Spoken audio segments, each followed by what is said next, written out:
Hello, hello. Testing, testing. One, two, three. Can you hear me? Hello, hello. We are going live here tonight or today for potentially a little bit to a while. We shall see. My confidence on this event is certainly a lot lower than it was, but I figured it'd probably be better to go live and explain to you guys why it's a little bit lower right now than it was earlier this morning. And mainly that is due to a couple of things. So we'll kind of just sit around and wait for everybody to come in, but I'm sure some of you guys are looking for updates on this storm, as we did just get a tornado watch out there. It's a pretty conditional tornado watch, but tornadoes will be possible. Just kind of in general, I don't think the tornado risk will fully go away, even if the environment struggles. But I do think that our strong tornado risk could struggle, given some of the changes that we have seen, and a little bit of a lack of performance that we have also seen with some of these storms so far. So, but if we're gonna get any kind of briefer and weaker tornadoes in the short term, that would be in association with these storms, pretty much right into this region. And the reason why we are watching this area is for a couple of reasons. So back over to here, to come over to our surface-based instability, you can see our storms are all the way up here, and we do have some storms starting to fire back down in here. If these can mature, that might have to be something we watch. But you can see at least these storms that are like out in front of our main axis of instability are also starting to get capped out in kind of the region where we would expect to see a tornado threat right now. You can see when we come over here, today's going to be mainly just watching, the 3 Cape and also the surface vorticity. Just given the fact that that's usually how cold core systems progress, that's usually where you watch to see those parameters kind of match up. And if they do, and you have some mature storms in there or semi-mature storms, you can still get tornadoes and strong tornadoes out of some of these storms. So right over here, just north and east, you can see we have 150 down here, which is not really a whole lot, but our models are saying where it should be right now is a little bit wider, at least according to the RAP model. And you can see that it's not quite there. You see on the RAP model here, if you look where the storms are, they're back down over there near Missouri. But our current observations is the storms are further off to the north and east and kind of out of that main axis of 3 Cape. But as of right now, they are kind of getting into that area of our strongest vorticity. So there still is a little bit of an overlap. Oh, of course. I always do this. Always do this. Okay. Yeah. I've heard it a billion times because it's a mistake that I make a billion times. It's my favorite mistake to make, honestly. It never gets old. Never gets old. Actually, it does. I wish I would not make that mistake more often. There we go. 74. Okay. So now that everything is aligned up, essentially, you see the convection is back over here. And if we go back to where it was forecasted to be at this time, you can see you can see the greens and you see those red circles where it says 150.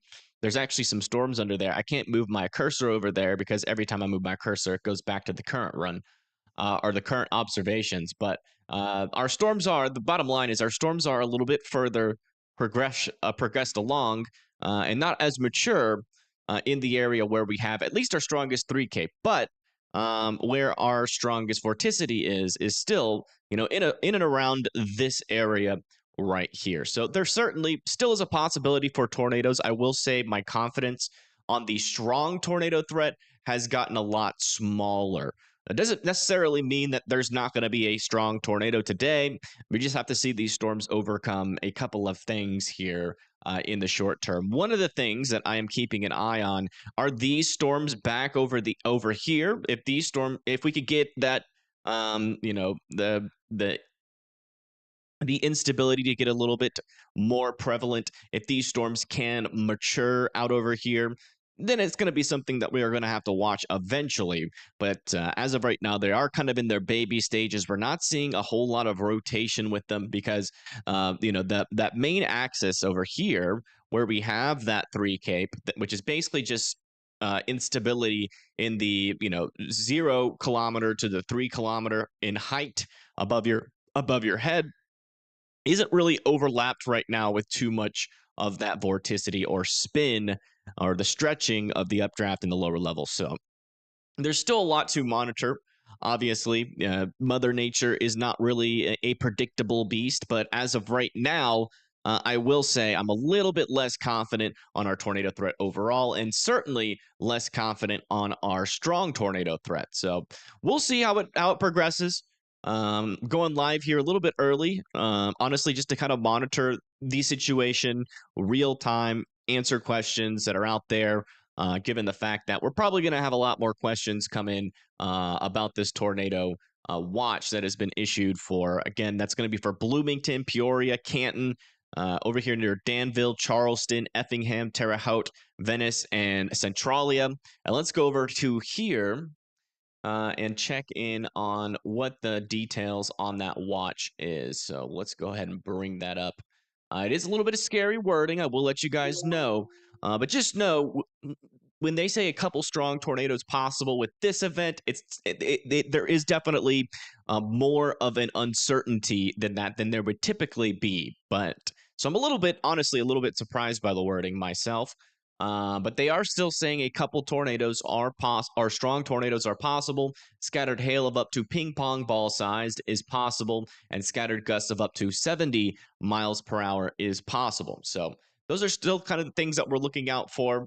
Certainly, if these storms can mature and kind of align just right within the environment back over to here, then we could have a little bit more of a dangerous risk. But there's a lot of ifs, ands, and buts with this. I would say a lot more ifs, ands, and buts with this system than there was earlier this morning. We remember just kind of going off of model guidance. When all the models kind of last minute uptrended. But they are algorithms. They are subject to spitting out wrong data, and they're certainly behind.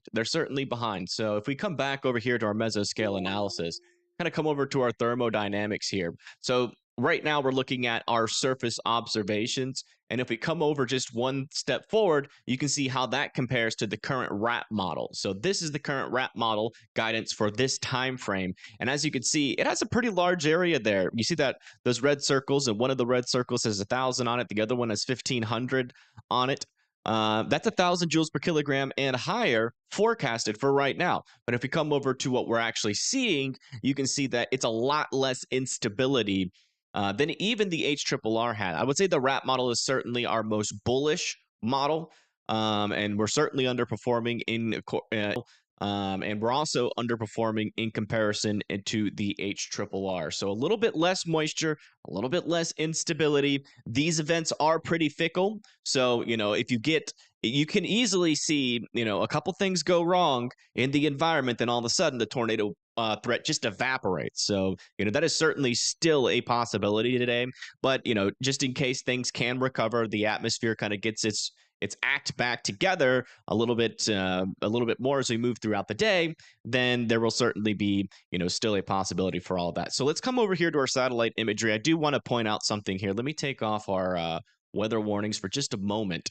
And if you're out over there near like Peoria, Davenport, Galesburg, you've probably noticed that some of the clouds are looking a little brown out there. And that is because yesterday we had almost a Dust Bowl caliber dust storm again here in New Mexico and Texas, and all of that dust has lifted up and even into parts of Louisiana, Mississippi, going into Tennessee, Arkansas, Kentucky, going into Illinois as well.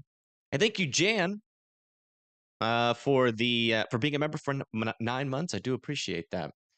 Hello, Evan, watching from the Gulf Coast on a beautiful day. Yeah, watch out. If you live there near the Gulf Coast, eventually you might get some dust. And if you get lucky down here, you might get some dust right at sunset. And that could make for some pretty interesting sunsets. But yeah, so there's a lot of dust out there, and one of the things that happens when you have a lot of dust in the atmosphere is it makes the atmosphere a little bit drier. What another thing that it also does is that there are some theories that dust can also increase the amount of precipitation you see within a storm. So what that could do is maybe make these storms a little bit more susceptible to outflow boundaries than they would have been without the dust. And also, whatever storm can fire will fire kind of in an environment like this because dust acts like so. If you just have water vapor in the air with no dust, you're not going to get actually any rain because those water vapor needs a nuclei to kind of congeal around, and that's usually smaller particles like dust. And when you have more dust in the air, that's more nuclei available for the water vapor, and sometimes that can lead to more precipitation. So maybe a little bit more of a messier storm mode can be expected because models really don't handle dust well, and I'm not even sure if they account that into their algorithms or not, or track that real time. So they're probably missing that by quite a bit. So that's another thing to keep in mind. And that might be the explanation of why our instability is a little bit lower than we previously thought it would be. So we'll see. Using model runs at this point is pretty much pointless. So we're not going to really be talking about those. It's really just monitoring, anywhere along this kind of boundary here initially is where we're going to be monitoring. Further down to the south, we're monitoring for maturation. And over here, we're watching out for some quick little spin up brief tornadoes. As of right now, not really seeing anything. Well, there's a couple things sticking out to me. We do have a little area of rotation over here near Alito. That's not really associated with the storms themselves, so I'm not really sure how concerning that is. But back up over here, actually a little bit of an area of some stronger winds showing up. Might have to watch out for that. Sometimes when you get a kind of a surging gust front, you can get some spin ups. And so that's what we're going to be watching out for that. So, again, right here in this area, if we're going to get a tornado out of this storm, it's going to be most likely in this region and out of this, this forward, this kind of, uh, forward progressing moving line, I guess that's how you could say it. I thank you, Helen, for being a member for 4 months, and thank you for being a WIMD member. Is this going to hit Martinsville? Not exactly sure. I don't know where Martinsville is. Let me get Google Maps up. Computer should be running smoother today. I did a lot of maintenance in terms of deleting stuff and everything, trying to get my computer to run as smooth as possible. So hopefully, it's functioning a little bit better today. Let's see here. Google Maps. I have Google Maps up on the side. All right, what did you say? Martinsville, Indiana. Let me check that out. Martinsville, Indiana. You say Indiana or Illinois? Martinsville, Indiana. Let's see. You're south of Indianapolis, so yeah, I mean there are some models indicating that there might be a resurgence of instability as it comes into the Indiana area. That's mainly going to be on the northern side, so probably just a small chance for some severe weather down there. Probably a pretty minimal tornado risk.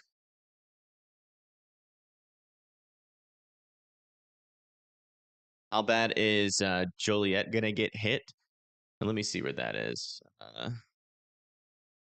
Joe on Joliet, Illinois. So that's over there near Chicago. So let me bring up the outlook real quick. Bring up our tornado threat. So yeah, Joliet is kind of like right on that boundary of the strong tornado risk and the just 5% for briefer and weaker tornado risk. Certainly is in the realms of possibility, but really what happens with it's not going to be these storms that are close to you right now. So if you're hearing some rumbles of thunder, that's not going to be your tornado threat. It's mainly going to be associated with these storms that are forming back over here into this region. So if these storms struggle here initially, they're probably going to struggle for the rest of the day.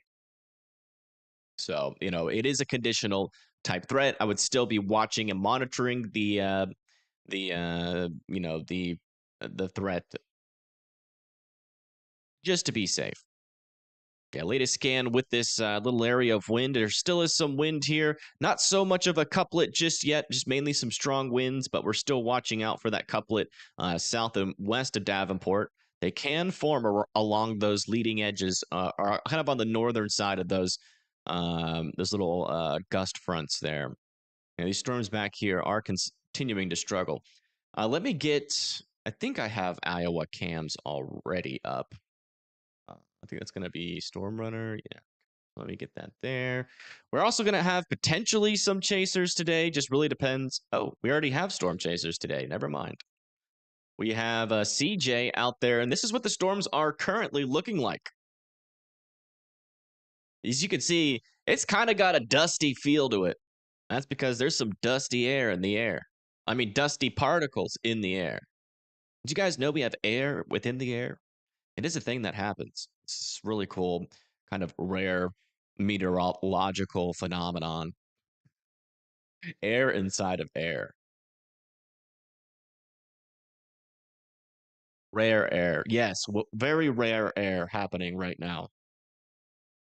Looks nice and clear. Yeah, he's got a good setup. He's a good storm chaser to follow, especially in the Midwest. I think he lives up here. But he's chasing everywhere this year, apparently.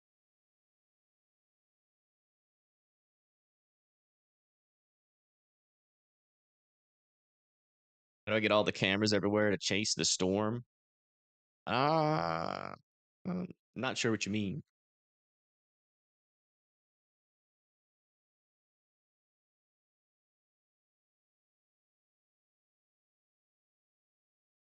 Hot air? Yeah, I don't know. Is it hot air? I don't know. I think it's pretty cold air, actually. Or cold. I guess it's hot for you guys. Let me put him underneath me. By you. That should do it. Perfect. Yeah, I think it's like 60s out there right now. Let me just double check.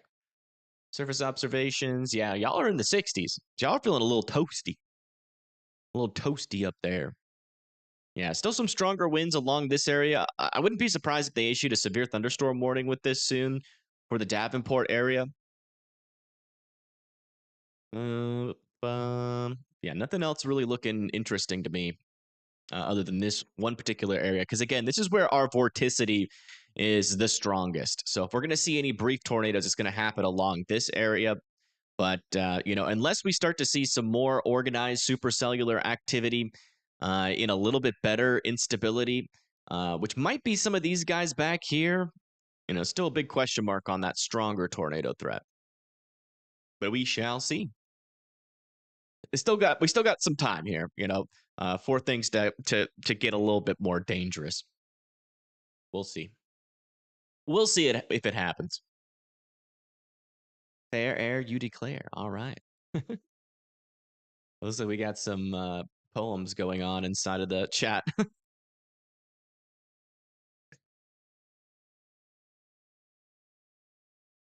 yeah, areas that need to be watching out here for at least our first wave of storms is going to be like Canton, Pekin, Peoria, Eureka, Kewanee, Galesburg, Davenport.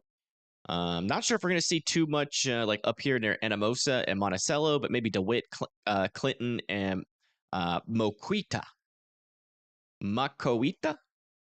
They're in Illinois or Iowa, but yeah, this area down here is pretty interesting. We do have some kind of mature storms down here, with maybe some indications of some broader circulation trying to develop here, but these storms right here are really not in a very favorable instability environment. So, and they're also outrunning that 3 Cape as well. I'm not too confident about those, but our 3 Cape is strongest back over here where some of these storms are trying to fire, but they just might not be able to. They just might not be able to. So we shall see. Also, we have 0 severe thunderstorm warnings now. Can dust interrupt? Yes. Dust. So basically, what dust does is it's dry, right? And it can kind of sap moisture, and also it kind of blocks out the sun a little bit. I don't think the dust is is that thick, but if it is reflecting some of those sun rays back up into space, um, you know, the amount of sunshine you get or heating you get at the surface, it does kind of modulate how much surface-based cape you can get out of a storm. So the dust is going to have some impact on the surface-based instability. We're just not really sure how much because we don't really have a great way to measure how thick that dust is. We had a serious tornado outbreak here in Mississippi, so I don't wish severe weather on anybody today. Yeah, I'm right there with you. We're just here to monitor it, but like I said in my post earlier on YouTube, we're certainly talking potentially a little bit more of a conditional day. Not necessarily for tornadoes. I think tornadoes will certainly still be possible. Just even if you don't have a whole lot of uh, three cape, if you get that overlap of some three cape and some instability and some of that vorticity, you can pop out a couple tornadoes. But what do I think of the federal government cuts to the NWS? I think they're that's about the stupidest thing you could do. I mean, the last little tornado outbreak we had. I mean, the NWS has been working or worked 24/7 to make sure all the public was aware, to make sure that our models had data. And without that, we wouldn't have radars. I wouldn't be able to tell you there's a storm here. We'd just be kind of going off of guesses, and ground reports. So I wouldn't be able to tell you there's rotation approaching your area. No tornado warnings would get issued. So anything that degrades that system is just a real dumb idea, in my opinion. Yeah, I don't even really think that's an opinion. I think it's just kind of a fact. So we need the NWS. Osmokina, Illinois. Not quite sure. Let me see where that is. Mokina, Illinois. Okay, yeah, that's over there near Chicago. Yeah, kind of the same thing. Just a really conditional threat up here. If this does start to produce some tornadoes, eventually that threat will move to you. But if it falls apart before it even gets there, well, then it's gonna fall apart.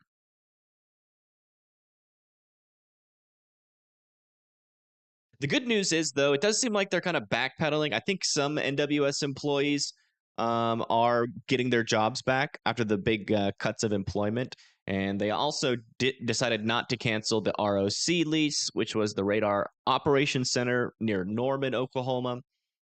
So it does seem like they are kind of backpedaling a little bit on that. So hopefully all of our shouting made a difference because the weather peeps definitely made some noise about it.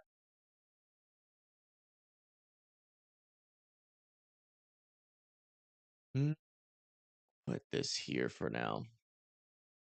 So the thing that we're not expecting today with these storms is big bubbly cumulonimbus clouds. We're going to be expecting more of like the storms will be smaller in terms of their height. They won't be as tall. We're talking about short storms here. Low topped supercells is the correct term for that. And yeah, I mean the main thing I guess with this line is just going to be watching that leading edge of the line and seeing if any tornadoes happen. I do want to see where CJ is right now. He's on Knox Highway 18. He appears to be like south of Fayette. I guess he's near the. Oh, where he is.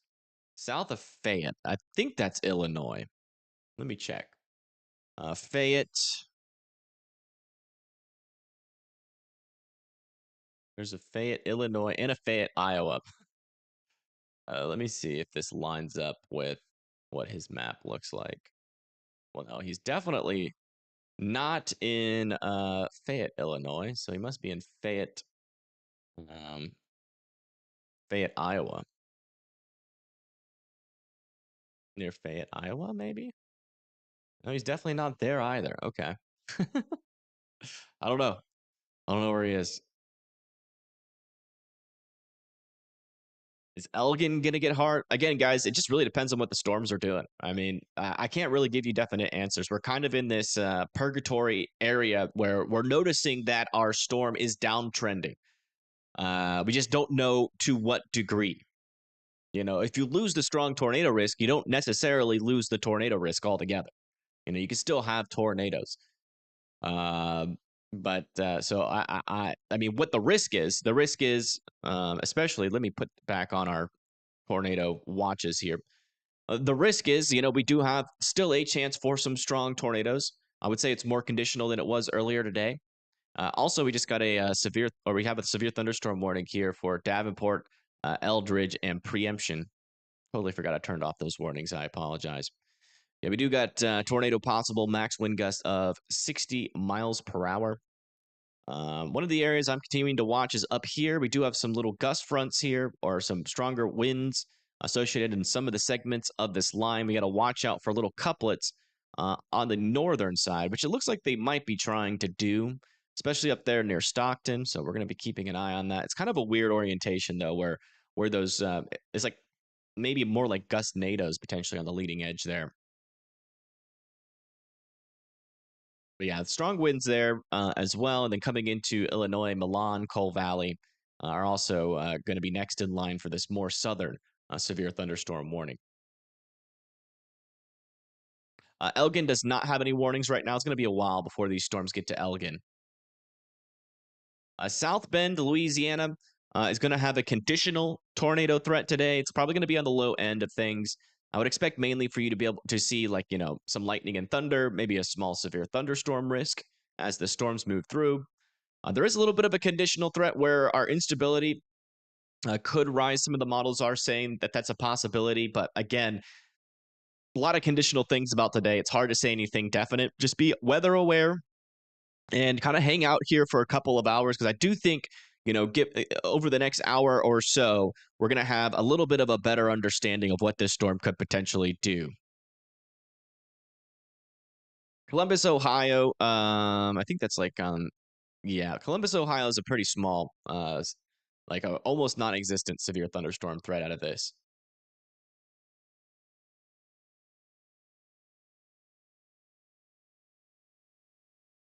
We should have another scan in again. We do. I want to try to get one of our traffic cameras like right next to this storm, just see what it feels like inside of the storm for the folks that might be wondering. So let's see here.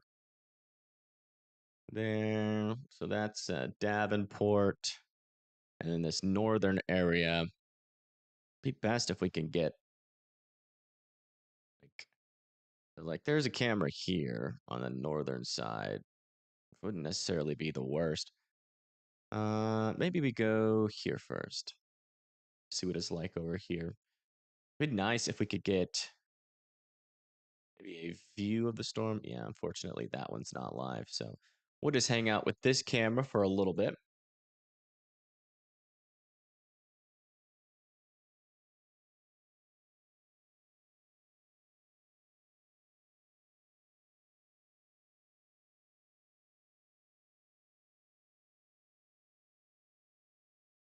As far as the NWS being targeted, it'll take some political. Yeah. I don't know. I don't know. I think common sense is finally prevailing on that issue. It does seem like they're backing off from it, but you know, no guarantees that that'll continue. They're a little bit erratic. Doge is a little bit erratic. So you know, it's kind of a wait and see kind of thing. But they have backtracked on a lot of at least the most damaging things. This is our view of the storms here from CJ Ziegler, who is currently out there. He's out there somewhere near the storms. He's definitely near the storms. I can say that with confidence. Let me see what highway he's on. Okay, he's near Williamsfield, Illinois. So he is in Illinois.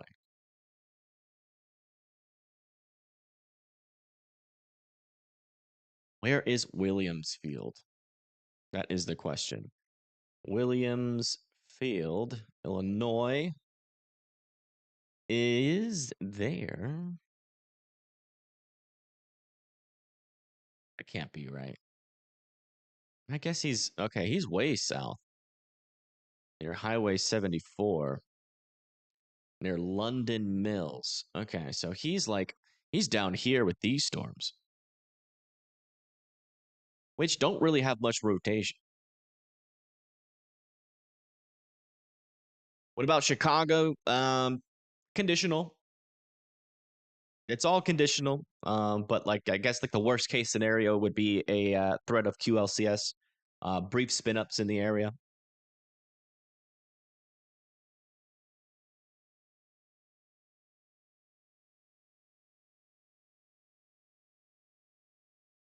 Just stay weather aware. That's just the bottom line. There is certainly a possibility that we get 0 tornado warnings today. And there's also a possibility that we see some EF2 pluses today.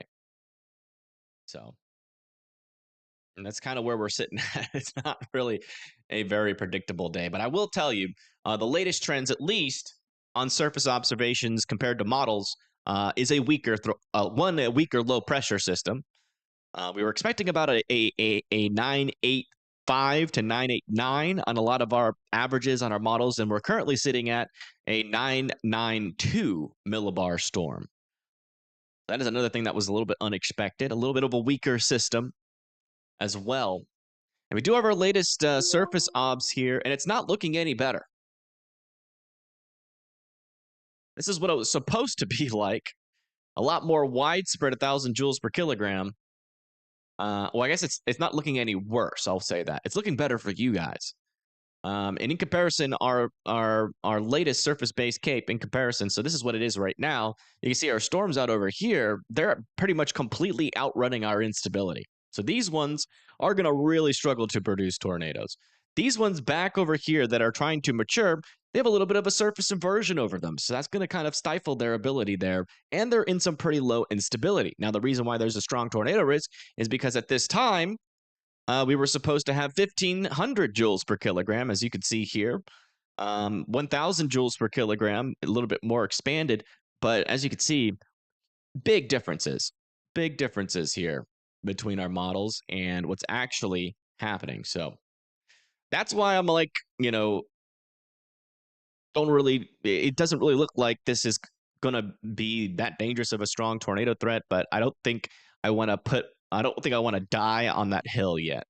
I think I want to just kind of wait, see how these storms try to, if they mature or not, and just kind of wait to see how this plays out. But as of right now, it's not looking very favorable. I will say that. Models are never accurate to surface observations. Every event this year, wherever you go, surface observations is always less. It's not always less. It's just that storms are fickle, and there's a lot of different parameters to keep in mind as the storm approaches, right? And models are taken off of data that is old, right? Surface observations are the data that gets fed into the models, but then you push that out 5 hours, it's kind of extrapolating on old data. And so, yeah, it's physically impossible right now with the amount of data that we collect for models to be accurate. So they're always going to be wrong in some form or fashion, and you should never use them as like an exact scenario predictor. They're more for guidance, right? Like, okay, things could be there to cause this, so be aware for this. And sometimes that threat happens, like what we saw on Friday, and then sometimes the threat still happens, but it's a little bit different than expected, like what happened last Saturday. And for today, every now and then you do get some bad model runs come out, you get an escalation in the event, and then when reality hits, you find out that it's not as bad as what the models were saying, which is what we're currently dealing with. Now, does that mean 0 tornadoes are going to be possible? Not necessarily. Wherever that 3 cape can build in with that vorticity, there still is going to be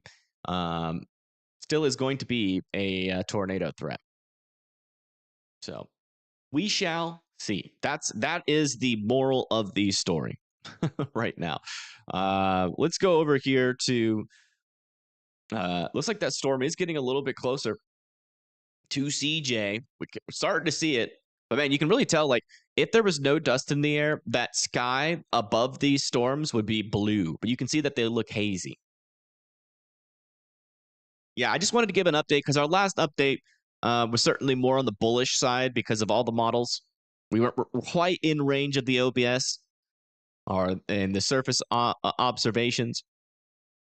But, now that we are, I was just like, I mean, there's not really much going on right now, but, might as well get out there and tell everybody what it looks like currently because I'm sure people are wondering.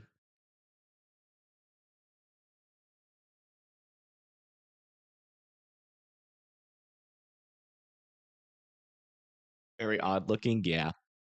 And some of these storms earlier actually were looking brown. Like some of the earlier storms that came through, they actually had like a brown hue to them due to that dust. It is a good indicator for things. Yeah, I mean, like, you know, yeah, there might be some small things the storms get wrong or the models get wrong. But overall, the storms technically are here. The low pressure system is technically in the place that the models were saying. Like, there is a storm here. There are storms firing. That's stuff that without surface observations and models, you would never know would be possible. So we are predicting some things. Just it's impossible to get like those really fine details. Like, where's a tornado going to hit? We can't get that. All right, Davenport, looks like your storm is almost here. Still expecting 60-mile-per-hour winds and up to. Oh, there's no hail on that. Okay. They're not warning for hail out of this thing. Let's look. Yeah, there's no rotation that being indicated on radar right now with this. Let's see if we can find any further south. Kind of a weird picture. We're definitely getting some contamination issues here. Not really sure how legitimate that is.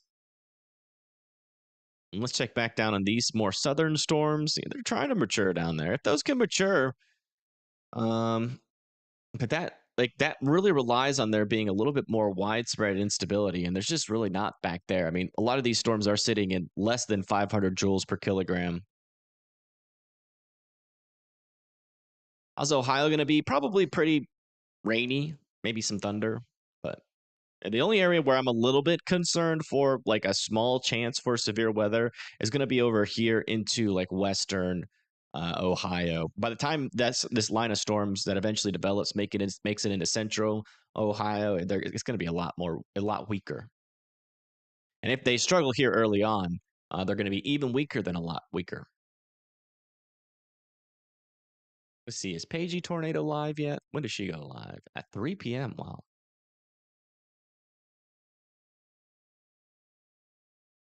Enjoy the storm chasers while we have them, by the way, because when events start to underperform, they usually end their streams pretty quickly.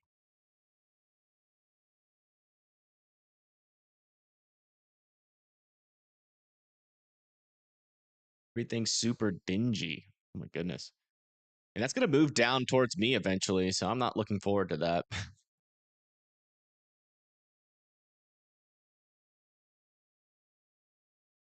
Yeah, 3 p.m. Central is when Paigey Tornado goes live. How long is this stream? It could be 5 hours, maybe even 7 hours long, or it could be like 2 hours long.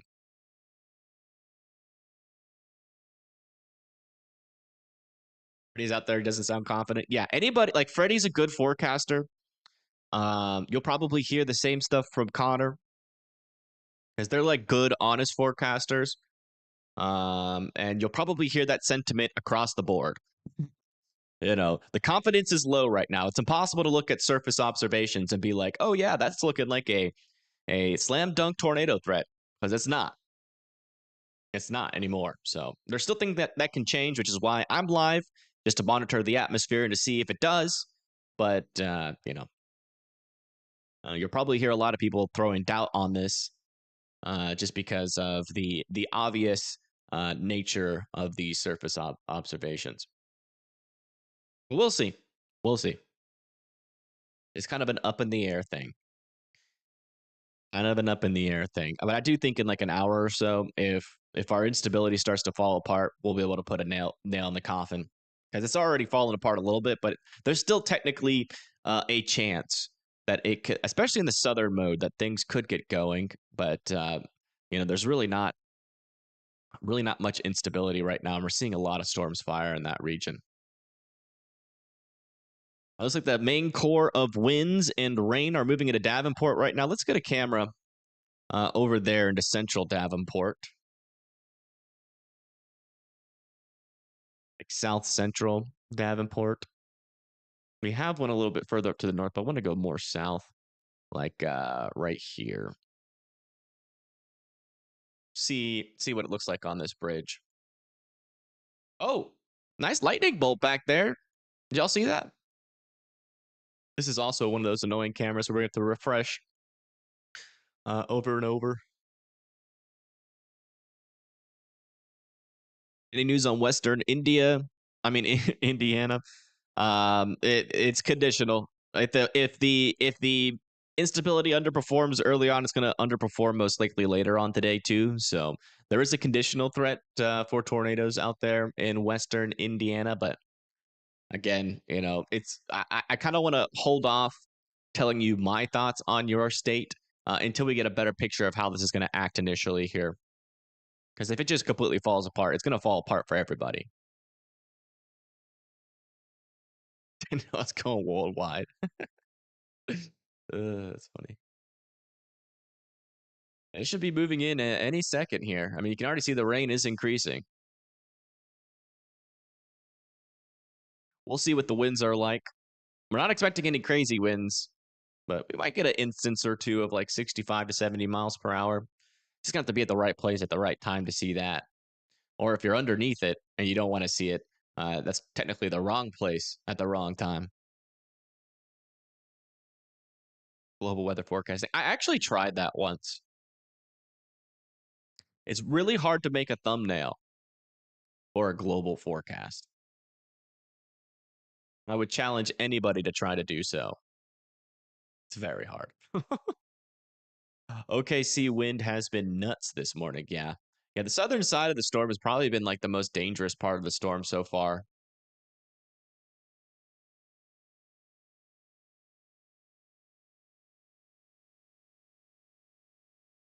I see the heavier rain in the distance back there. It's starting to increase. Things are getting a little bit harder to see. Camera's not shaking though, so at least where this camera's located, the stronger winds haven't really picked up yet. It might be a little bit north of us. Can we go a little bit north? Not really.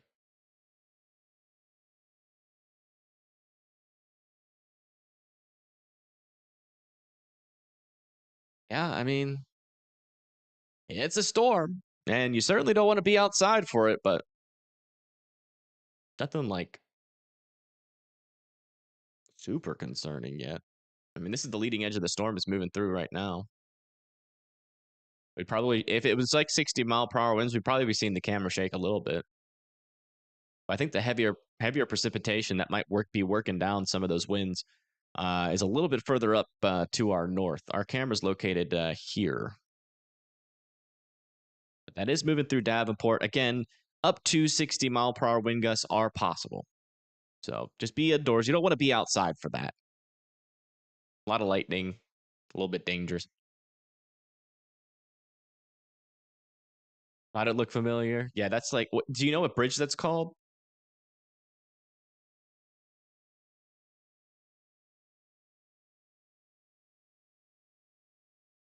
There's nothing going on in that. I mean, there's lightning in the area and some rain. Oh, wow. Look at this. Let's listen into CJ for a little bit, see what he's saying about this.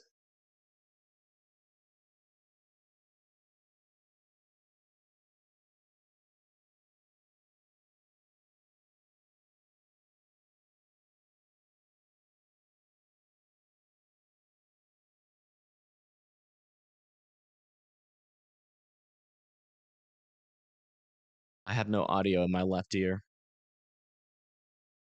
It's a storm. Let's go check to see if it's got anything hip happening with it. It's got a lot of side lobe contamination. That's about it. Wouldn't surprise me if they, I don't know how well They are at picking out side lobe contamination in this state. So there might be a possibility that they throw a tornado warning on it, but if I circle this area of rotation here, you can see that's out in the clear air. So that's not associated with where a mesocyclone would be. Back over here where our main precipitation is, we have no rotation. So I do think even if the tornado threat falls apart, one of the things that will be certainly still possible today, I think, is going to be maybe a land spout or GustNado threat.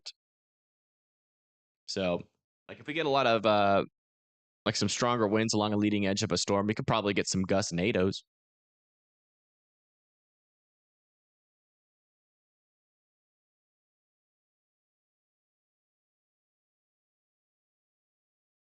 We'll watch the storm for a little bit, see what we see. So this is what I'm seeing. I'm seeing a dirt field. I'm seeing a barn and a cute little house. It has green grass in the middle of a dirt field. Impressive. I see a cloud. It looks a little ominous. It's not warned, so it's not dangerous technically. Should you be outside for it? Probably not. Definitely see some rain back in there. What else do I spy with my whittle eyes? There's some trees. If you look at the screen now, you'll be able to see some trees. We got a tree alert. Oh man, what happened to that building? That building is falling apart. That was a dilapidated building. You see Waldo? And the storm's base, it looks certainly elevated. You see how high the base of the storm is from the ground? That is certainly an elevated storm here. Man, look at the contrast, though, in between the bluer skies and the storm itself. It's pretty cool. We need cows. I don't know. Do they have cows in Illinois? This looks like a potential cow area. Probably put a 30% hatched risk for cows here. Are there two storm mergers near Rushville, Illinois? Do you think that they will do anything? They have echo tops. Where you said? Rushville, Illinois. Let me see where Rushville is. Rushville, Illinois.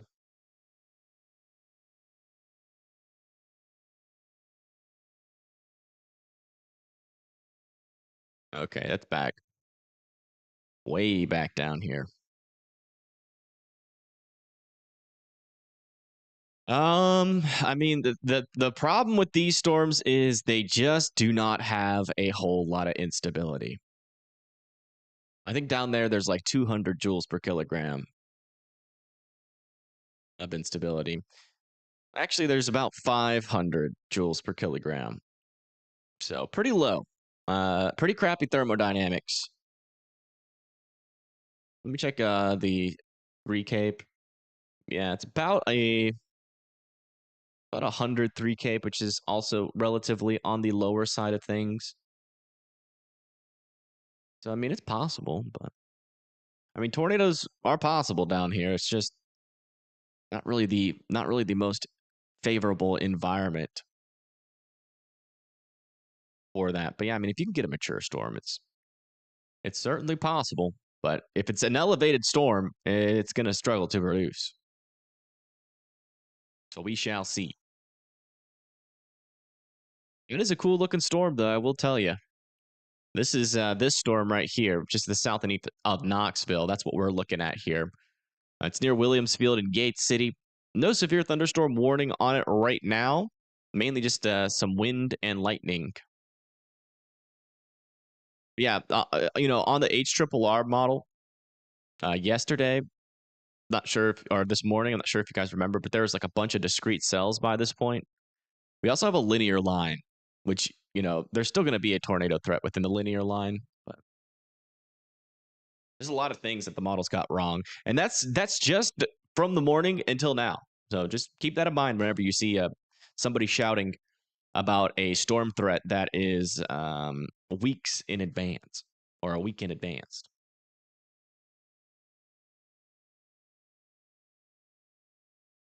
So the higher the joules, the better the chances. Yes, you typically want, especially for a setup like this, you typically want around 1,000 joules per kilogram, and we do not have that where any storms are at all.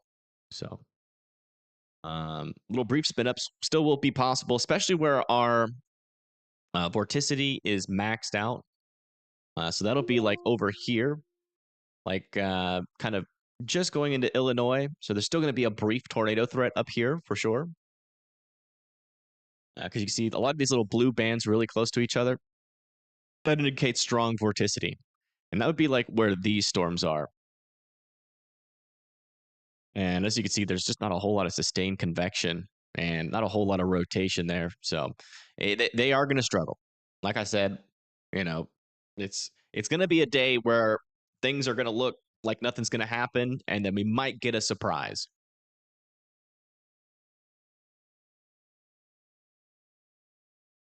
Been with you for a long time. I just want to say thank you in South Bend, Indiana. Yeah, no problem. Supercells get sad when the Cape is below 1,000. Yeah. Yeah, we celebrate storm depression here. Oh, man. That's a cool looking view.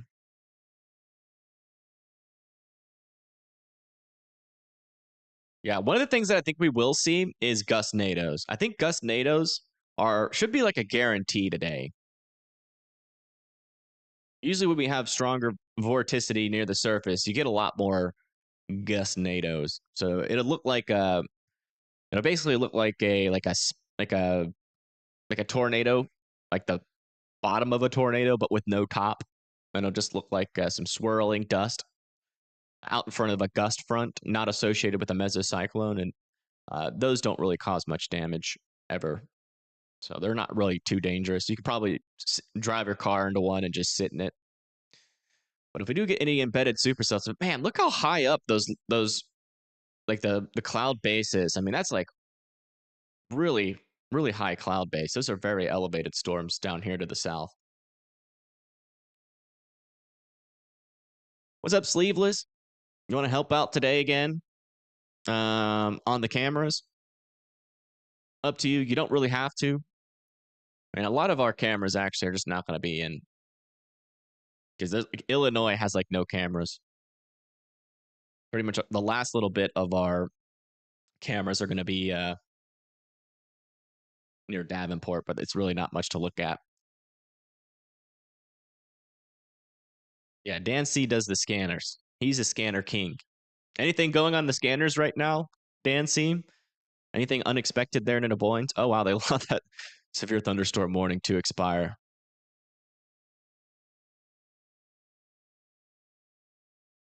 Dan C is the boss.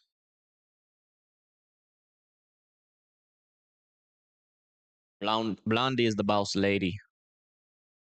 And I'm just the radar guy. Our department was sonar.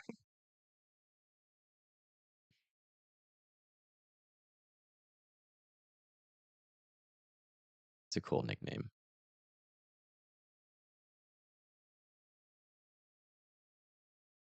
It can mean different things. You know, the person that gave you that nickname was Australian. That technically means so no, not sonar. Because when Australians say no, they say nar.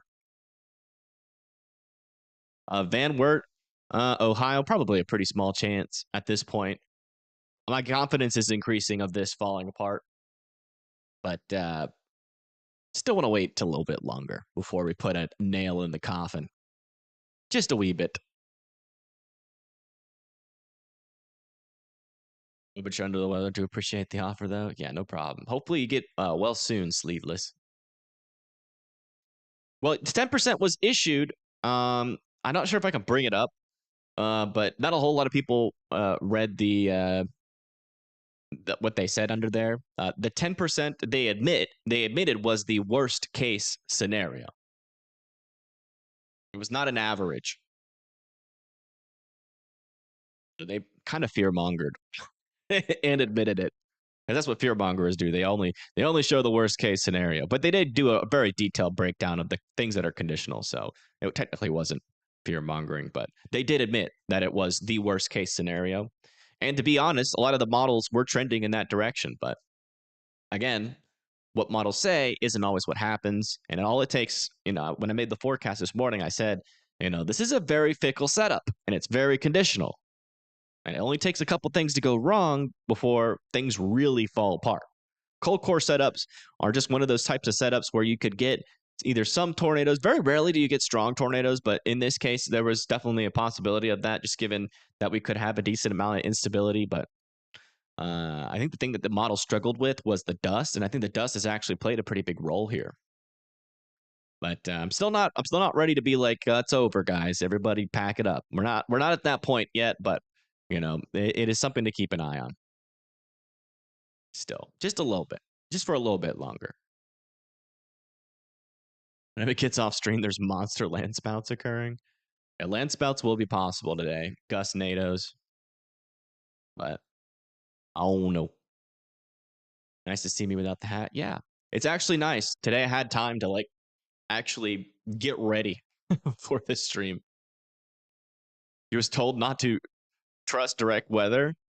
Yeah, that's probably smart. That is the biggest fear monger on YouTube right now. He will make his thumbnails based off of model runs that are like 2 weeks out into the future, and then he'll act like it's gonna happen. And then when you watch his forecast, it's just a regular forecast.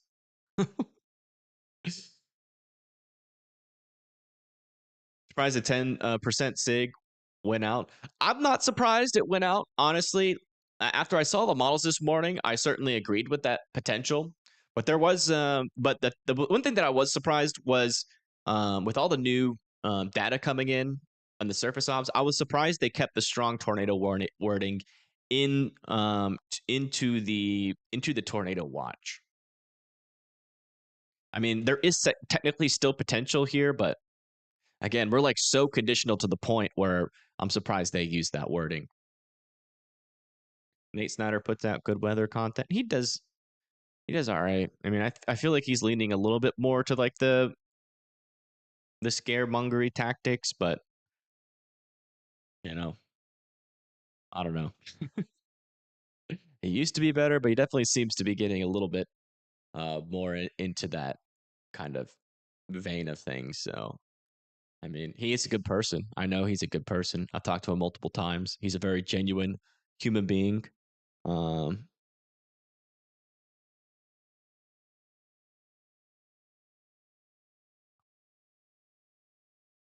My power cut out where I am in Iowa. Okay, where are you at?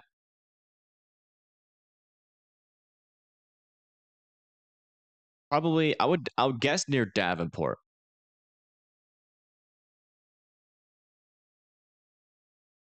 I had to guess. What needs to happen? We need to see some instability. So, coming back over to here, we need instability. Instability is a lot lower than forecasted. As you can see, we should have had a widespread area of 1,000 joules per kilogram and 1,500 joules per kilogram by now. And compared to that, what we have, also we have a surface inversion, which is cooling near the surface, that is preventing storms from trying to mature. So we need that instability to build up, and it's just not.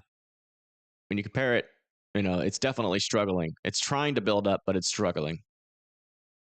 Also, we could still get when you have a lot of 3 cape and vorticity, even without surface-based cape, you can still get GustNados and landspouts. So that's still certainly a possibility. Also, you can even get tornadoes. But they're going to be on the briefer side when you don't really have a whole lot of instability. Atmosphere doesn't seem to be super unstable. It's really not. It's struggling. In comparison to what the model's saying, we're certainly behind, but it could catch up. It just might mean that our threat's a little bit further to the east than what was expected. The spin's certainly there, but we'll see.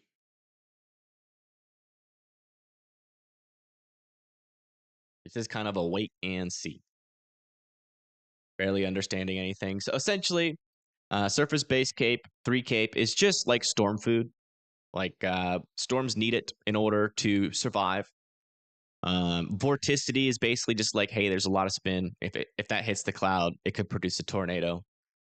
And you kind of need both of those things to kind of overlap each other, right? The storm needs to be fed, it needs to be spinning.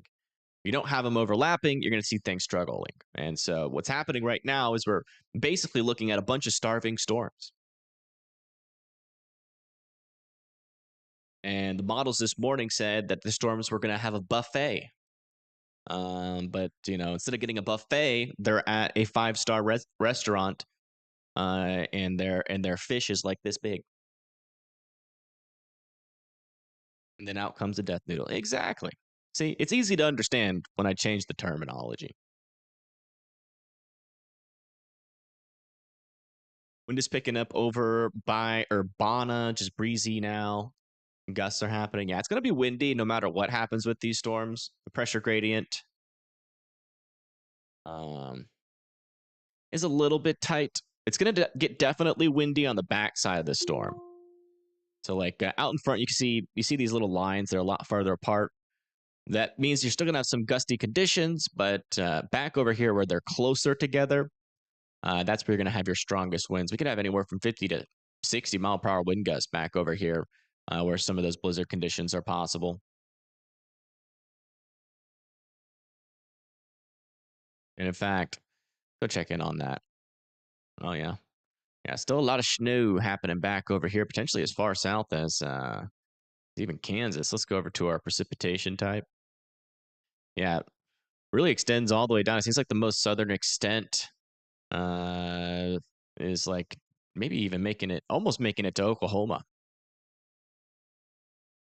And pretty much anywhere where you have where you have snow and those stronger winds overlap, that's where we're going to have our blizzard warnings back over here. And as far as I've heard, it's pretty intense back over here. Very, very hard driving conditions near Storm Lake, Fort Dodge, Mason City, going into Omaha, Lincoln, Beatrice, also down into like Kansas, Salina. A little bit less down here than it is up here, though. It's back over here in like Nebraska, Iowa, is where we're going to see the core of those winds.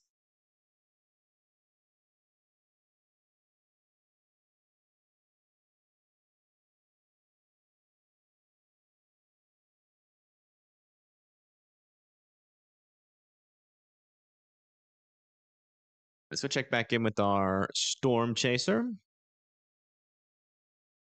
See if we could see anything to note.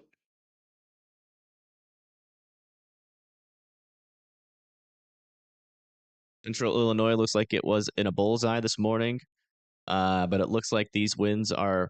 It's not the winds. I think the dust have played quite a role, an unexpected role. That's definitely one of the fly in the ointments that I don't think the models really captured that well. Also, nobody's imagination captured it either. I guess you could have surmised if you were paying attention yesterday good enough that the dust might make it up there, but to what extent is kind of hard to predict. But the dust definitely played a role here. Also, our low pressure system's a little bit weaker than what was forecasted as well. So I think those are kind of our two big things that are having probably the biggest impact so far, in my opinion.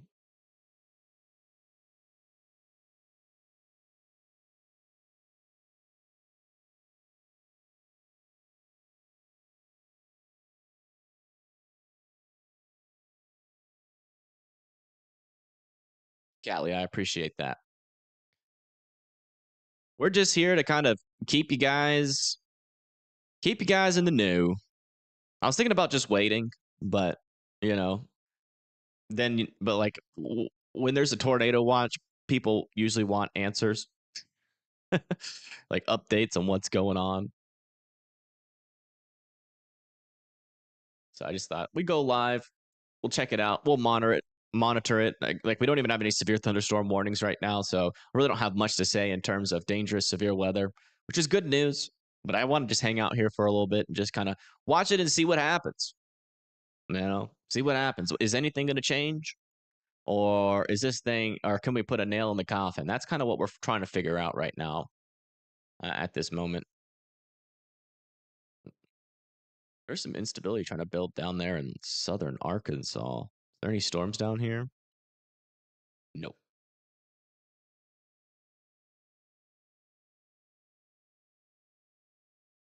Take a nap before work tonight. Thanks always. Yeah, no problem. No problem. Thank you guys for tuning in, trusting me with your weather information. And these storms are just not going to be able to do much. I'm really interested to see. We should get our next surface data by around 30 minutes from now. If it still looks like crap, I might just end the stream and then just monitor it again. I don't know. 'Cause I really wanted to come on here and give you guys an update, and we've pretty much achieved that. But we'll see. We got to wait for it. If anything significant changes, like I guess what I would be looking out for our next update is to see these numbers improve, like near where our storms actually are.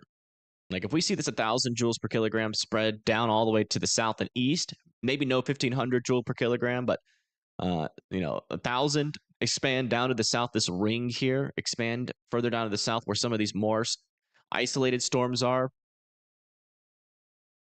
Then I'll probably stay alive. But I'm gonna wait until that next update. But if it just still looks kind of how it does, it's gonna be hard. Been riding with a couple of chasers. Nice. Which ones, if you don't mind me asking? Far as I know, we aren't getting any storms until the weekend in Arkansas. Yeah. You probably do. Thank you, Luke. I appreciate that. Thank you for the $2. We will use that to pay our bills and our storm chaser.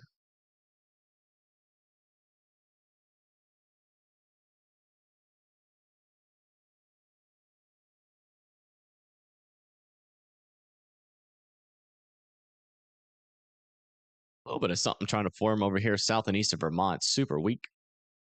Might have to keep an eye on that.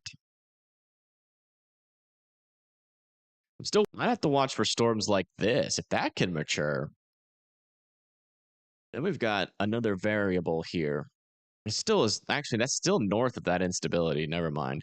Like I would say, like a surprising area for storms to fire, like the best area for storms to try to mature in would be like right in here. We really don't have any storm activity at the moment. Like we got storms back in this area, but they're very weak, non-mature storms, mainly because this out in front of them is probably sapping up a lot of that storm food. Just ate all the storm food. That's kind of what it looks like. What do I do in my downtime? Golf. I've started golfing again. My dad just recently retired, and he always every year buys us.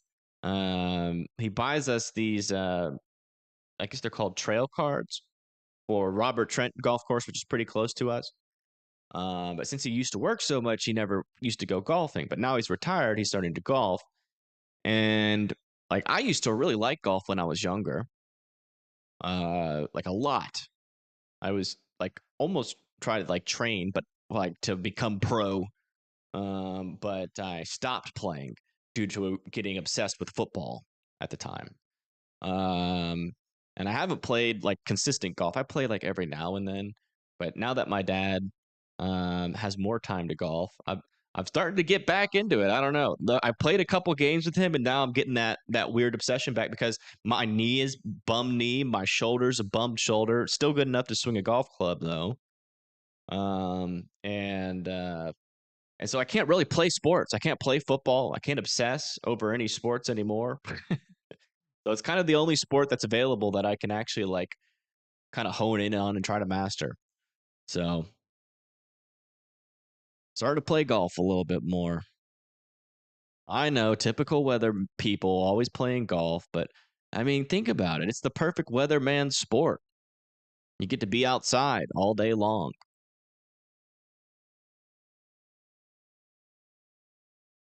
Just driving in the car. Yeah. Apple Pay isn't letting me donate to you. Got Cash App. Yeah, the Cash App is in the description, John. And I appreciate you for considering that. I tried golfing once. You can throw the club further than you can hit. Stupid ball. It is super difficult, and I'm super rusty. I'm garbage. I played 9 holes yesterday, and I did not improve. My dad actually wanted me to go golfing today, but I was like, I gotta watch radar. We might go on Friday. Yeah, disc golf's really fun. Played it once, I think, and it was pretty fun. It's challenging because you got to be good at frisbee, but it is fun. It's just the same, but yeah, honestly, it's a lot easier for like a beginner to get into because like the skill gap is not as high as golf. Like everybody can eventually learn to throw a frisbee, but when you first try to swing a golf club, you just miss. You consistently miss. Let me check.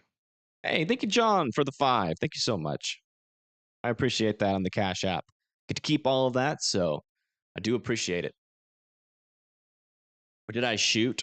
Well, the last time I played a full 18 on like a big course, I got 116, which was better than the last time. But the last time I played 9 holes yesterday, and I shot garbage. I didn't even score the last 2 holes because something like I've been trying to change my swing a little bit for more consistency, and that always throws a wrench into your progress. But I think by the end of it, I should be hitting better. So it's kind of the goal.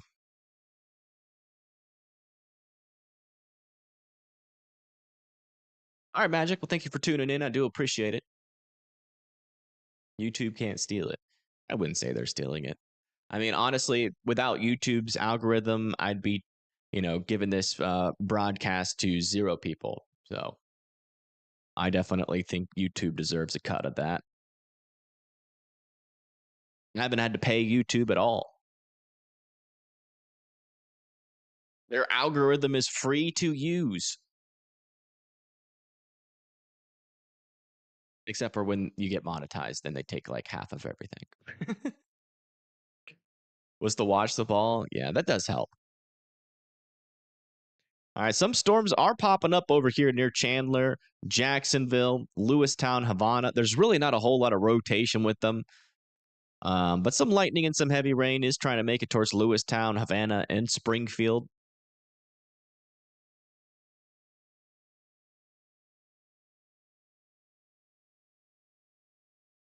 That is possible, Leroy. That's a cool way to think about it.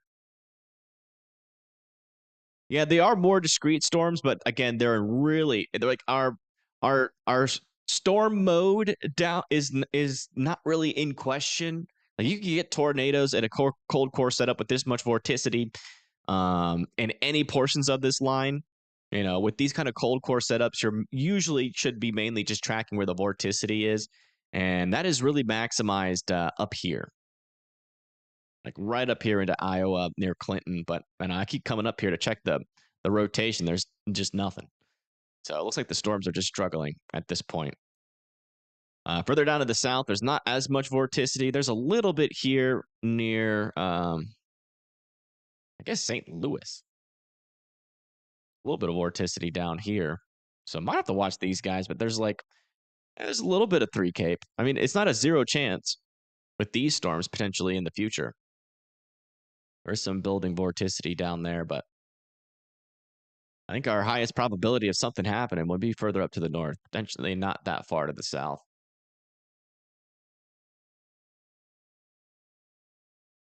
It's going to be bad and Terre Haute. Really just depends on what happens here initially. There is some models indicating that an increase of instability and, and just overall favorability for tornadoes will eventually be possible over there.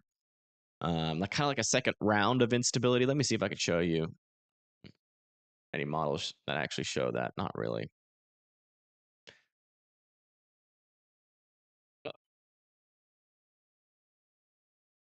Why'd that turn off? I think my earphones just turned off. I think I'm deaf.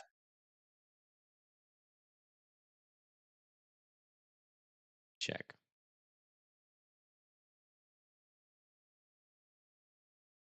Crap. Oh, great. Well, I have no experience with Bluetooth headphones, and now it shows. Let me see if let me see if our storm chasers still have a stream scheduled. And still scheduled to go live at 3.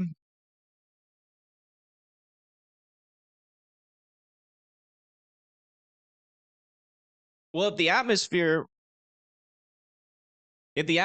is feeling odd to you, it's probably because there's a lot of dust. So it probably looks a little different. Yeah, Susan. So that's actually one of the problems that we're having with our storms right now, is the dust that's out there. Let me switch over to satellite so you can see it a little bit better. You can see it better earlier today. But let me turn off these warnings really quick. You can kind of see it, like you can see it really well down here, and that is extending into this area. It's just harder to see because of the dust. But like over here near like Peoria, Bloomington, you can kind of see it like underneath the clouds here as well. There's just a little cloud layer over it, so you can't see it as well as further down in the south. But I mean, we're gonna have dust all the way from like Wisconsin down through into Kentucky, Tennessee, and it's gonna look a little bit weird out there because of that dust. Eventually, I'm gonna get some dust. Some flying dirt is coming.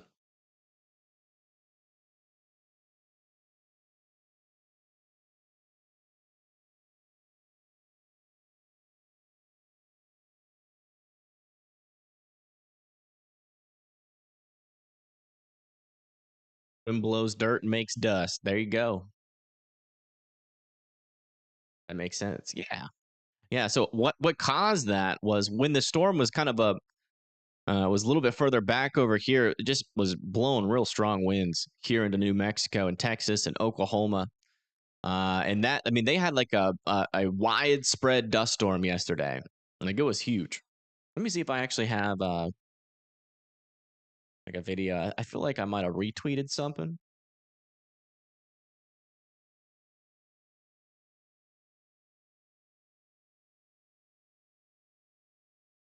from it. No, I didn't.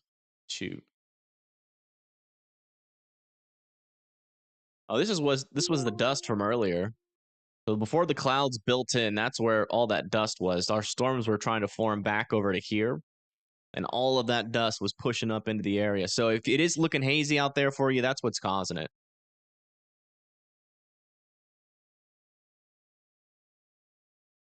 Do I pay for weather-wise? I do on my mobile app, but like all of these, like everything that you see here that I touch and look at, all of that is part of the app, and it's all free.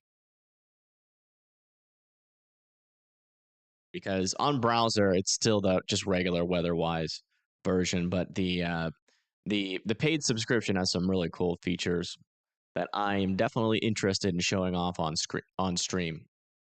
But I can't use it yet because it is they don't have a browser app yet. It has dust and you got soaked in it, very muddy everywhere now. Interesting. This could be like one of those examples of like everywhere there is dust, you will get precipitation if you have enough moisture. Because again, those dust particles are they are uh, they are rain nuclei.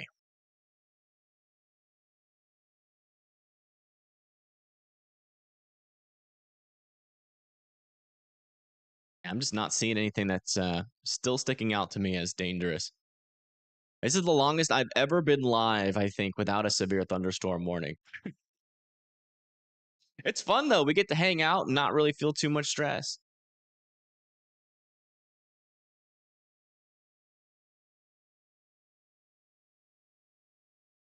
Can you find the source of the dust? No. The source of the dust is from back here, though. I would need like I might be able to find something. Hold on. Let me see if I can get like a really long loop on that from the NOAA.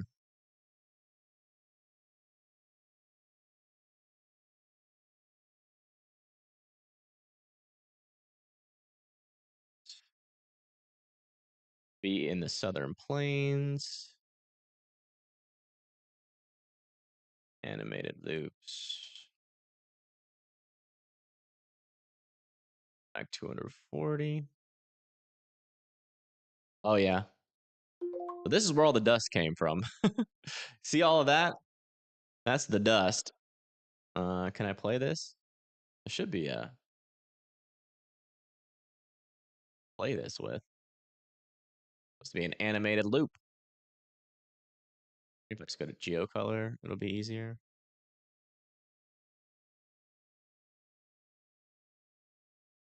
It's supposed to be an animated loop. I might have pressed the wrong thing. Let me try. Southern Plains. Oh, there it goes. Oh no, it just went. Shoot. I guess it just takes a while to load since it's so high resolution. All right, we'll just wait. We'll wait for it. It'll load eventually. Zoom out more. Africa? No, that's not coming from Africa. Now watch as the daylight comes back. All right, in this area. Dang, this is a super animated loop. And you see that dust moves all the way over to here. But it started out over here. You see where it looks dusty out here? Look at all that dust. Man, that's a crap ton of dust. All of that moved into like Oklahoma, Texas, even over like Dallas overnight. And then it started to stream up all the way up to where our storms were about to fire by me. And it goes all the way down to the Gulf Coast. That was a significant dust event. Might get a severe thunderstorm warning on this storm near Beardstown or Beardstown. We turn the warnings back on, actually. We might already have one. Yeah. There's a severe thunderstorm warning for Rushville and Astoria. That's going to be for 1-inch hail and 60-mile-per-hour wind gusts.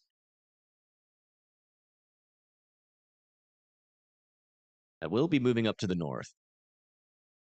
Oh, by the way, I'm probably going to get a haircut soon. I'm getting tired of this long hair. I wanted to see what it would look like if I grew it out. I mean, it doesn't look bad. But it's just a lot of maintenance. And the inconsistency of the hairstyle is annoying. It's snowy out here. Yeah, it's going to be blizzardy. Very windy and blizzardy. Especially back over here. Where we have just a heck of a lot of snow and a heck of a lot of wind. I mean, 50 to 60 mile per hour wind gusts are going to be possible. Maybe even some isolated instances of 70 mile per hour wind gusts within these lines. I think we had a report of like 83 mile per hour wind gusts earlier.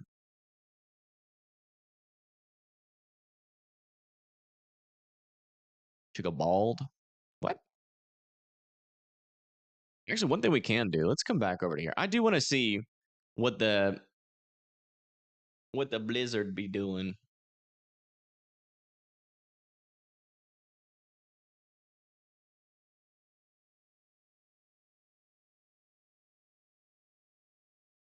Sheesh.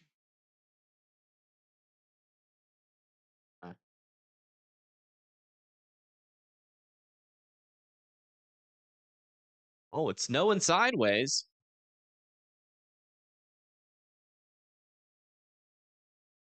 Kind of really hard to find out where the strongest winds would be. Maybe like north and west of Des Moines. There's Des Moines. There's Des Moines. So like, yeah, back over here in like this band potentially. Not really. Oh yeah, it's windy. Let's try like back over here.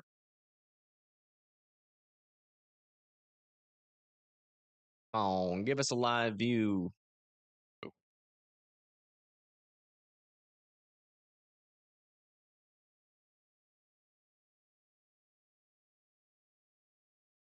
I saw some videos earlier. It was looking really, really intense. Like it's mixed precip down there. Trying to see if we can get one of those real thick snow bands with a live feed, but doesn't look like we're gonna get lucky with that. Man, decent amount of snow piling up there in Iowa. I mean, we can get up to a foot in some of these areas.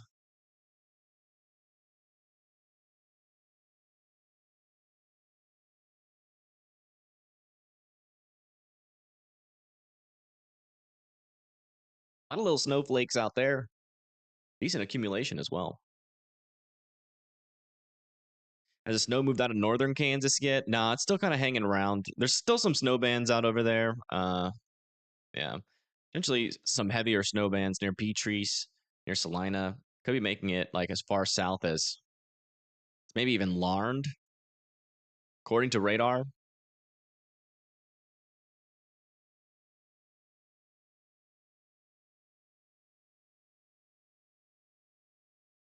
Disappointed in dust being able to kill the food for the storms. Very uncool. What are you talking about? This is best case scenario. A little bit of a gust here of some winds. I have to watch the northern side? Question mark. I mean, there's still a tornado threat. It's just like the lack of instability is going to prevent our stronger tornado threat, but there's still going to be, or I'm not going to say prevent yet because we're still monitoring the environment, but our what was I going to say? Yeah, there's still going to be a tornado threat. Much dust is too much dust. Apparently, the amount that we just saw here in Illinois, especially because like this storm is just in time moisture. Like if this was a little bit more of an established storm, the dust wouldn't have impacted it that much. But because it's like just in time moisture and just kind of like on that line of being enough without the dust, and then you add in the dust, it's actually having an impact this time.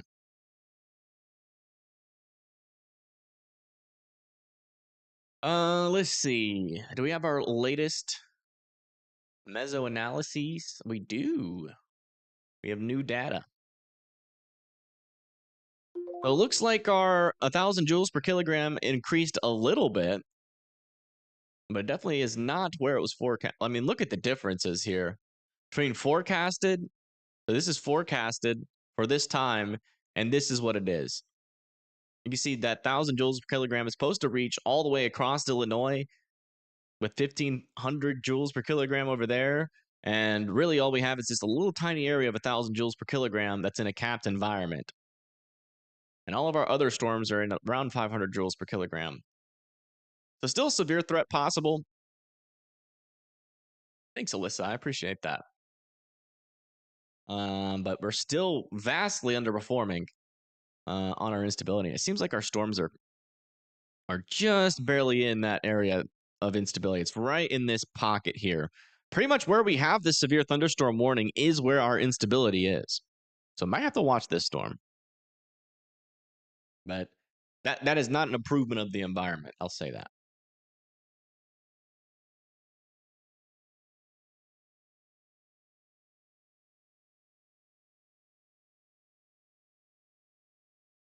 The dust came from Ipava, Illinois. Sure. Ipava, Illinois. Where is that? It's near Vermont. North and west of Springfield. Where's Springfield? There's Springfield. So Ipava should be like up here. Oh, yeah. Yeah, I noted that earlier. We do have a surging gust front. We're watching the northern side of here for some rotation. Not a whole lot right now. We're keeping an eye on it. It's kind of in that area. I guess where our highest tornado chance. I mean, there's just not a whole lot of vorticity down here. There's some decent shear environment though, just in general. This is more of a typical severe weather thing. So let's check our 800 millibars. Yeah, it's kind of a weak shear environment, but it could support some tornadoes, some briefer tornadoes down here for sure. So got to keep an eye on this storm. It's kind of like our only storm that's kind of near at 1,000 joules per kilogram. Might be. Oh, it's definitely outflow dominant. That's what we're seeing happen right now. That's the outflow of the storm surging. But sometimes on those northern ends of those surging boundaries, we do get we do get some tornadic activity. So it's something to keep an eye on, but it's not a guarantee by any means. And thank you, Elaine, for becoming an EF3 member. Thank you so much. I was looking for Peoria. Rainy. I don't think these storms are coming towards you. Well, actually, you might get on this one storm that's starting to bow out a little bit. It seems like it wants to go in this direction, but it's generally moving like in this direction. So yeah, your portion of the line will be down to here. So mainly just rain and thunderstorms for now. And it really doesn't seem like the instability is building enough. So we'll see if we'll see if you get a severe threat or not.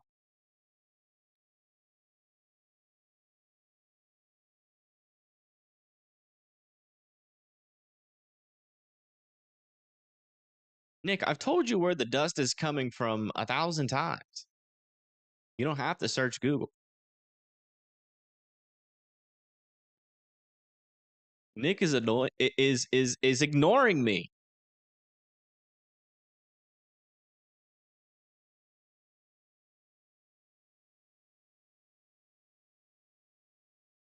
The dust is limiting the environment. Yes. You know what you're talking about. You can't even find it on Google. I already told you where it came from. It came from New Mexico and Texas. Oh, Nick is a bot? Oh, okay. He's gone. I was wondering why he wasn't paying attention to what I was saying. Central Indiana. It's a conditional threat. I think right now you guys are in a 5% tornado threat. So it's possible. But again, really conditioned off of what these storms do. If these storms fall apart, that tornado threat near Indiana is going to struggle.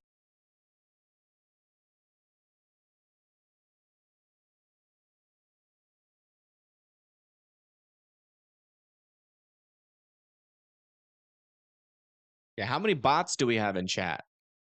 Press 1 in chat if you're a bot. I wonder how advanced the bots are. Like, how do they know what to say? Uh-oh, Blondie's a bot. Oh my goodness. So many bots. Why are you guys pressing 1? You don't want to be a bot. I was going to ban everybody that pressed 1. All right, I guess I have to ban every single person that's watching. Apparently.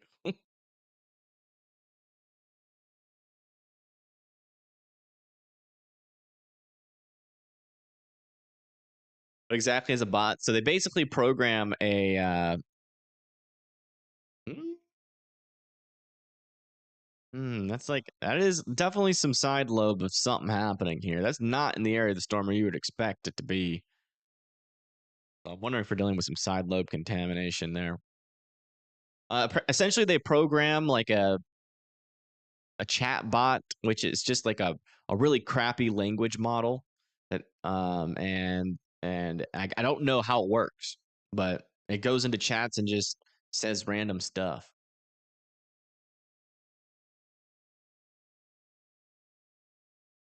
Bots pushing the Saharan dust agenda. Oh, look at that. There we go. There's our severe thunderstorm warning for this storm now. That is going to be for 60-mile-per-hour winds and penny-sized hail. So that's going to be going towards Cuba and Canton. Guys need to be indoors and away from windows.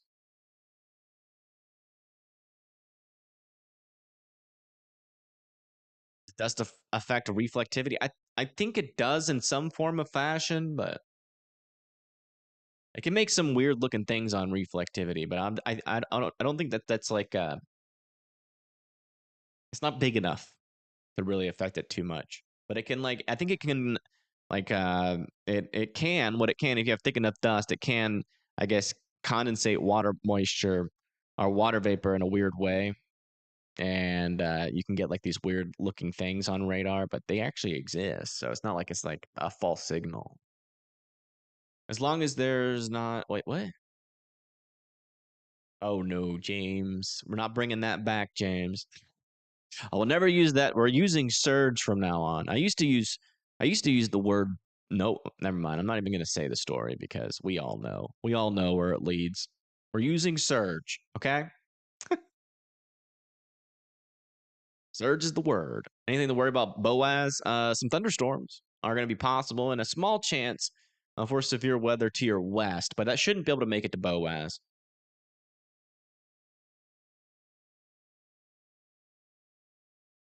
What you guys don't, I mean, what you guys will never be able to figure out is whether or not I'm a bot. So, am I? Am I AI? I could be AI. Does this mean Chicago suburbs might be spared? There is definitely a possibility of that, yeah. Definitely a possibility. As you can see, our storm threat, especially up here that's heading towards Chicago, is struggling. But these storms, I mean, these storms are kind of pointed in the Chicago direction, so we'll see. It really just depends on what the surface instability does. It's really struggling right now.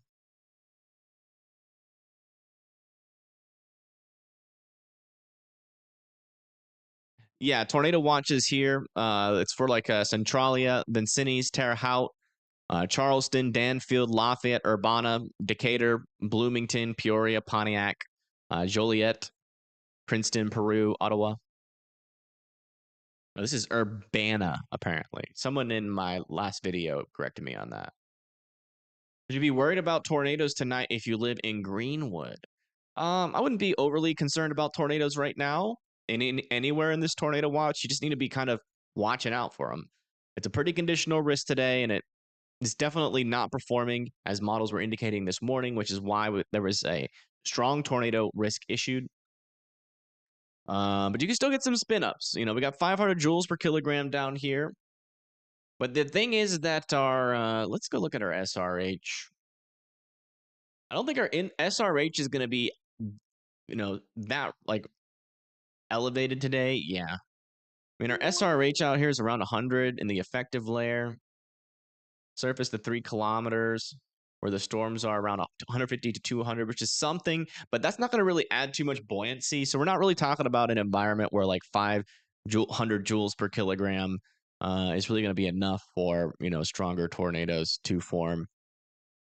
So still keeping an eye, though, on this little guy. It is still in that area, though, of where there's no reflectivity. If we had a mesovortice or a mesocyclone form with this storm, it would be back in this area. And so we're definitely dealing with some side lobe here. I don't think that is a legitimate signal. But maybe the NWS might feel so. So there could be a tornado warning on its way, but it's definitely out in front of that leading edge of the storm, which means that it's not a legitimate mesocyclone. It looks like CJ is back looking at something. Oh, he's near CJ's near that storm that is coming towards kind of coming towards the Peoria area.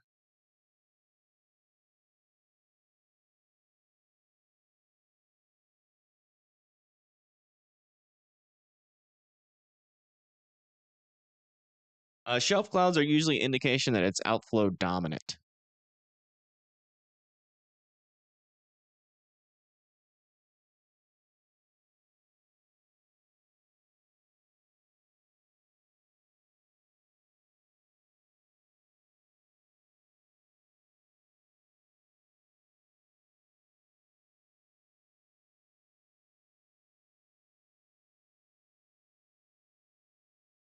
Outflow dominant just means it's cold air dominant. Like storm food is made up of warm, moist air. When a storm is outflow dominant, it's like the opposite of storm food. It's eating and ingesting cooler air. Still moist air, but it's cooler air.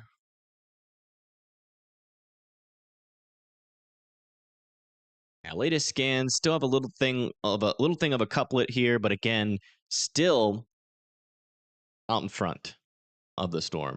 Now, if we had we had like a correlation coefficient here, like a little blue dot, and then we switched over to our reflectivity and we saw some yellows over that, and that would mean a tornado. But it's kind of in a weird spot, which is probably why they haven't issued a tornado warning on this storm yet.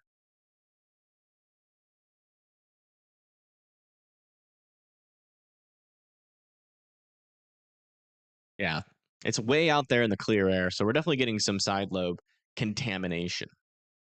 But they do, depending on the state, they do warn side lobe contamination. Like in New York, oh my goodness. New York is just bad. Bad at recognizing side lobe. Hopefully they get better. What is the tornado count from March? I think we're almost at 100 tornadoes for both of those days. Let me check on the most recent storm reports. I think Wisconsin's also pretty bad at spotting side lobe. Or like, and there was 11. So there was 11 tornadoes. Wow. On the day that we were live for Pennsylvania, there's 11 tornadoes. A couple over there in North Carolina. I did not realize that. And one in Florida and Georgia. Oh yeah, we did cover a tornado warning down there. It must have produced a brief tornado.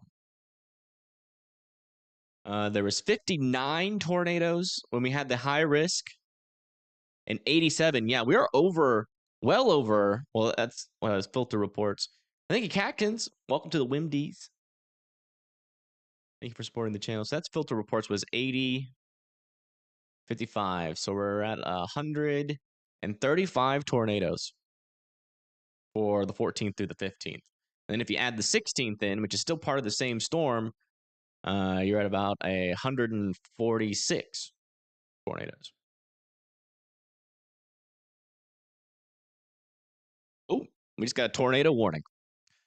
Tornado warning has been issued for Canton and Farmington. If you guys live in Canton and Farmington, you guys need to be going into your safe spots. So yeah, it looks like they don't know how to know if that's side lobe contamination. Good news is that CJ will be there in a little bit. So regardless of what the radar says, we'll have an accurate depiction of what is going on. Yeah, as you can see, CJ is just outside of that tornado warning.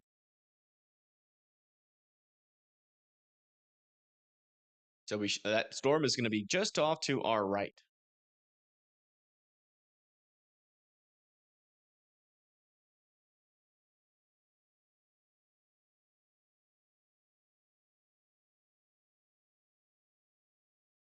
I changed my title.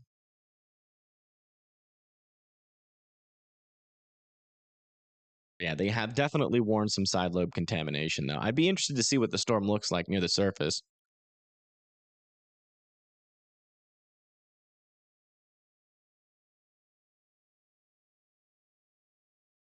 But typically, when you look on radar, and here is where your precipitation is, your mesocyclone would be back over in here. And as you can see, our rotation is all the way out here, right? That's in the clear air, and that's called clear air contamination. And depending on where you are, and it looks like Illinois is another one of those states, they'll warn that, even though it's not necessarily a legitimate signal. And we'll probably see it as we get close to the storm, that there really isn't too much rotation near the actual mesocyclone, which would be back here. But so yeah, if you live in Bryant, Dunfermline, and Canton and Norris, just get in your safe spots just in case this storm does eventually start to rotate. And if nothing happens, consider it as practice. I do want to increase the fill opacity here of this. There we go.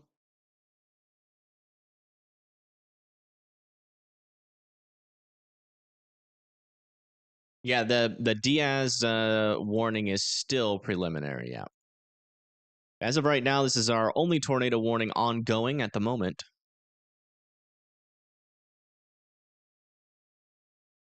This is weather-wise. All right, latest scan is in on our reflectivity. It looks like we're getting new scans every minute. That's nice. Got a warning here and where, but it's looking to be underwhelming. Well, yeah, they warned side lobe contamination. Let me check the other tilts. Maybe there's something else to look at higher up near where the storm is. Nope, it's all saying the same thing pretty much.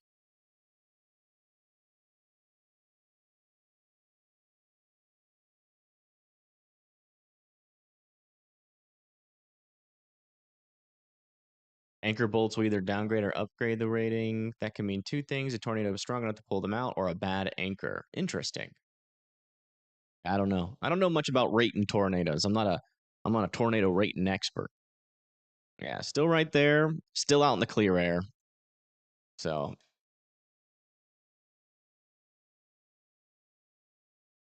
thanks, PB. I appreciate that. I actually had time to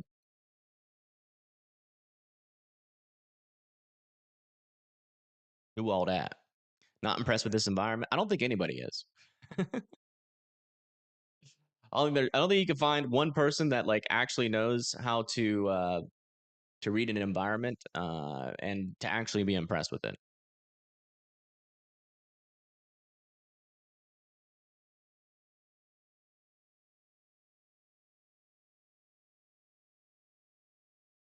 But I will tell you, if this storm was in Alabama, it would not be warned.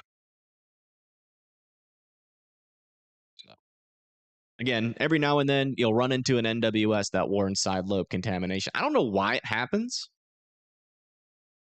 It's a little bit weird, but you know, it just kind of like I've been watching. I watch every single tornadic event that ever happens in the United States. So I have seen thousands and thousands of tornado warnings and covered them. But some NWSs, especially here in Illinois, where you guys don't typically get a whole lot of tornadic activity. Sometimes, okay,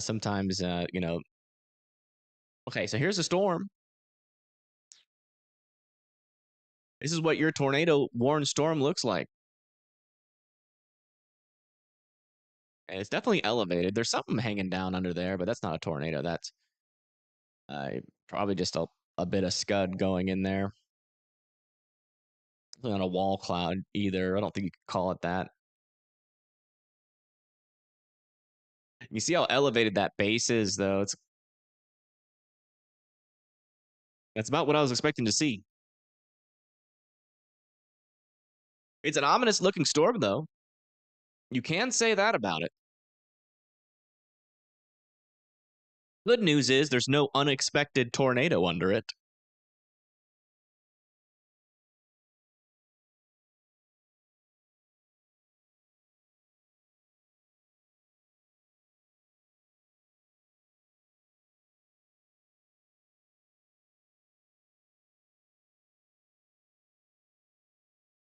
Yeah, I'm only streaming because I want to watch the environment to see if it's going to get any better and just keep my audience in the know,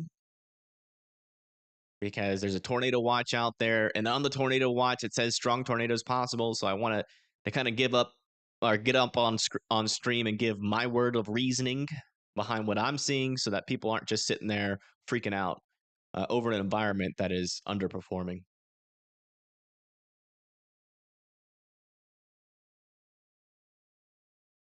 Chicago northwest suburbs. Um, I mean, it's possible. Again, it just depends on how this severe weather threat progresses.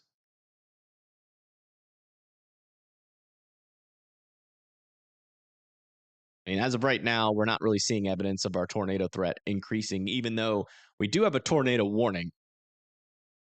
Maybe a little bit of a lower base there on the left. Check our latest radar, see if we have any changes. I mean, you can't completely rule out these storms eventually rotating and looking dangerous. So, still good to, even though we know it's side lobe. Yeah. Yeah, so here's where our meso would be, and that's out in the clear air. So if you look on our Storm Chaser stream, this rotation is actually appearing to the left. See where all that sunshine's coming in? That's where the rotation is showing up on radar.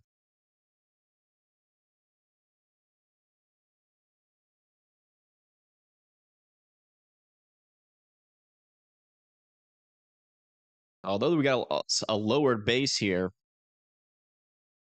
it does not appear like it's rotating.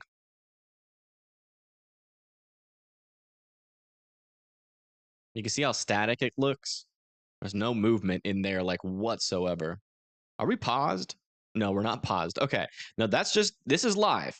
I thought it was paused for a second because there was that little movement.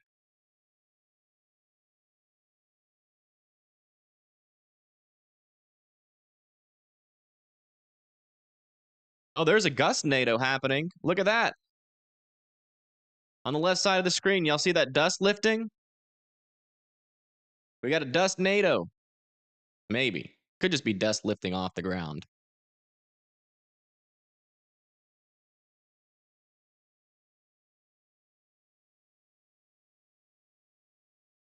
Look at all that dust. Yeah, I don't think we can call that a GustNado yet. I can't tell if that specific area, it could just be a stronger wind gust pushing it. Does not seem to be attached to a meso, though.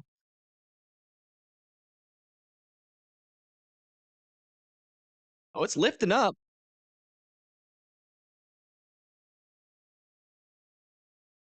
I guess a GustNado. I can't tell if what's above it is like a funnel feature or if this is just dust going up underneath some scud. Just based off a radar, though, that's most likely a GustNado, but I cannot tell. I wish we could turn the camera or get a little bit closer to that. Now, you see all that dust lifting up?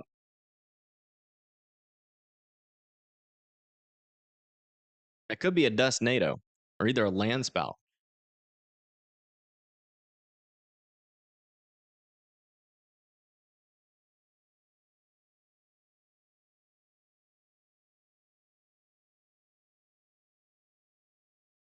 Yeah, it's on the left side of the screen where that GustNado is.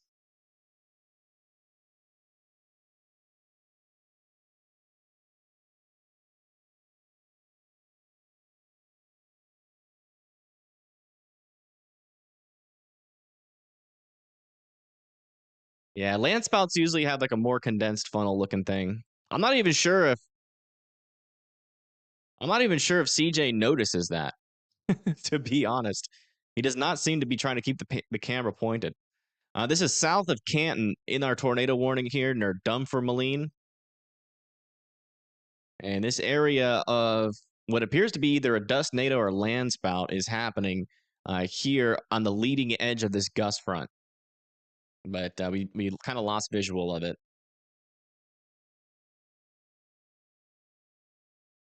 Observed. Yeah, I get it. But that's like literally what that observed tornado warning is that area of dust that we just saw. We do not have visual on it anymore, so I don't know what it's doing, but we just saw with our own eyes what has been observed here. Which to me looks like a GustNado, but it's always hard to tell in the moment. It's purple hail, yes.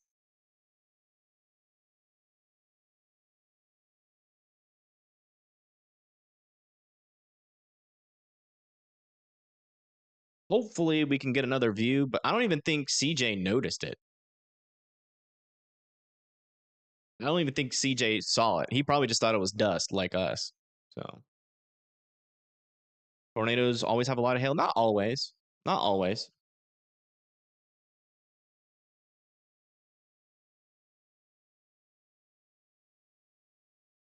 Brian Scholl's on it. Yeah, we just had a visual here from CJ as well.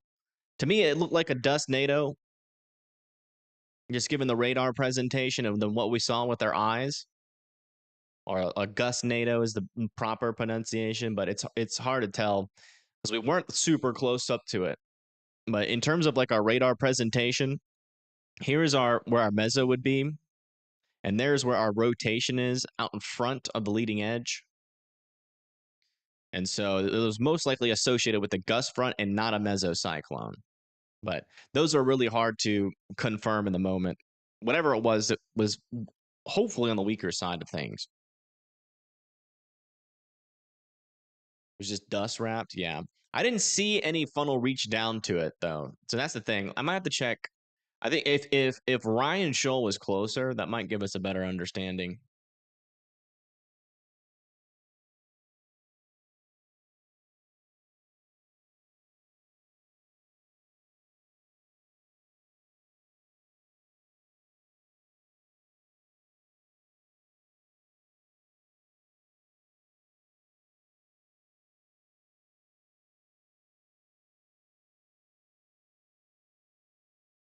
Did he even see it?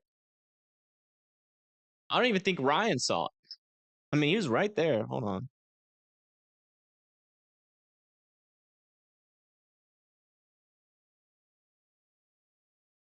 I don't know. I'm not finding it. Did he catch it actually on stream? Because I'm not seeing it. Well, it was definitely some sort of dust. There was a lot of dust with it.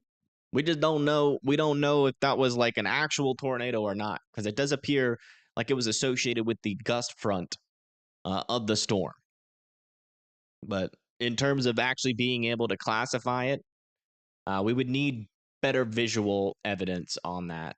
So, obviously, if you live in this tornado warning, continue to be in your safe spots near Waltz and Monterey and Breeds.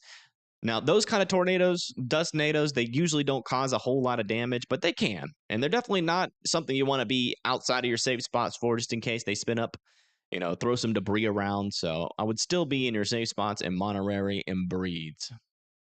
Thanks for the stream. Yeah, no problem. Anything can be a NATO. It just depends. There's a lot of different classifications. So a tornado is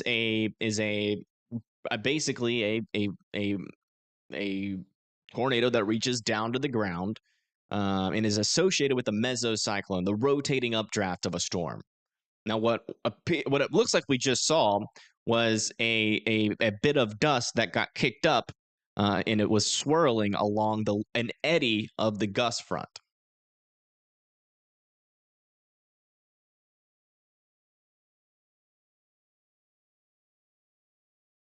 The last little thing that we heard was that the little GustNado has dissipated. Hello, Hudson. Welcome, welcome.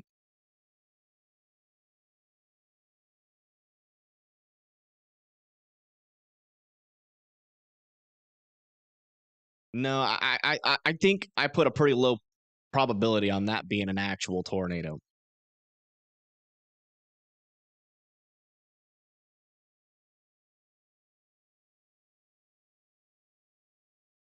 Is Canyon safe? I don't know where Canyon is, so I don't know. Let me see if I can. I got out of my Google thing. Let me get up Google Maps again. But yeah, especially when you have a lot of increased vorticity, we were actually talking about it earlier today, and how that's certainly a possibility that we can get GustNados. When you get a lot of vorticity out there, when you get a big old wind gust on the leading edge of that wind gust, you get eddies form, and those form those GustNados. But GustNados typically cause very minimal damage.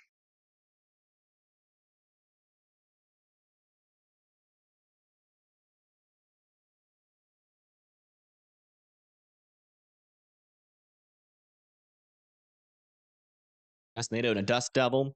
Dust devils, I think, form due to differences of temperatures between a really hot surface and a cooler surface aloft, and they're usually not associated with any clouds at all. And I think they also are associated with eddies and dust. A lot of land spouts that happened in Colorado yesterday. Yeah. Yeah, there's no tornado on the ground right now.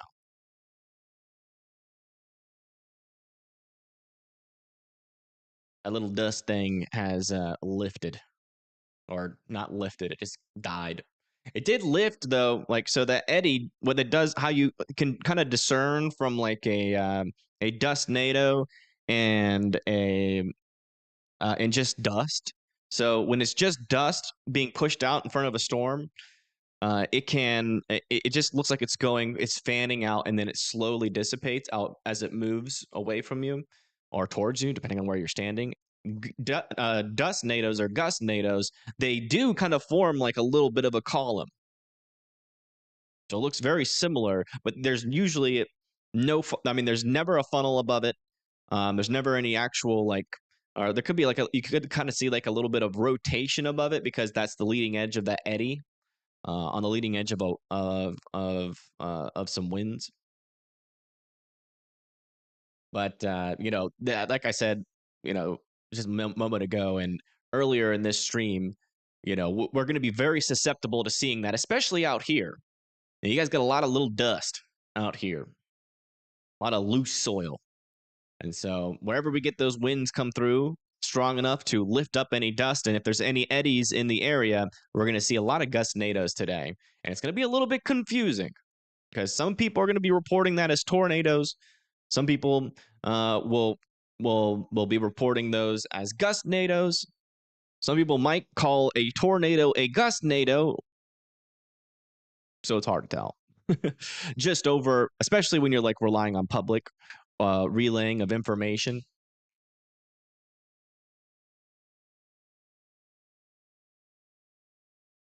No, there's no tornado in Canton. Canton's past the tornado threat. Canton come out of their safe spots. Same for Dunfermline, Bryant, Lewiston, and Cuba. You guys can come out of your safe spots as well.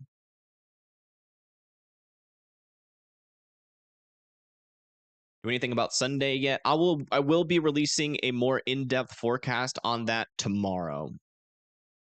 But I don't really want to go into detail because it's still a little bit. There's still a little bit of model agreement, and it's really not that looking like that strong of a threat right now. Some models have it a little bit of a stronger threat than others, but it's just kind of I'm still trying to form an opinion on it. So we should. I'll feel a lot more comfortable talking about it tomorrow. That's what I'm saying. We did talk about it a little bit in today's forecast, but I just didn't want to go too in depth. It went observed. Oh, I know. I mean, it went observed right when we were looking at it. Here, we'll go. Since people are just now tuning in, let's go back and look at it and just kind of diagnose what we saw.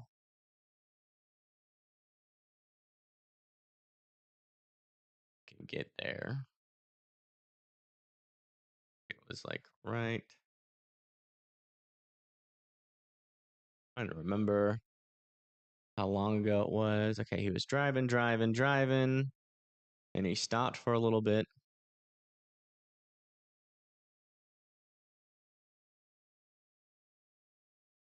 Went too fast. Yeah, right there on the left. You see that on the left? The dust gets lifted up there. It looks like smoke. Oops. Why is it doing this?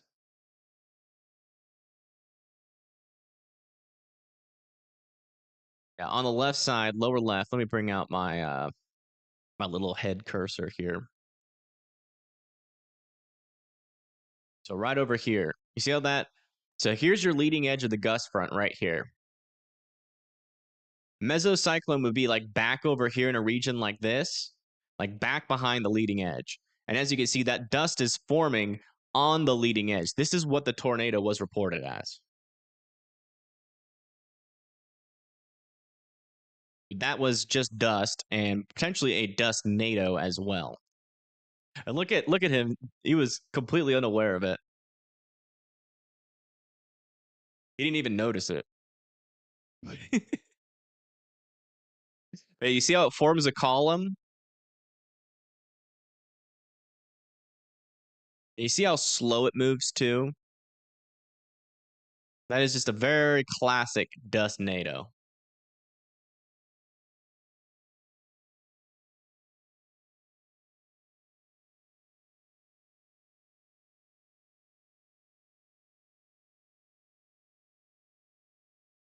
Yeah, there is another cell heading to Canton, but it's nowhere near as strong as this one. The cell behind this storm, all of its storm food got eaten up by this storm. Oh, wow. They are extending this tornado warning. That's going to be for Pekin, Groveland, Bartonville, Peoria, Peoria Heights, Bayview Gardens, and Washington. That's CJ Ziegler.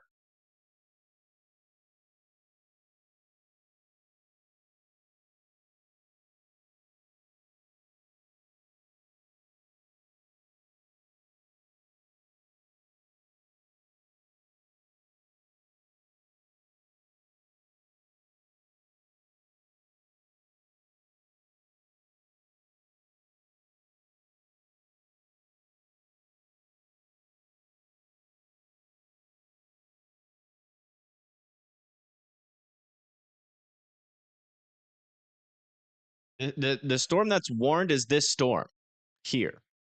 That's moving out of the warning, Paul. This storm is not the tornado warned storm. So people, yes, Canton can come out of their safe spots. Dumfries, Malign can come out of their safe spots.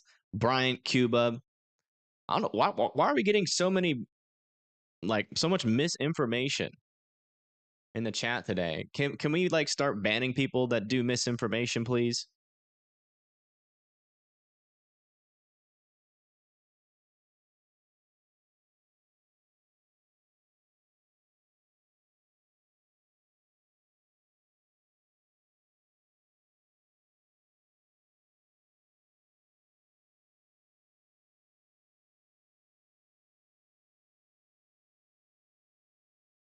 We had a little bit of a false signal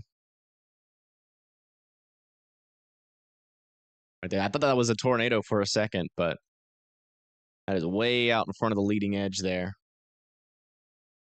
Corey is live. Yeah, there's a lot of storm chasers live today. Hello, hello, welcome. As you can see, we're back over to a radar indicated tornado warning. Areas like Pekin, Bartonville, Morton, Washington, Peoria Heights, and Bayview Gardens all need to be in their safe spots. Who is the storm chaser below me? That is this right here. This is CJ Ziegler. He is right next to where the mesocyclone of this tornado warned storm would be. So if a tornado happens, then we'll see it.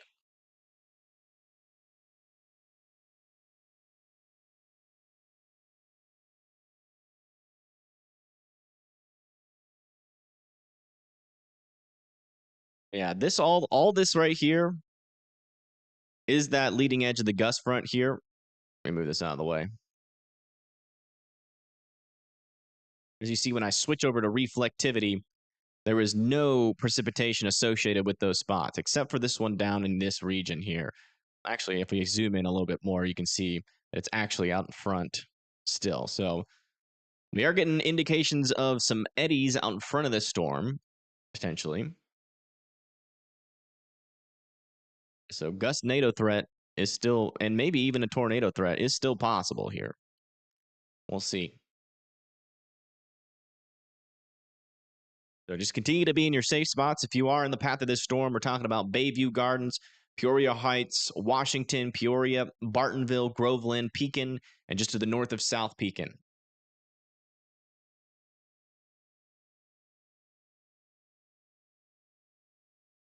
Let me see if any of my other storm chasers went live.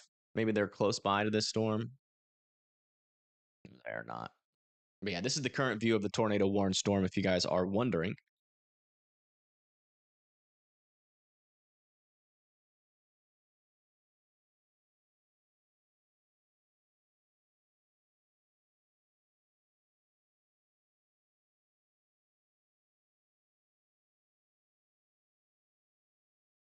Yeah, it's a very elevated storm.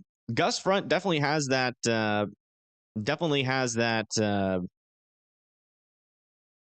GustNado threat, and where like we don't really have a defined mesocyclone on this storm at the moment.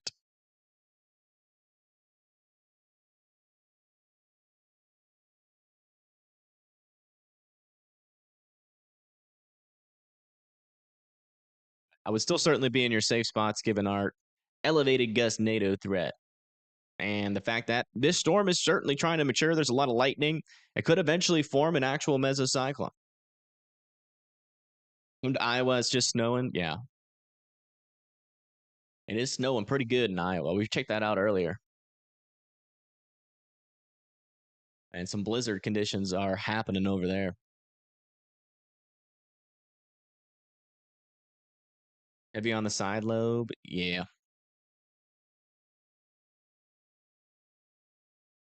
During its lifespan. Exactly. Yeah. And the thing about I don't think we have a whole lot of vorticity with this storm. Let me double check to see if that's changed. Well, yeah, I mean it's not bad. Not bad. There's actually some vorticity. Actually, no. I'm pretty sure. Yeah, this storm. Yeah, actually, this one actually has a decent amount of vorticity. So it is why our GustNado land spout and even tornado threat is elevated. It's observed again. It looks like we have another. I don't know if it's a tornado or a land spout. We do not, or a GustNado. We do not have uh, visual with our any of our storm chasers. So there's no way I can confirm or deny that report. So again, if you guys live in Pekin, Bartonville, Peoria Heights, Bay, View Gardens, Washington, Groveland, we do not have any indication of a correlation coefficient or a strong area of rotation within a mesocyclone of this storm. So I would assume it's a GustNado, but I can't see it with my eyes, so I can't tell you 100%. So if you guys live in this area, continue to be in your safe spots. This is a tornado, or it's being classified as a tornado on the ground.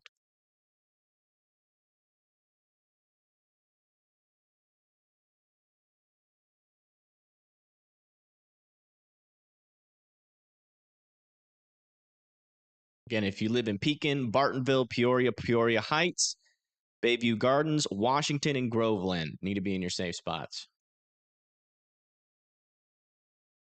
Ryan Scholl has confirmed it. All right, let me look at his visual.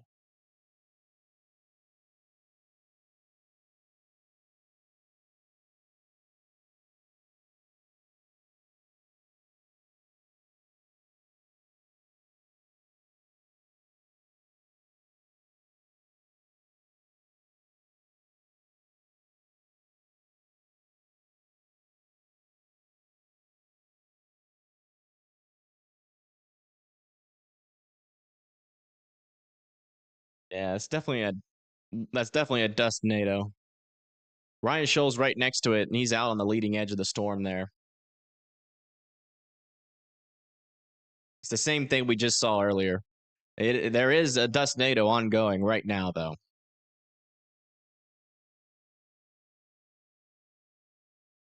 And that is located very close to 24, Kingston Mines.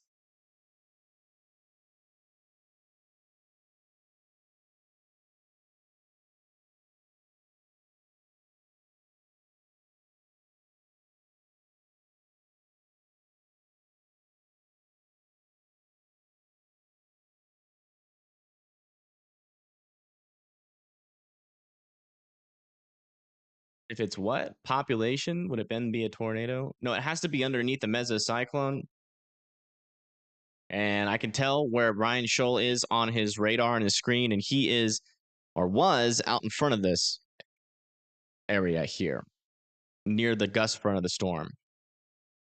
And it's not a tornado. It's on the leading edge of the gust front, so it's a GustNado. It's the same thing we just saw.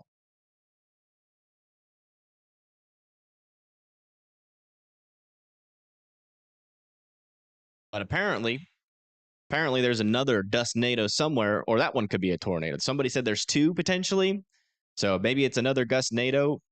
That one I don't know, but this one that is down here associated with this area, I know is a GustNado. Which again, those don't cause a whole lot of damage, but it don't want to be outside with it. One thing it can do is pick up debris, but they're usually around 60 to 70 mile per hour winds associated with GustNados. So if you live in Hollis and Pekin, I would be in your safe spots because of the flying debris threat. It's not a non-condensed tornado. It's on the leading edge of the gust front. I literally just watched it.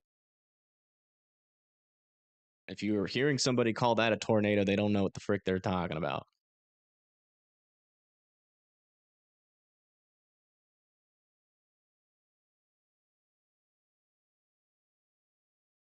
I just watched it on Ryan Scholl's stream.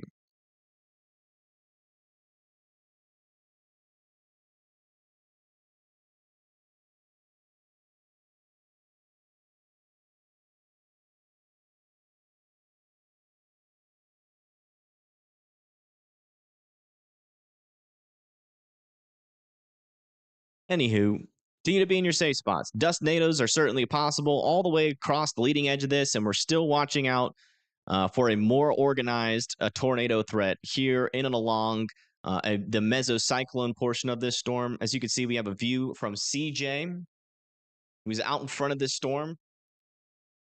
Does appear like it could be a mesocyclone all the way back behind our leading gust front.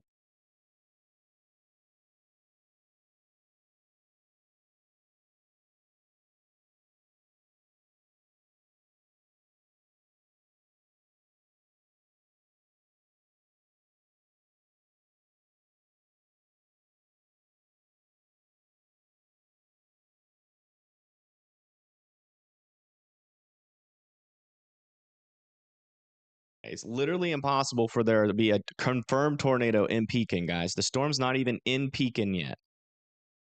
I don't know what the heck's going on. Everybody's just gone crazy.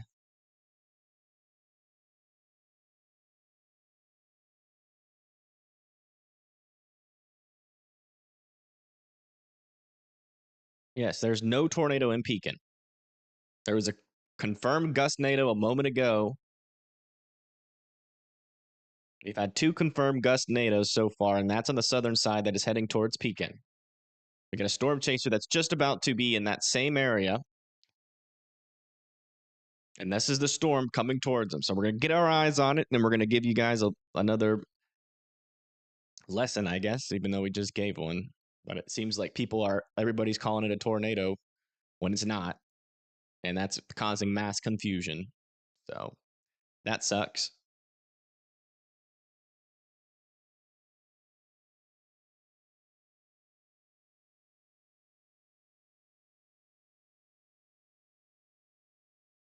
No, it's people coming in from other streams.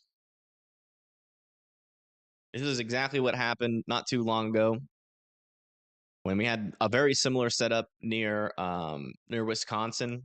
And there's a lot of GustNados reported as tornadoes. It was super confusing because people that want to get their audience riled up, they call the little spin ups along the leading edge of the gust front tornadoes because it gets some more viewers.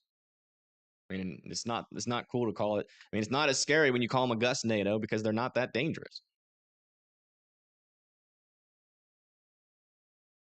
It's like I don't know what else to say to you guys. That's just what's going on right now. If we actually see evidence of a tornado, I'll let you guys know. It'll show up on radar, and it will also show up. It'll also show up on these storm chasers' feeds, right? Again, here's where our mesocyclone would be. We do have rotations in and along the gust front. Those are eddies producing GustNados at on and off as this approaches Peoria, Pekin, Bartonville, Peoria Heights, Washington, Groveland. I would still be in your safe spots. Even GustNados can throw around debris.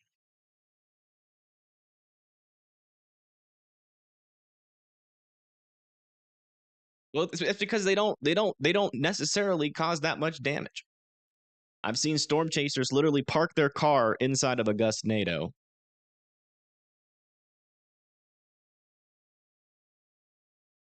They're not that dangerous. You definitely don't want to be outside during one, but you could easily just park your car in a GustNado and be fine. It's not going to lift your car. It's not going to throw anything big. It could throw some like tree limbs and stuff, like small ones, like little leaves and branches. But, there's a reason why we're not seeing correlation coefficient spikes all the way up this leading line is because they're not really picking up that much debris. So we're not seeing any debris signatures.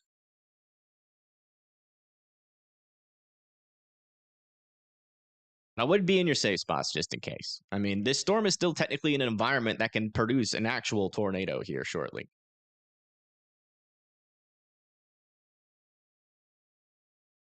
I get a verbal update on Palmyra, Tennessee. Yeah, so we're talking about so these storms here further to the south, they're not going to have a whole lot of instability.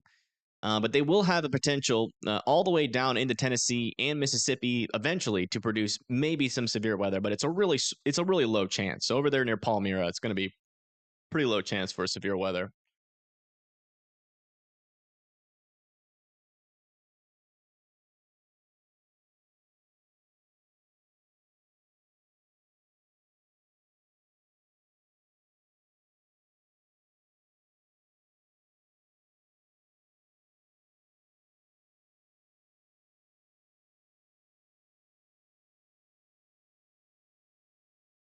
How's Chicago going to be?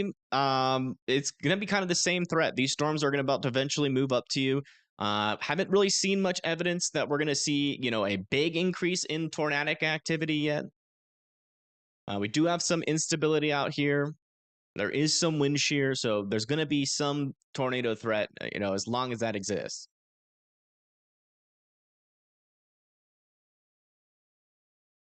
But as of right now, we're not really seeing any organized rotation in really any of these storms right now. So hopefully that stays the case, and all we got to deal with today is GustNados. That would be a lot better than what we were expecting. All right, looks like CJ has another view back in on our storm. We got a shelf cloud forming, so we definitely got some strong gusts surging out with this storm. Again, along that leading edge of the gust front, that's where those GustNados are going to spin up.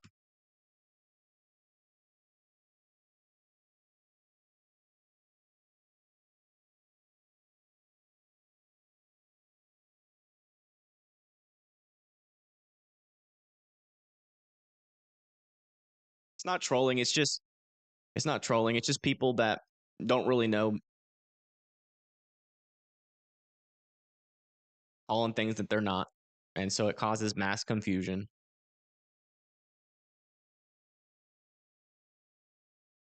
People, I mean, it looks like a tornado when you see it. I mean, it's dust rising from the ground. Because you gotta understand where the person is viewing it from and by what part of the storm they're viewing it from, right? If they're viewing from it on the leading edge of the gust front, then that's a GustNado or a GustNado. If they're viewing at that dust rising up underneath the storm, underneath the mesocyclone, that's a tornado. There's a big difference between the two. Mesocyclonic tornadoes, tornadoes that are like under a mesocyclone, the circulations that form under a mesocyclone underneath the updraft of the storm can cause a lot more damage than a GustNado.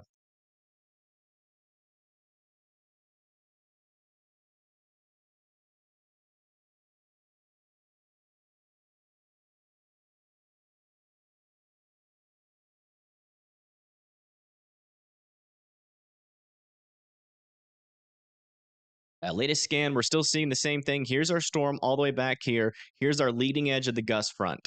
Here is where we're getting reports of GustNados. So again, if you live in Pekin, Hollis, Groveland, Peoria Heights, Washington, Crave, Cure, Morton, you guys still need to be in your safe spots for that threat. But back where a mesocyclone would form with this storm, there is zero rotation. And that shelf cloud is looking really cool, though. I will say that's a nice shelf cloud. Really indicative of those winds that are about to come through here, potentially of 40, 50 mile per hour winds.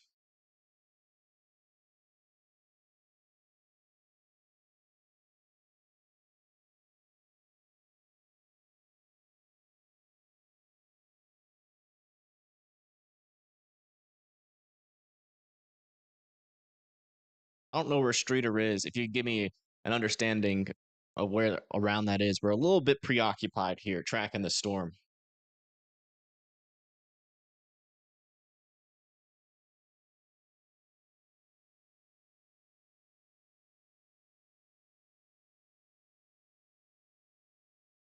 South Bend is looking like a pretty conditional threat. We could get a resurgence of some instability, but we're still just kind of monitoring the atmosphere right now.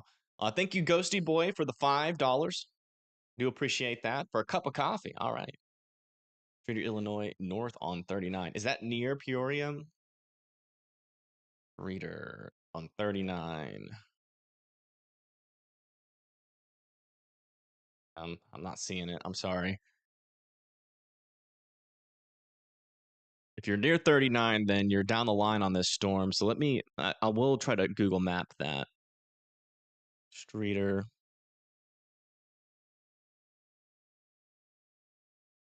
Streeter. It's not coming up for me. What time? That's going to be most likely tonight. I don't have the timing memorized right now. Yeah, as you can see, still got a pretty prevalent shelf cloud pulling into Peoria right now. 39 is east. Yeah, I saw that. Oh, there it is. I see it. Yeah, you're going to be down the line of this storm for sure. So, GustNado potential will eventually exist for you as well. Why do storms go outflow dominant? Because well, as you can see, I mean, we got a lot of rain. Line's not really moving that fast, and essentially what's happening is we're getting a lot of precipitation, and it's surging out in front of the storms. And so, given the slow storm movement, the amount of precipitation, and also the lack of instability in this area, they're going to be a little bit more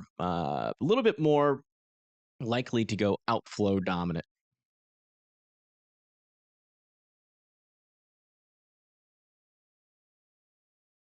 The dust is coming from. Be careful, Kelly.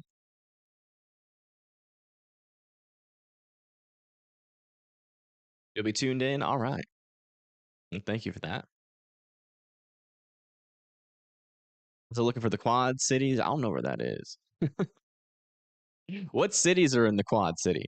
By the way, further down in the south here, we do have a severe thunderstorm warning with 60-mile-per-hour wind gusts and penny-sized hail. So you guys still need to be indoors and away from windows down there near San Jose as well. See, right there, that's a mesocyclone here. Or it looks like one.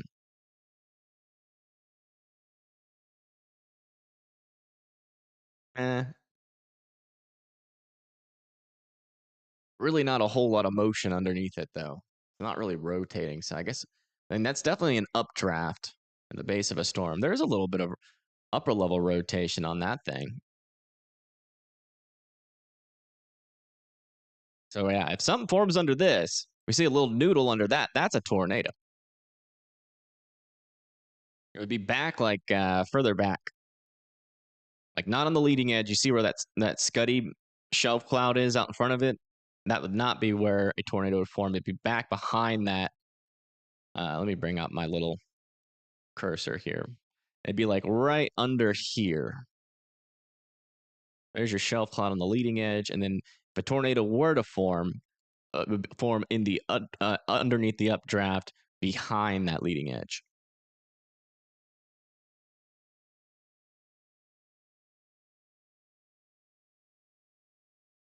Just watch the Netflix, the twist. Oh, watch Netflix, the Twister. So scary. Yeah. Tornadoes can be scary. That is for sure. You definitely don't want them happening nearby you, or really anywhere. But it looks mesocyclone there, but I don't think it's rotating that much. I see literally zero motion underneath it. And it's also very, very elevated. So I think it just looks like a mesocyclone because that's just kind of like southern edge of that shelf cloud, but it's really not a whole lot of motion underneath it yet. And when we come over to radar here, and to be honest, like it's not like we're far away from a radar either. Like we're getting accurate radar data out of this. There is some weak rotation back here associated with some reflectivity. I think that's what we're looking at. That might be like a mesocyclone back in there. Yeah, that's if a tornado formed out of that area, now that would be are we lined up here? Yeah. The tornado formed under that area, then yeah.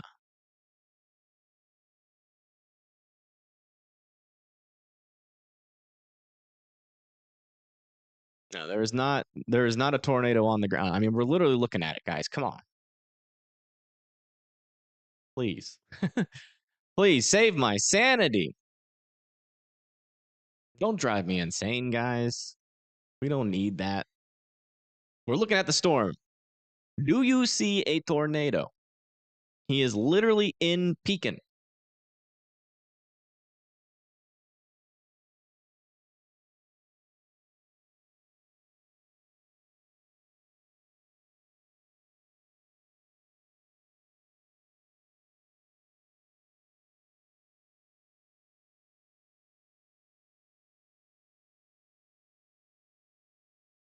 Yeah, it does look kind of spooky. I think we can all agree on that. We definitely got a spooky looking storm. You could dress up for this for Halloween, and you'd probably scare a couple folks. But all of that is a shelf cloud.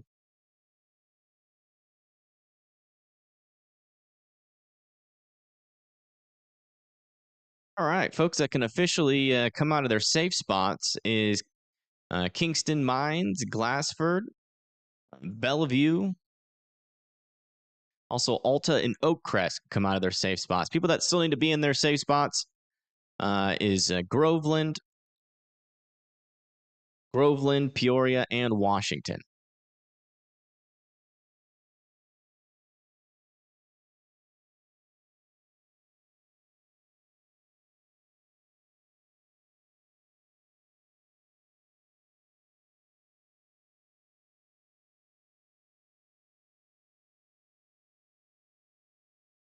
No, Peoria still needs to be in their safe spots. As long as you're out in front of this red stuff here, you should be in your safe spots. And as you can see, denoted by this red area, the storm is moving towards you.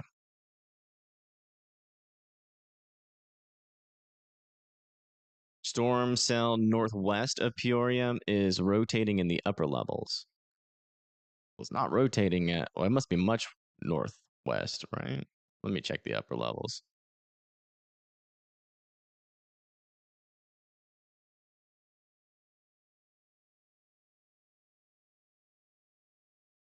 Northwest of Peoria?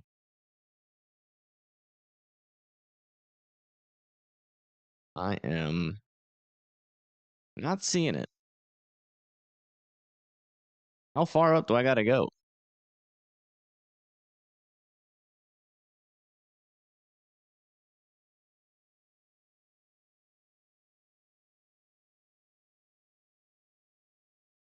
Okay.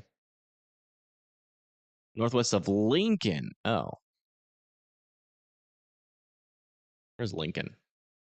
Dang it. I really need this. I really need this app to get the dang search bar function because I got to search everything on Google Maps. It's fine. It's only like 0.2 seconds more of time it takes. Okay, so that's north of Springfield. Okay, so that's like here. So one of these storms is rotating in the upper levels.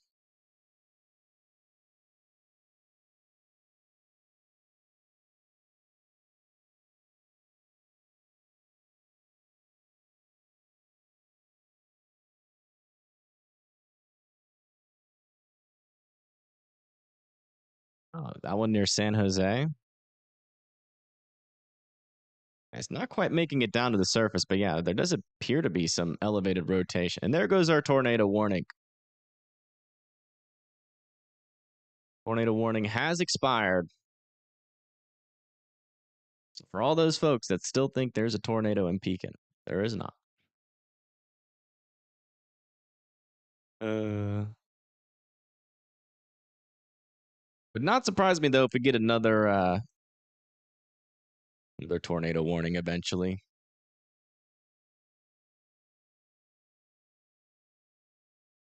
Just given I mean, who knows? Maybe it'll actually be associated with like a supercell or a mesocyclone. But that honestly was like one of the most frustrating tornado warnings I've had personally. I hate events like this. Cold core setups always go the same way. You get a GustNado, and then you have 1,000 storm chasers shouting tornado.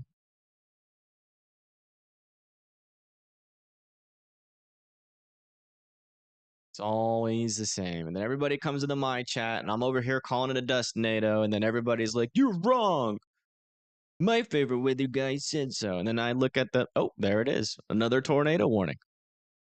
And they're like, "You're wrong. My weatherman says so." There actually is a little bit of rotation here. It's very broad, kind of on the weaker side of things, but that actually is a mesocyclone, as we pointed out earlier. So if you live in Groveland, East Peoria, Metamora, and Eureka, you need to be in your safe spots. But yeah, it always happens the same way. And they're like, you're wrong. And it's like, and then I have to like go through and show them. It's like, okay, so here's where your storm chaser is, and here's where the storm is. And they're looking this direction at here. It's like, okay, so now you see that that's on the leading edge of the gust front. But it's like sucks having to like explain that to people while you're in the middle of a tornado threat. How's East Peoria looking at? Well, you need to be going back into your safe spots. They let the tornado warning expire for a moment, and then they reissued another one. Tornado Pagey is live. Yay.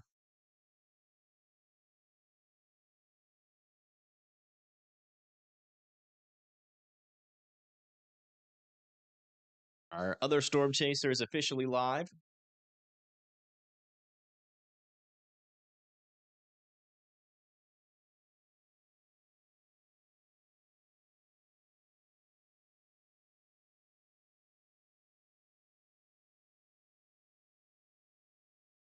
Maybe we can switch back over to here.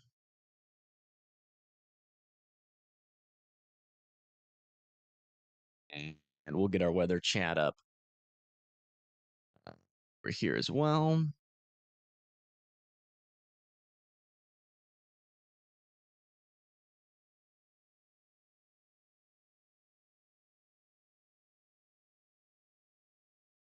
New tornado watch has been issued. Okay.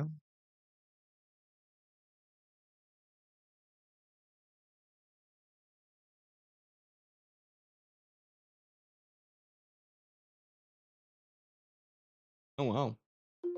We got a new tornado watch all the way down here in Evansville, Madisonville, Hopkinsville, Bowling Green, Elizabethtown, Tell City, Jasper, Louisville, and Scottsburg. A few tornadoes will be possible. Scattered hail about the ping pong ball sized hail possible. And that's going to be associated with these storms firing all the way down here.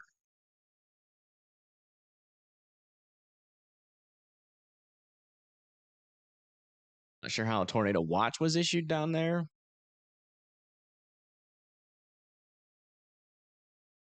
A little bit, I would say there's stronger wind shear down there in the lower levels.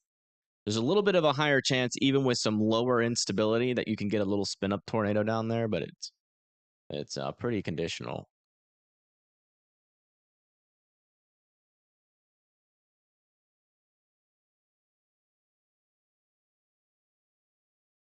Sent me a video of a massive dust storm a few years ago. All right, I'll check it out after we get a little bit of a break here from all this. Is this our closest radar? It is. Interesting. Yeah, we definitely have another GustNado probably trying to form down here. See, here's our leading edge of the storm. There's some rotation back down in this area near Groveland that is showing up on our velocities, and that's on that gust front that is out in here. So watch out there near Groveland and Morton and Washington.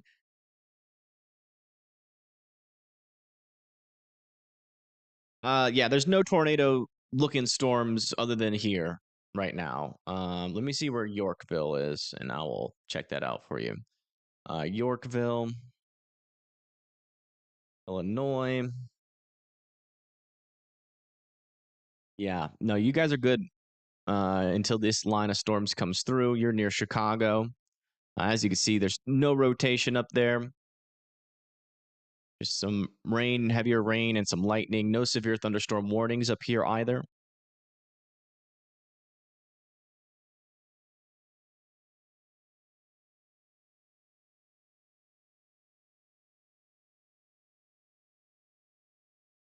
Or 10% hatched. No, it's impossible to get a. Oops, wrong area. It's impossible to get it. Actually, switch here for a little bit. It's impossible to get a strong GustNado.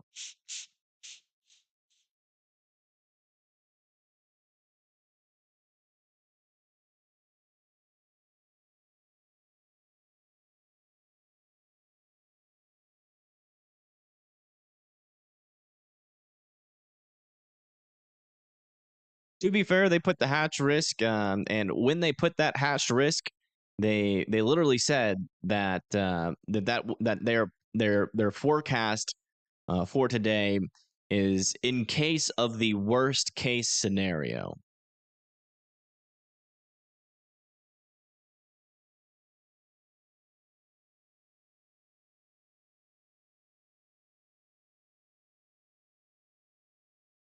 How about Braidwood? I believe Petersburg is in the clear. I don't know, guys. I mean, if you live anywhere east of Peoria, Eureka, near Springfield, towards Bloomington, pretty much all the way over into about here, for this kind of more northern threat, you still got storms coming. If you're behind this line, like near Canton, Havana, Jacksonville, Gettysburg, Kewanee, just be, you know that you're done. We have both of our storm chasers right next to the leading edge of the storm right now. I think Pagey Tornado is a little bit closer.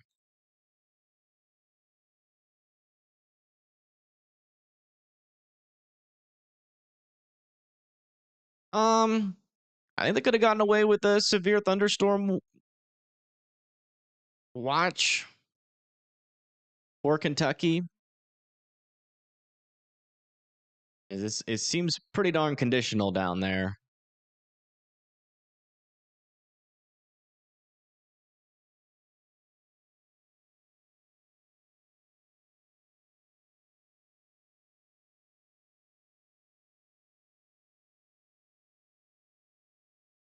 I mean, if you do get like if you do get like some organized supercells down there, I mean, it will be possible.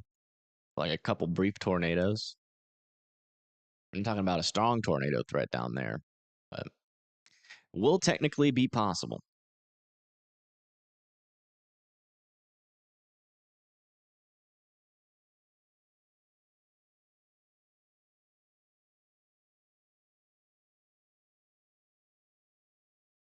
Yeah, definitely is a convincing area of rotation. I'm waiting for that latest velocity scan.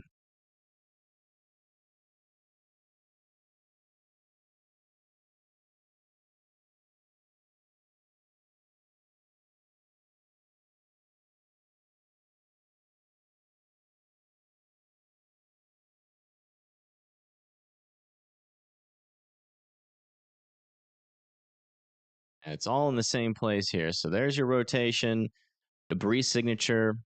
Not a whole lot of reflectivity there. There's a little bit here. Yeah, that could be a tornado on the ground.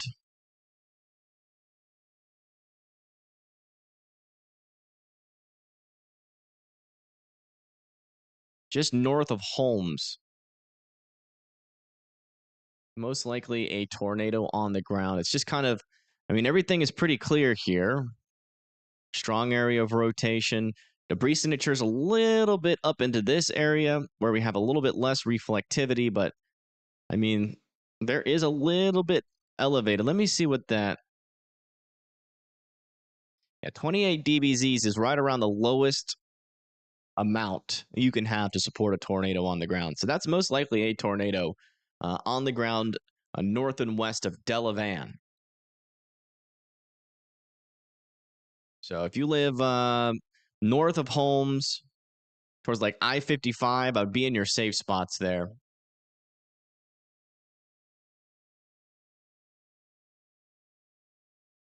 So it did make it down to the ground. It definitely did.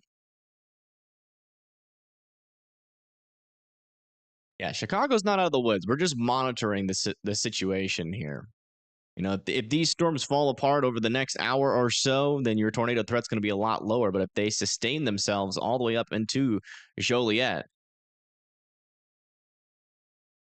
I'm surprised this is not warned.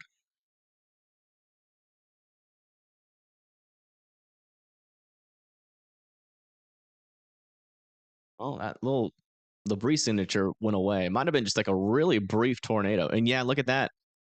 Latest reflectivity is right over this area. That could still be on the ground.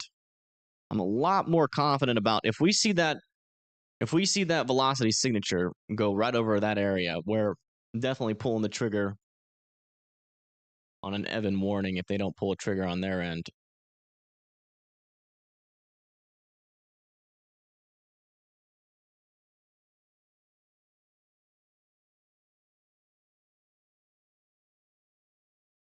Yeah, I mean, right there.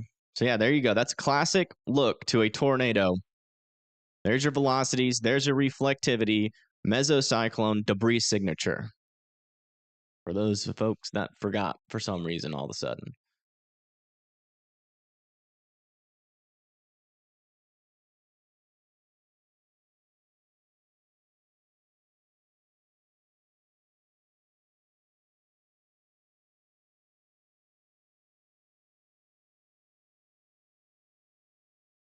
And if you're just now tuning in, we have a tornado on the ground here, north and west of Delavan, moving up into 155. You guys need to be in your safe spots in Hopedale, Dillon, Tremont, also Mackinac and Morton. Further up to the north, we're still monitoring this storm here near Washington, Eureka, and Metamora. You guys still need to be in your safe spots. That leading edge of the gust front is coming towards you. In and around the storm itself, it does not appear to be much rotation at all with it. So the gust front tornado threat still continues for you guys up there.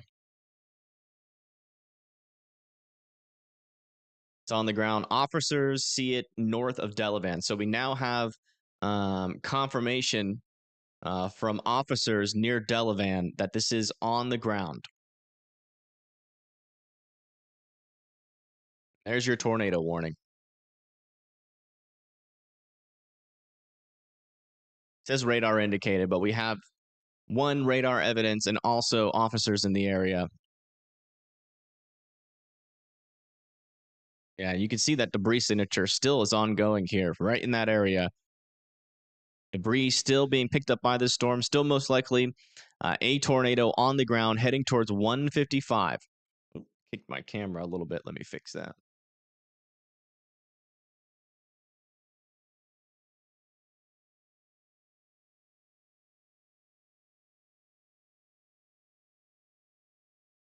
This thing's pretty wrapped up pretty good here.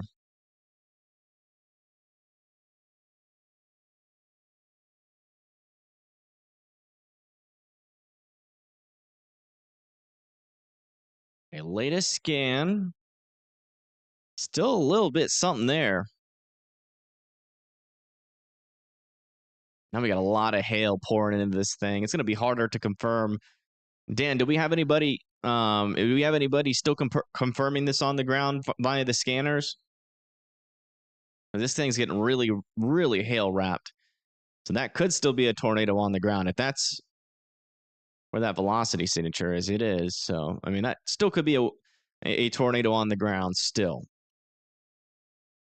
Is there no warning? No, there's warning. Tornado warning right there. Let's go check up north. Yeah. Still not really seeing too much there in terms of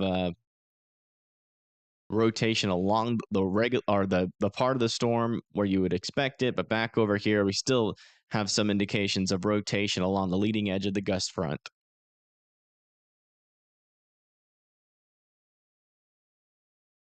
Out there in the thick of it, yeah, they always are. Thankfully they're oh, look at that. Right there, a funnel. That's the one that was on the ground. This is the southern storm. CJ's going to the southern storm. There it is. That's the tornado.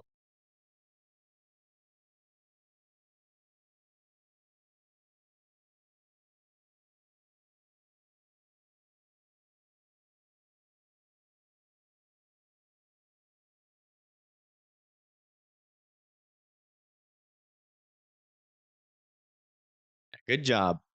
Good job, Dan.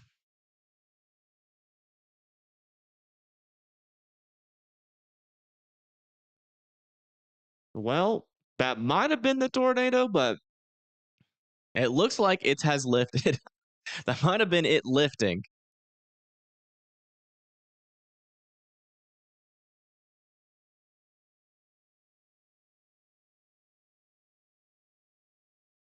Sheriff said is lifted. Okay, so we have confirmation here from our storm chaser and from the sheriffs in the area that this storm is no longer on the ground.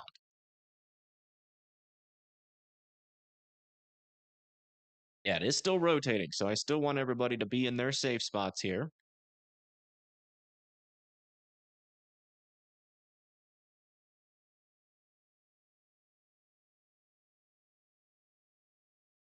And it still looks like there's the funnel down underneath that thing.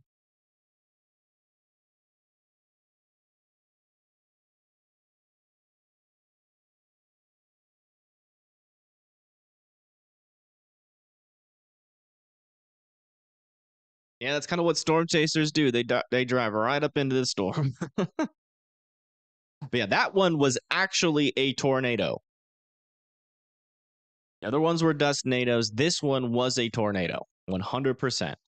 We confirmed it by radar. It was underneath a mesocyclone with reflectivity over it. There was a debris signature. This was our first confirmable tornado of the day.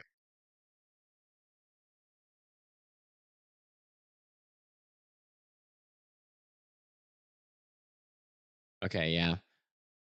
I think that funnel is completely gone now. I'm not seeing it anymore.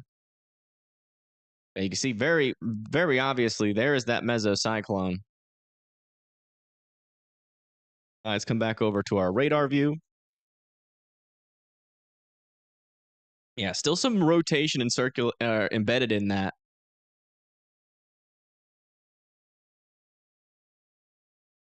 Oh, latest scan, not so much. Yeah, it looks like that rotation is dissipating. But it could try to spin back up. So we still want folks in Hopedale, Minor, Mackinac, and Danvers and Deer Creek to continue to be seeking shelter. Further up to the north here, still no circulation behind the gust front, but still that dustnado threat there about to come into Eureka. What I want to do is get our Iowa snow cam on a live view of the snow if we can.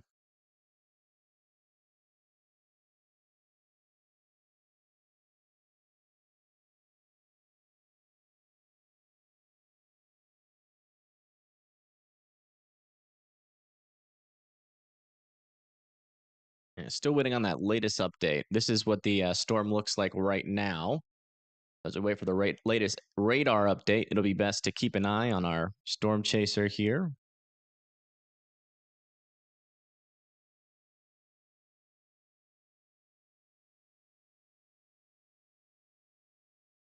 So CJ has gotten one dustnado today.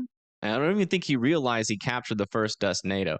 There's still what appears to be a wall cloud in there. That kind of looks wall cloudy right there in that inlet on the right side of that mesocyclone. Wow. What? How much hail? This thing looks like it's dropping some potentially big hail. They don't have any hail sizes listed. I bet you there's like quarter to like ping pong ball sized hail in this storm right now. Let me see what the severe thunderstorm warning. A severe thunderstorm warning to the south, which has similar look to it, at least in terms of the hail, is warned for 1-inch hail. Yeah, no rotation on the near Chicago yet. Yeah, CJ's killing it today. He caught that tornado right when it was dying, but he still caught it. And then he caught a GustNado. But I'm like I said, I'm thoroughly convinced that he had no idea he captured it.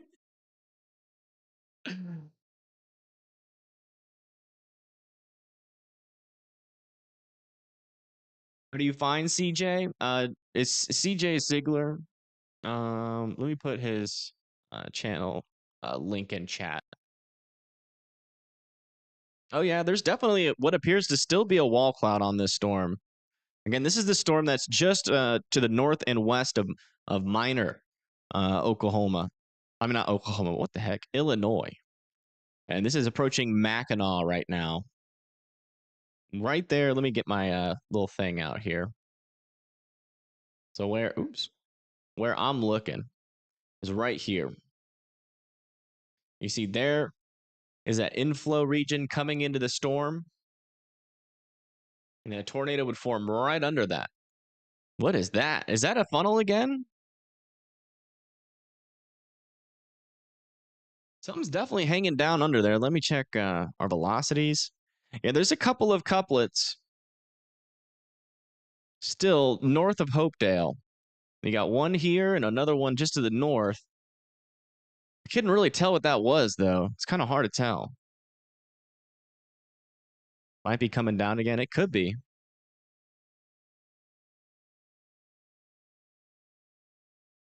And there's no debris signatures on radar, and we cannot confirm via visual here, but that definitely looks close.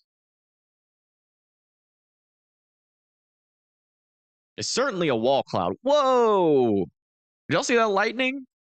Obviously. I mean, if you missed it, I don't know what's wrong with you. That was a big old lightning bolt. Yeah, this thing definitely still has a pretty organized mesocyclone here on like it's right near its inflow region. So certainly continue to be in your safe spot. This is definitely our most dangerous storm at the moment.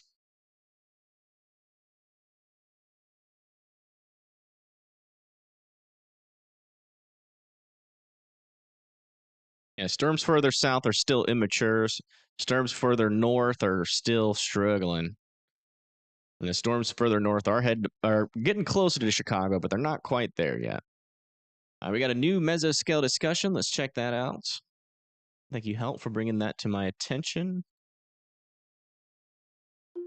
Risk for tornadoes, including a strong tornado or two, is likely to increase across much of east central Illinois. Okay, so they're talking about that little signal we had in our latest model runs of a potential resurgence of some instability. So they're highlighting that threat now.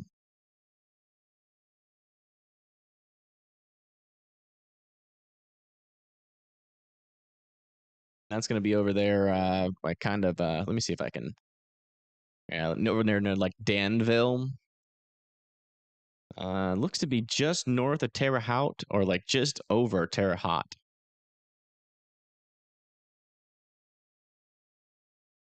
Wow. Yeah, look at that. It's even got an inflow tail. That is an organized mesocyclone there. Wow. Cloud looks like it's touching the ground. It's too much rain wrapping in there to really be able to confirm.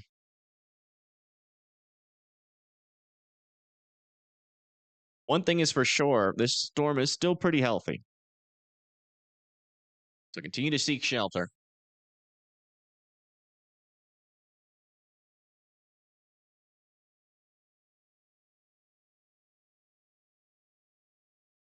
Interesting thing to note, though, on radar, there is still some rotation here. It is trying to build back in a couple areas of rotation, and that's exactly where CJ is looking at. So right back in there on the pretty much just to the left of the road, that would be your wall cloud, but it does seem like that outflow boundary. You see it to the right, that shelf cloud, that's the outflow boundary trying to undercut this mesocyclone. This rotation might be about to die, but if that rotation can stay in front of the outflow boundary, but yeah, that you can see that inflow tail got absorbed by it, so that might be surging out in front of it, which would technically kill off that mesocyclone. If that is the case, we shall see. Wow, those silos are huge. Is that grain silo? What is in those things? These ways, they're massive. Where's Pagey? Tornado Pagey, I think, is pretty much, yeah, like she's like right next to that mesocyclone.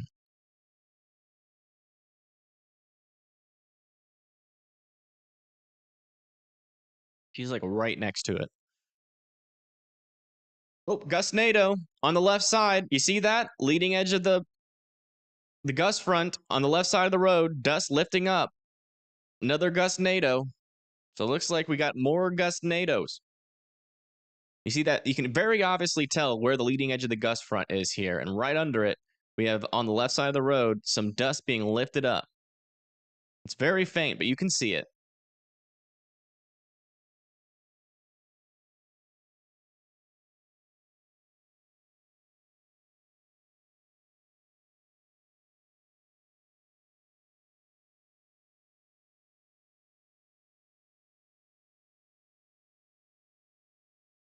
There's a lot of motion on the leading edge of this. That might be the rotating updraft coming right over Pagey Tornado. Wow. They're right next to that area where that rotation was. So that's probably it.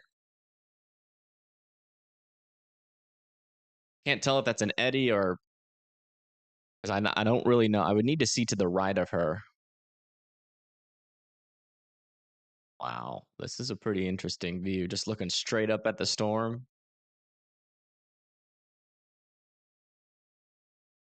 Let's come back over to our radar.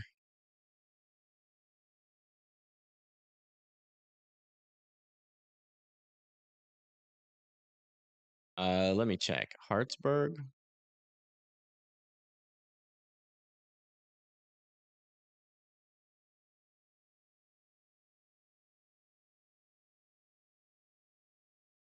North and east of Springfield. Or Springfield. So that'd be like over here.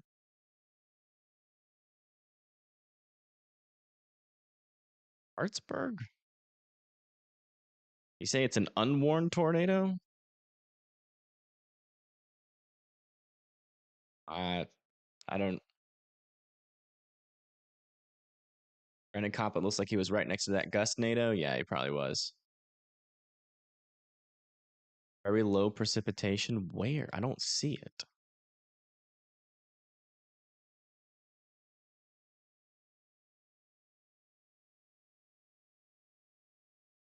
Yeah, you're gonna need to send me a screenshot or something. I cannot search, unfortunately, on this, and I get very confused very quickly. Yeah, that might have been that GustNado right here, running that leading edge.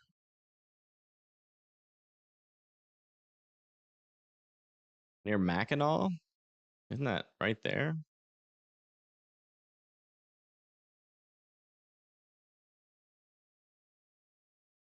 Yeah, there's an area of rotation right here.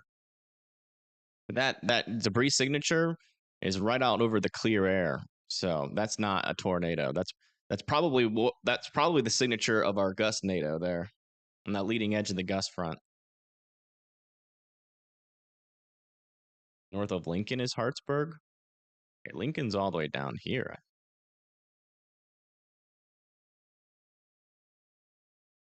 Ay. They just need a freaking search function on this. Yeah, Lincoln is north and east of Springfield. So this should be Lincoln. And then Hartsburg should be right here. So yeah, there's Hartsburg.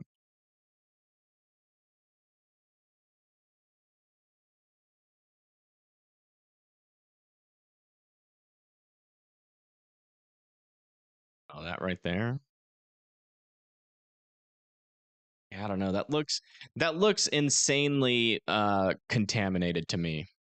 Okay, our northern tornado warning has been allowed to expire.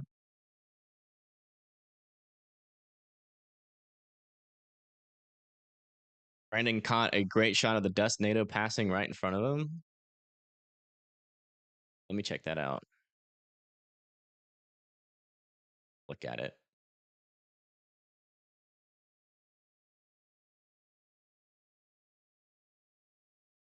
Play the audio.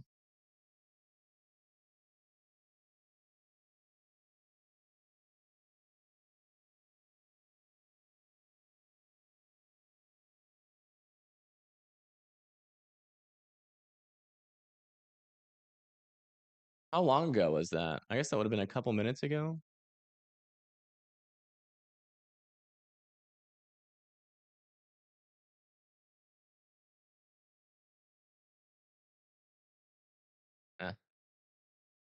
Oh, I see it.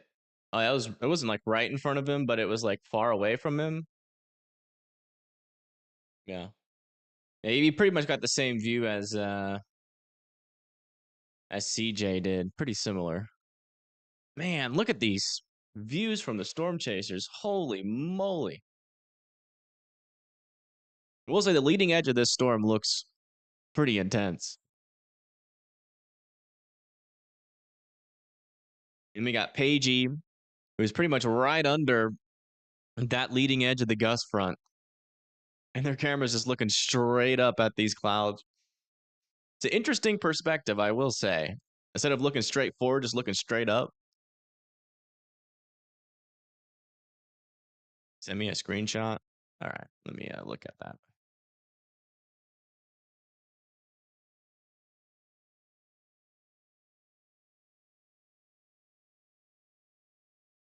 It's not loading. Help.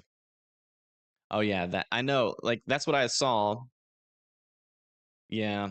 It's just it's so contaminated. I can't tell you a definite answer. Help.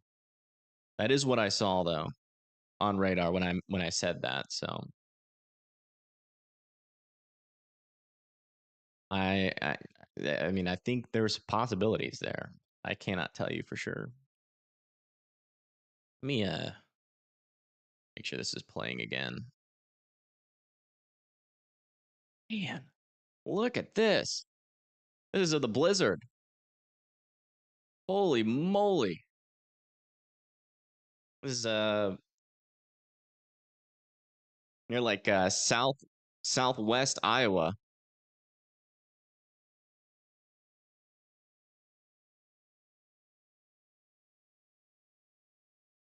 Jeez Louise.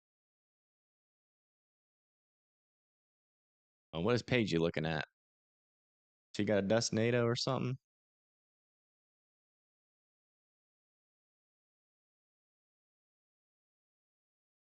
Had audio. I have no headphones. I can't hear what's coming out. I know I don't have any audio playing, but I wish I could turn it on so I could listen to it. All right, latest on our tornado warning. Still an area here of some rotation. This one back down here is associated with that mesocyclone. So that thing that we're looking at on CJ's stream, that is definitely. Whoa, what is that? Is that another GustNado? Look at that. That's a lot of dust. Whoa, that actually might be a tornado. He's like right where that little area of circulation is south of Mackinac. That is a heck of a lot of dust being lifted up there. We need a better vantage point. He's pretty far away. Paigey should be right there. Oh, yeah, she's inside of it.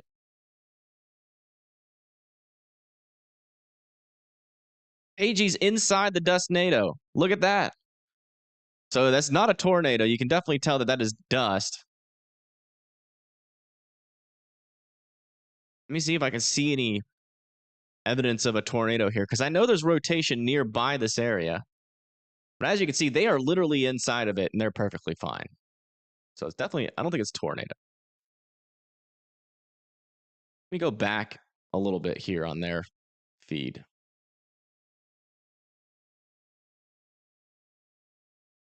Yeah, you see? Yeah.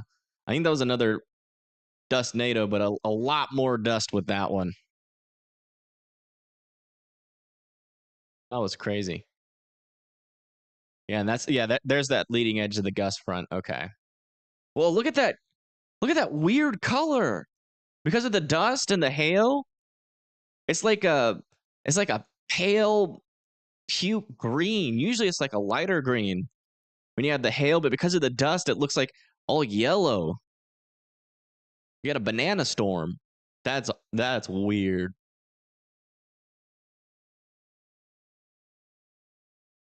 That's a weird color. That's because of the dust. Oh, another GustNado. Look at that. Y'all see that? We got a GustNado outbreak happening right now, folks. Oh yeah, look at it on the left side of that grain silo. Look at that.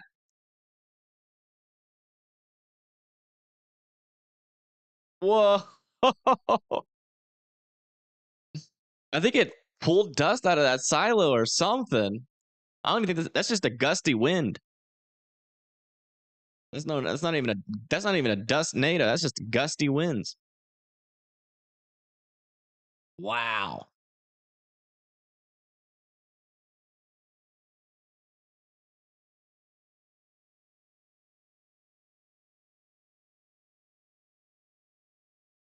All right, Tornado Explorer. Yeah, try to find photos. I think NWS should have photos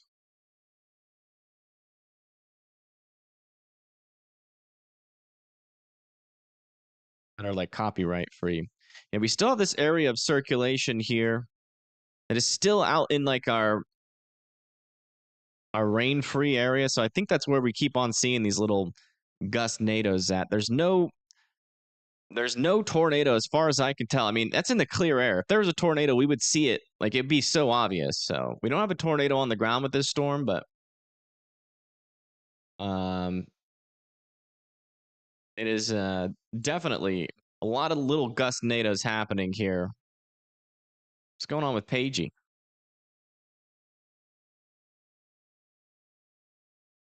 Yeah, she looks like she got caught by the leading edge. I'll play the. Wow, these are pretty strong winds.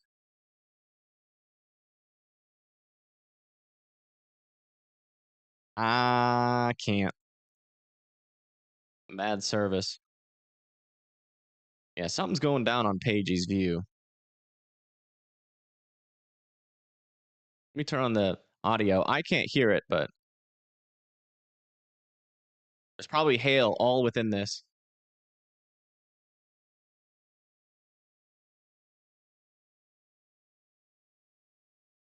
What in the heck? It might be a microburst. No sound for y'all. What? Uh, do they not have sound on their stream?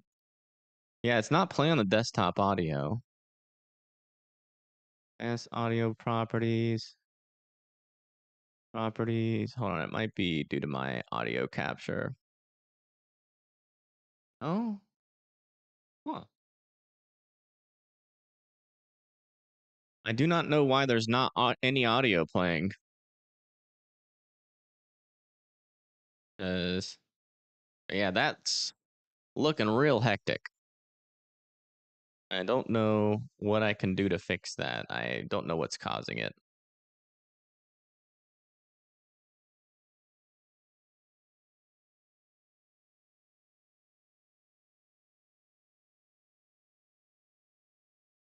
Does CJ have audio? Here, y'all tell me if CJ's got audio.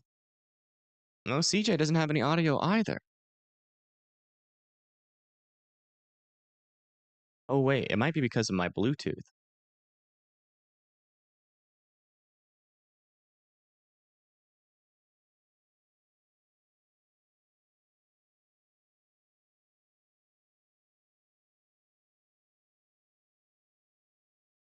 New tornado warning has been issued.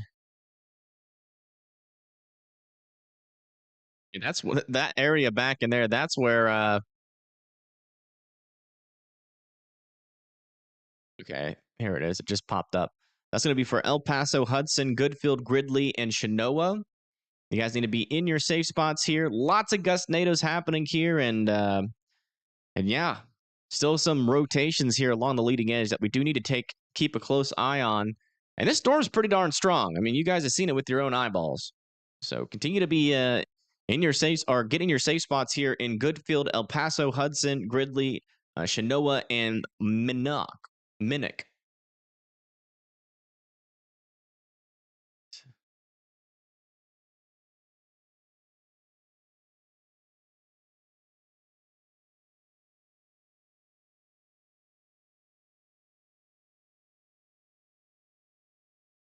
Y'all hear him? It's not showing up on my desktop audio. I don't. Properties, everything. Is it Realtek? Is that what it needs to be? Since I'm not using that anymore. Let me try this. I'm trying to multitask. Just give me a second. A CJ. There we go. Potentially, we're going to try to get ahead of this, but we're being engulfed by at least 60, probably 60 plus winds.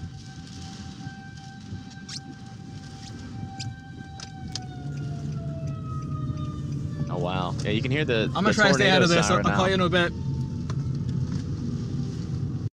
Okay.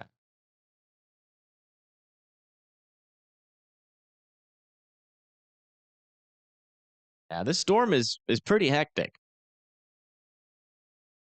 Pretty darn hectic storm right now. Still a little bit of rotation over here near Congerville. Still want you guys to be in your safe spots for that.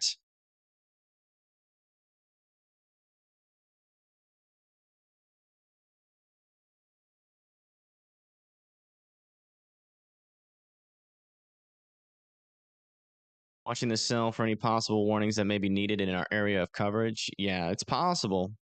It's going to try to get up. Like, this storm is going to be heading, like, into, like, maybe southern Chicago. If it can last all the way up there. And now I want to listen to Paige. We have audio.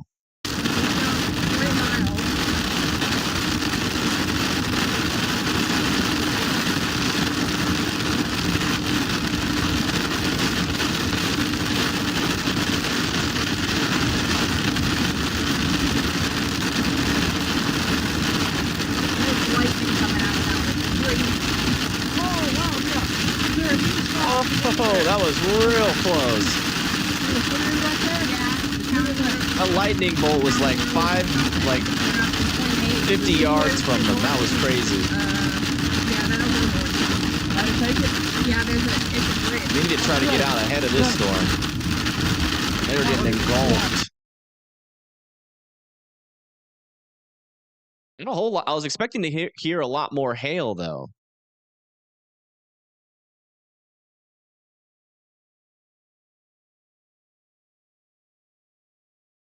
There really isn't that much hail. At least that I couldn't hear. It didn't sound like a whole lot of hail where she was.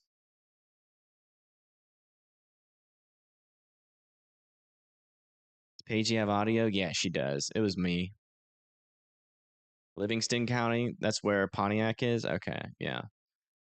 And it'll eventually make it up there. The good news is, you know, in comparison to what our models were saying were possible today, you know, we have gotten one tornado, but only one storm to monitor. That's at this point, I mean, because we're near, at least where this northern tornado threat, we should be at the peak. And we're only tracking one storm. I mean, we were potentially talking about a widespread tornado outbreak at this point on the weather models this morning. So we are getting a GustNado outbreak, though. That is definitely happening. We had like at least, how many GustNados have we had? Has anybody been counting how many GustNados we've had?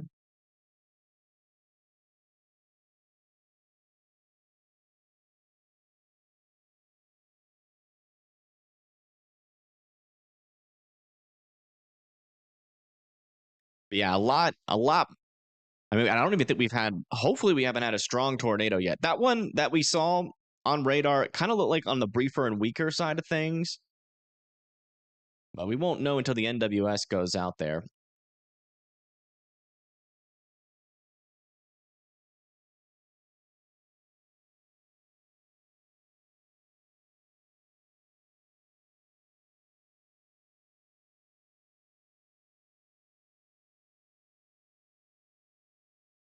Oh, I see.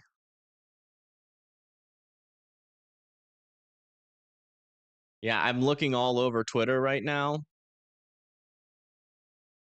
And I just see GustNado after GustNado with the hashtag tornado on it.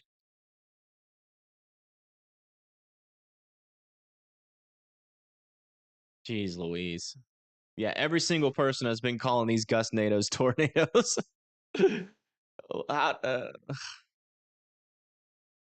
I'm just, What happened last time we had this? Also, apparently in Arkansas, we have an interstate closed due to fire. Look at that. My goodness. That looks terrifying. Really hope everybody's okay. Yeah, big traffic jam there is the. Let me see where this is at. Zachary Hall is reporting this. I-530 near the 104 interchange. Wow.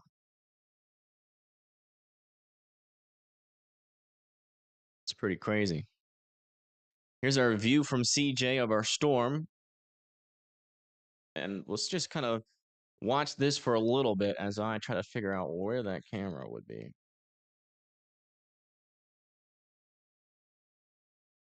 I want to see if we can get eyes on that.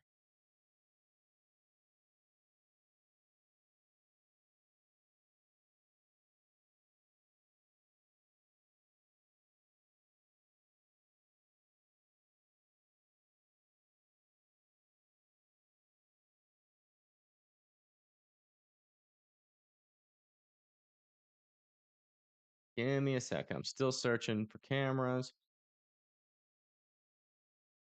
I can't find it. It should be a major closure, but anybody can figure out where that camera would be in Arkansas and send it to me would be helpful. All right, coming back over to our radar. People that still need to be in their safe spots is Hudson, El Paso. New information. This tornado warning has been upgraded. Oh, wow. So this has been upgraded now, which is interesting. Yeah, listening to CJ, see if he sees anything. This thing. We got basically a haboob going on right now. Lots of dust. Yeah, I'm not seeing Small that. piece of the debris.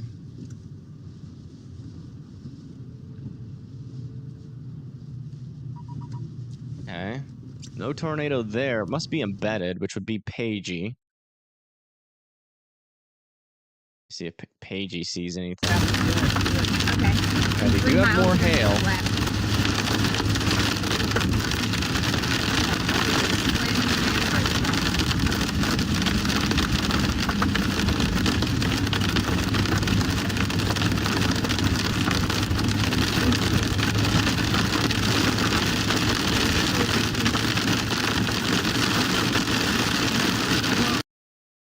Not seeing a tornado in there. I don't know where this tornado is. Let me get some information on this.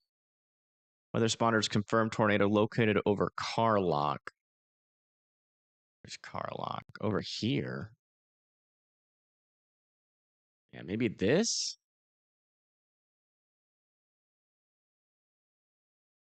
There's really not much of a velocity signature here, but this tornado could be there.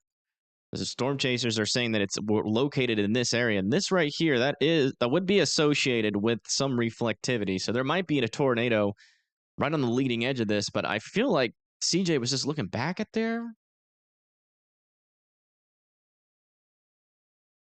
There's no debris signature, so I cannot.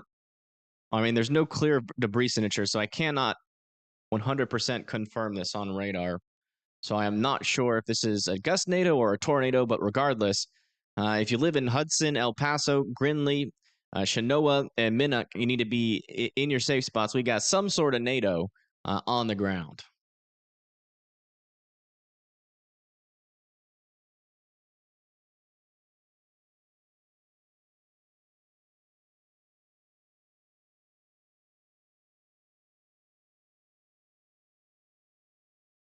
Fires all on the same day. No, it's not strange anymore. I mean, this has been kind of the deal. Every single storm that's come through has had this kind of threat. The last couple of stronger ones that we've had.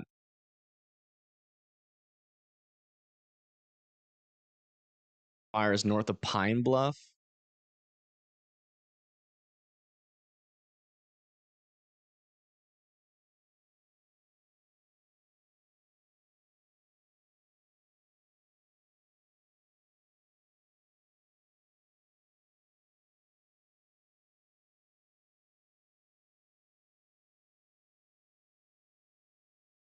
I don't remember where Pine Bluff is. Okay, there's Pine Bluff. Okay, bunch of closed roads.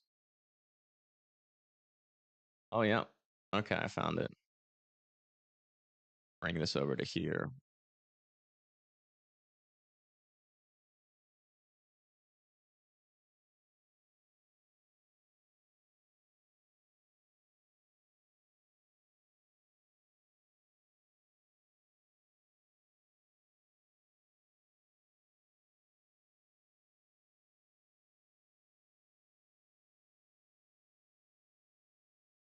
Yes. We got a not a tornado, but a fire that has closed down this road in Arkansas, and this is a live view. Man, look at those winds.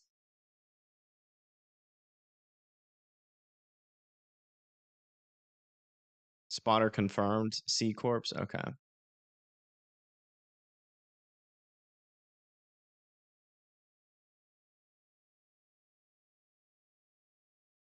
All right. Wow. That looks dangerous. Not gonna lie. Let me put Brett somewhere here.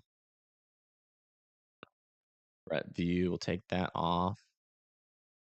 Bring this down to here. There we go. That fire is it's just north and west of Pine Bluff off of 530. Like just to the north and east of Whitehall, we got traffic backed up because there's a fire currently crossing over the highway. As you can see live on the bottom right of your screen.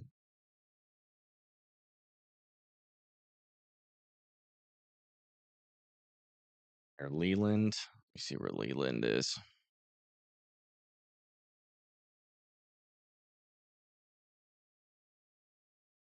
Leland. Okay, it's up here.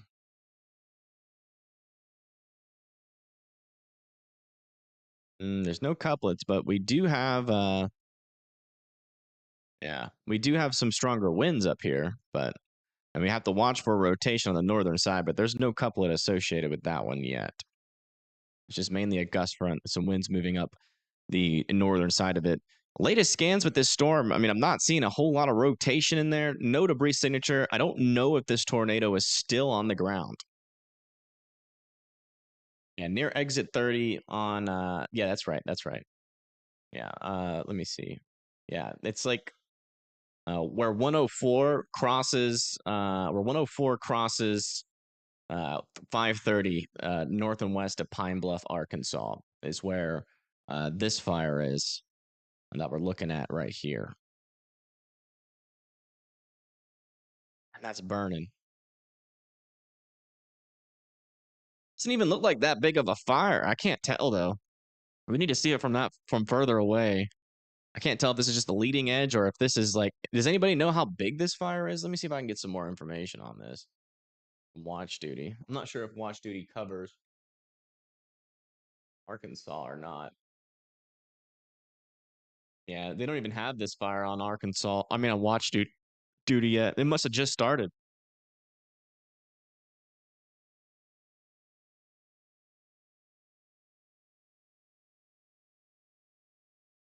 Now a wildfire. I know. I mean, this is near Pine Bluff. I mean, Pine Bluff had a tornado go very close to them. So yeah, that I just can't imagine. It must be so stressful.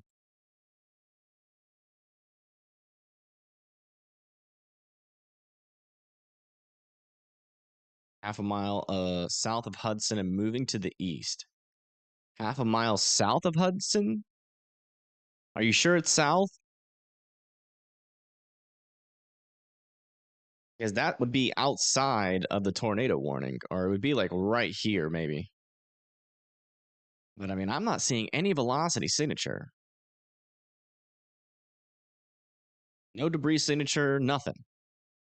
So we're just going off of scanner reports here. That's what it sounded like. Hold on a second. All right. All these reports that Dan's putting in chat, that's the that is from the scanner broadcast from like the local police. There's a tornado. It's somewhere over here near Hudson, but I mean, there's no way to confirm it here. If it was reported near Hudson recently, then that is most likely a GustNado. But it still appears to be on the ground. Let's go over here to CJ. He's a little bit further out in front of this and see if we can see if it's a tornado. Because CJ's been right in this area the whole time.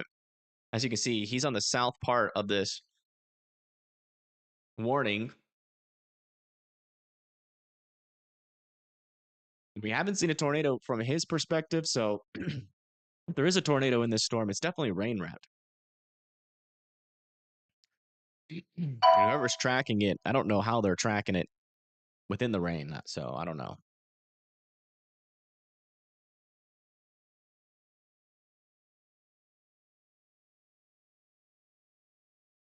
My computer on? Yeah. I mean, again, how you see a tornado on radar is very simple. Or not very well, it's simple to me, but you need a velocity couplet, which we don't have with this storm. You need a correlation coefficient, which we don't have with this storm. You need, and it needs to be associated with reflectivity. So none of that's happening. So I cannot confirm a tornado via radar. But we do have chasers on the ground that have confirmed that this is on the ground. So if you live in El Paso, Gridley, and Chinoa, you should be in your safe spots.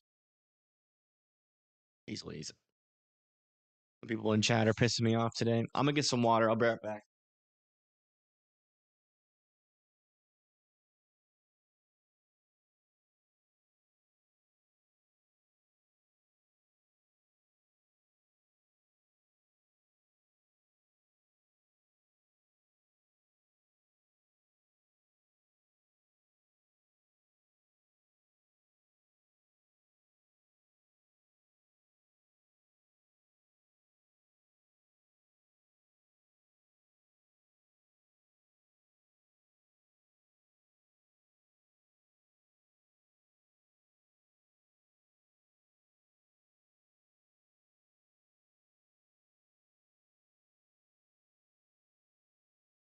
All right.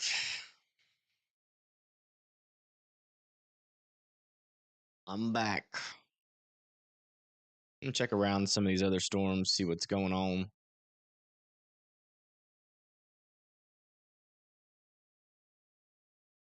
Yeah, that's a weird spot for rotation to be. Let me see how that's progressed here.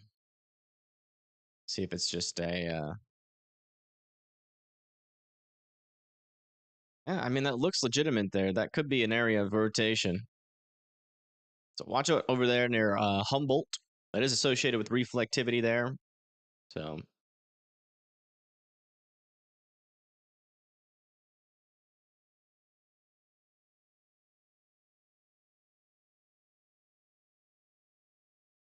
out of the live stream. No, I mean we've got a tornado apparently on the ground. So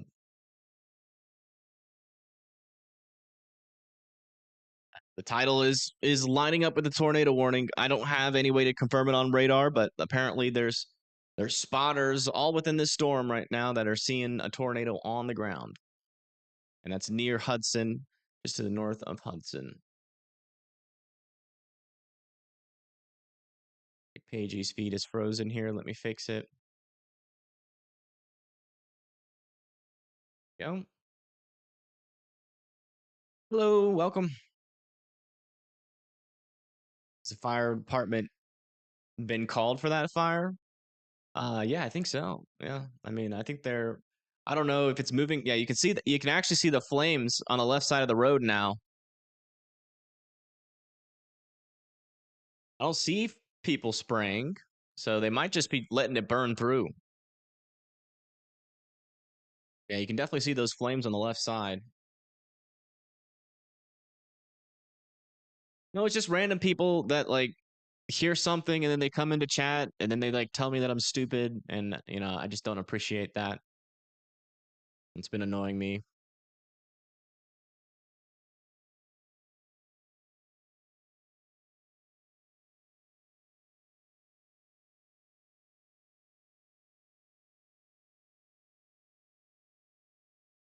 I know you guys know better, but it's just frustrating. It's like because I know where all this has come from, and it's just like these people know what they're looking at, and they're still calling it tornado just for clicks, and it's just like, okay.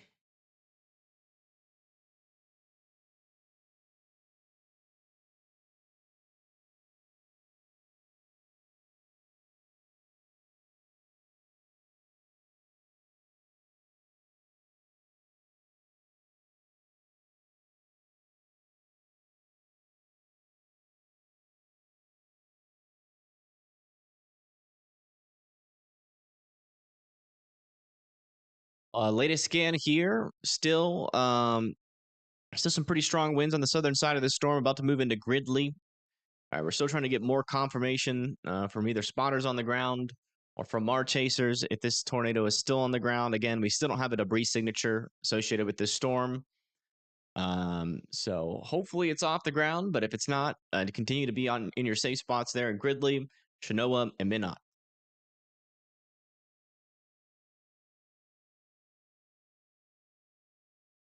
Haven't heard anything about it in a while. Okay, thank you, Dan. I appreciate that.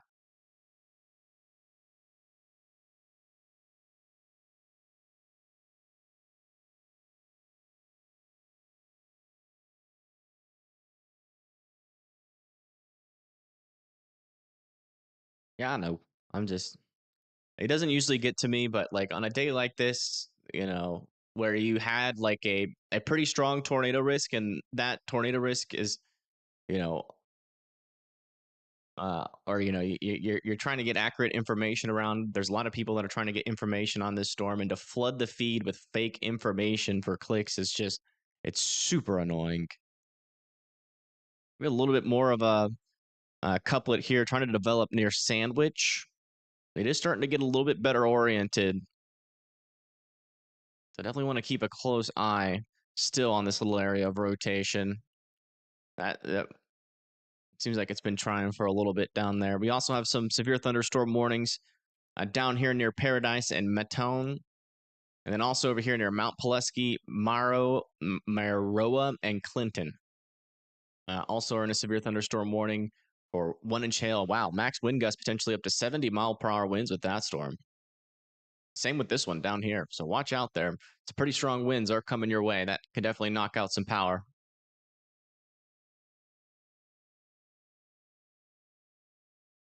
Sandwich. Oh, okay, I gotcha.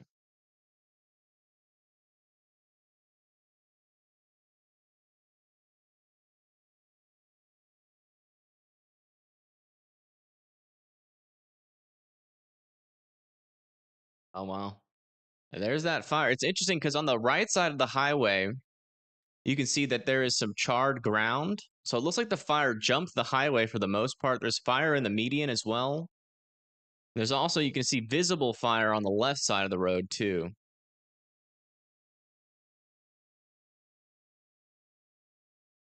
And you can tell those winds are still moving pretty quickly here. And there's some houses near this region. It's a pretty populated area out here, so it's gonna get pretty dangerous. I'm searching for more information on it, but I just don't have a lot of stuff to report.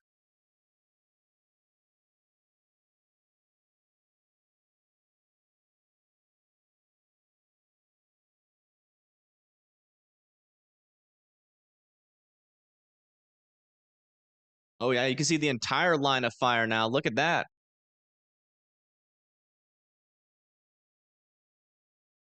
Yeah, there's like a whole line of fire in there. I thought it was a small flame, but no, there's like a whole leading edge of that.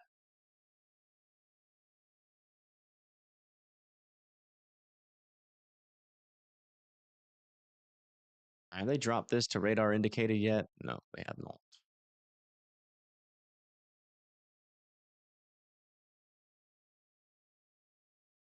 We haven't any recent reports of tornadoes on the ground here. We had a report not too long ago. Still really don't know much information about that one. But if you live in Grinley, Chenoa, and Minnock, continue to be in your safe spots. We cannot. There is no way to monitor this via radar, so just continue to be in your safe spots until it's all said and done.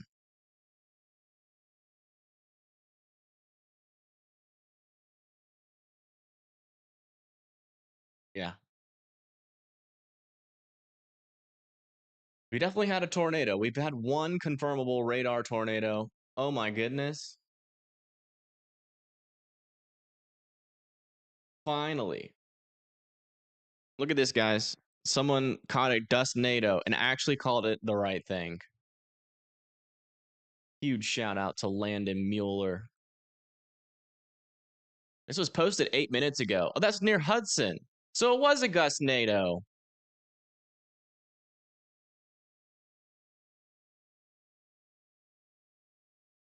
The one near Hudson was a GustNado, guys. I literally just saw this thing go over trees, and the trees barely moved.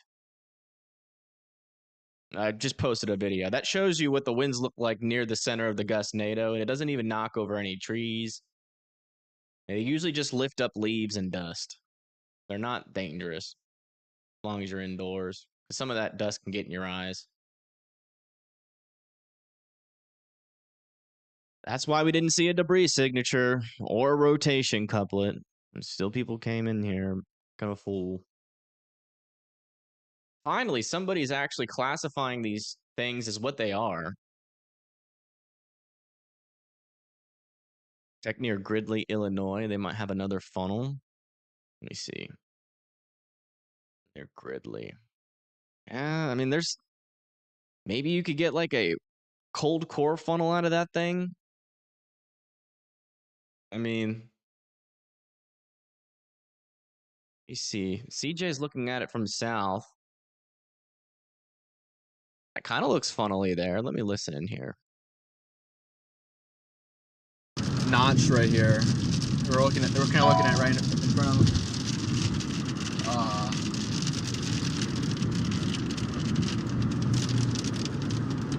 It also just looks like Scud, but that might not be the same area. Is that a funnel? Well, he's calling it a funnel. It looks funnely. I don't think so. I don't see any ground circulation. Well, you don't need ground circulation for a funnel. Is it moving? Does it really look like it? It seems like it's dancing a little bit. And I can't tell. I need a different perspective. It kind of looks funnily. Keep your eye on the ground. If you see ground circulation underneath that thing, then that's a tornado. I don't really see any rotation on it.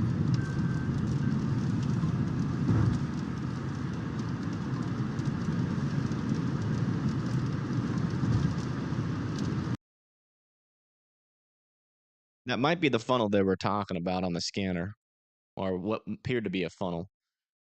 All right, let's check other parts of our storm. I do want to check back in with this area of rotation up here. Yes. Yeah, no, looks like that area of rotation died up there.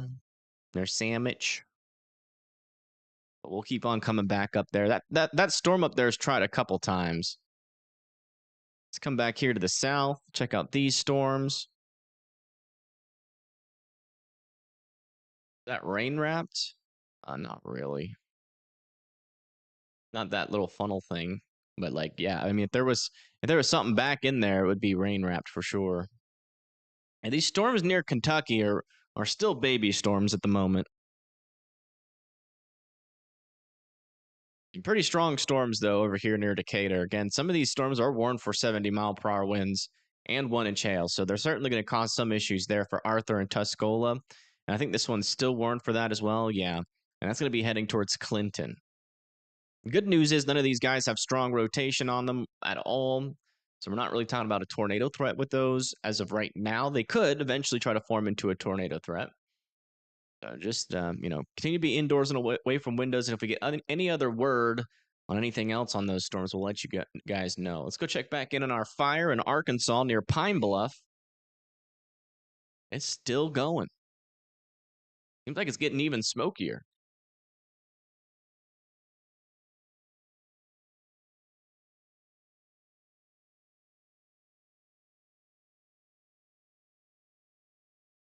Right, Talia, thank you for tuning in.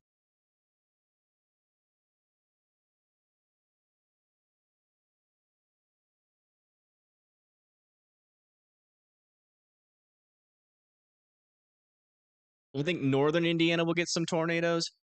It really just depends on what this does near Chicago. There is a chance for a brief uptick with some of these storms back down here. If they can mature, there's enough shear for them. So pretty much what's happening down here is we're getting a lot of mergers, right? If these storms can ingest these mergers and clear them out, mature, and then tap into that shear environment, they could become tornadic. So we're watching out for that potential. But the instability over here, as far as I know, yeah, the instability over here is still pretty weak where these storms are located. These ones actually, hold on. Yeah, they're kind of in a capped environment, but they might be moving into. So here's our latest. It appears to be a little pocket of 1,000 joules per kilogram right around where those storms are. So yeah, I mean the tornado potential with these storms, and those would eventually move like over here into Lafayette. But like northern Indiana is mainly going to be these storms back here in this pocket, which are still kind of in a low area of instability. Chicago's tornado threat still looking pretty conditional. We're still watching these little couplets here. They've been trying to form for a while, but they haven't really gotten tight yet. But if those can tighten up as they approach Chicago, they would eventually become tornado warned. Still have some pretty strong gusts on the southern side. And you can see that you could technically call that a broad area of rotation, 2 broad areas, but they're not really strong rotations yet. But it's something to keep an eye on. That's why we keep on coming up here every now and then. It looks like they might allow this tornado warning to expire. Did they finally? Nope, it's still observed. All right.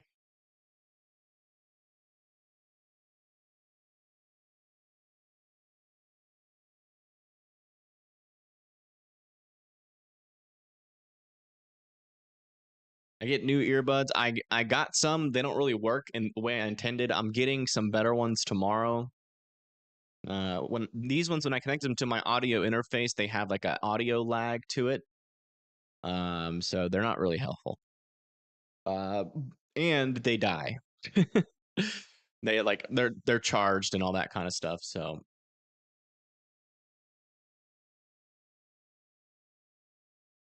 the ones that I'm getting are just going to be a line in. You don't have to charge them or anything. Shoal is talking about how all the GustNados are being mistaken for tornadoes. Wait. Is he really? Is Ryan Shoal a believer? A GustNado believer?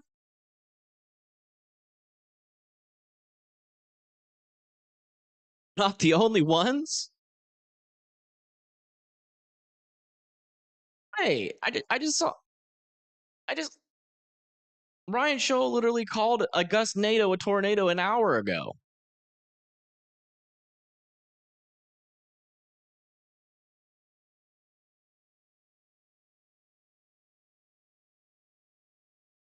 He can't complain about it if he hopped on the bandwagon.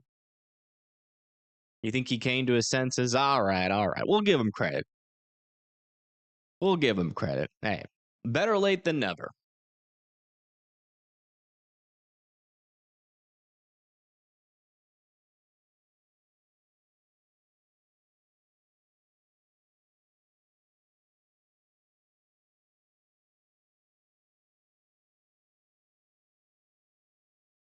Still watching these storms back over here. Definitely an elevated severe weather threat with this pocket of storms. And if these ones can clear out these mergers, they could become a tornado threat and potentially a strong tornado threat. They're kind of just they're in a little bit of a sweet spot of our current environment. But as you can see, the storm mode with these guys are quite messy. If they can get a little bit more isolated, certainly possible.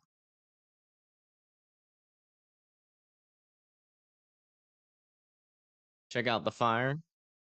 Sure. Let's go bring the big screen over here. Again, this is the fire near Pine Bluff, Arkansas. It's a live view of it. This isn't a video. This is a live view. They've shut down this highway because we currently have a fire crossing over the road. There's a fire on the left. There's a fire in the median. There's been fire on the right side of this as well. Things have been really wacky on the scanners today. Yeah, I mean, but thankfully, on days like this, if you have a purely logic-based brain and a good understanding of meteorology, you take the reports and then you line them up on radar and where the storm chasers are, and then you figure it out. It's really simple. Well, apparently it's not. I don't know. Maybe I just think it's simple and it's not, but it's simple to me because we've known these were GustNados since we saw the first one. And there's been all of this confusion, and everybody's been throwing tantrums saying, "Oh, it's a tornado. You're a dum dum."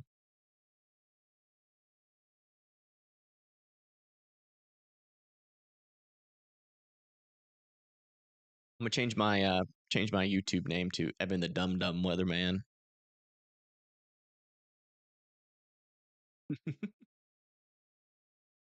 Getting too hyped. Yeah, they do that all the time. They do it all the time. This is what happened. We had a pretty similar situation happen last year, I think. It was either in southern Michigan or southern Wisconsin or southern Michigan. I forget which one it was, but the same exact thing happened. We did eventually get a tornado, which was confirmed and easy to spot on radar, but everything else was a GustNado, and all day it was the same thing. It was the same freaking thing. Oh, tornado everywhere. And they were all GustNados, except for one of them. Kind of like what's happened today. Very similar to what's happened today. It's like Paigey tornadoes finally made it out in front of that rain that she was in. It's got a pretty cool, crisp view. Man, if there should ever be a picture in the dictionary that represents the word crispy or crisp, this should be it. This is about as crisp of a view you can get.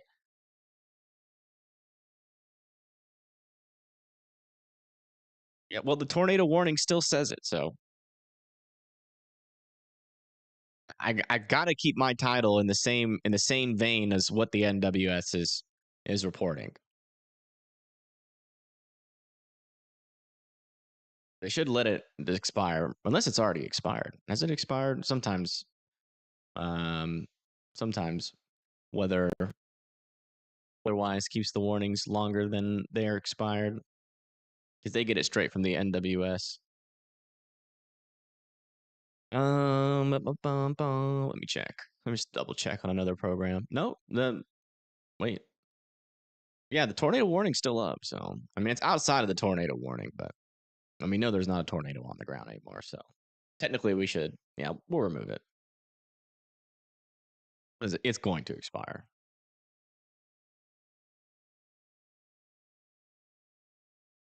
Let's see here. Tornado threat coverage.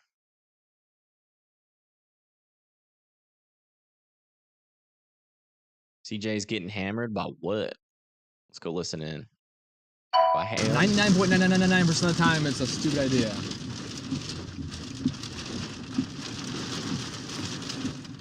What's he getting hammered by? It's a better idea to go and park on the side of the road, far off side of the road, and go into the ditch. Oh yeah, that's a better idea than going on an overpass. I wouldn't necessarily say getting hammered. What is he drinking? I'm just kidding. Is he drinking and driving? He's not getting hammered by any hail. What do you mean? I'm just kidding. Hopefully. Tons of cars camping under an overpass on Shoal Stream. Wow. Still in effect? Yeah. The storm's not even in the tornado warning anymore, and they've extended it as a severe thunderstorm warning. Max wind gusts of up to 70 miles per hour, which I definitely believe based off of what we saw from Paigey tornado stream.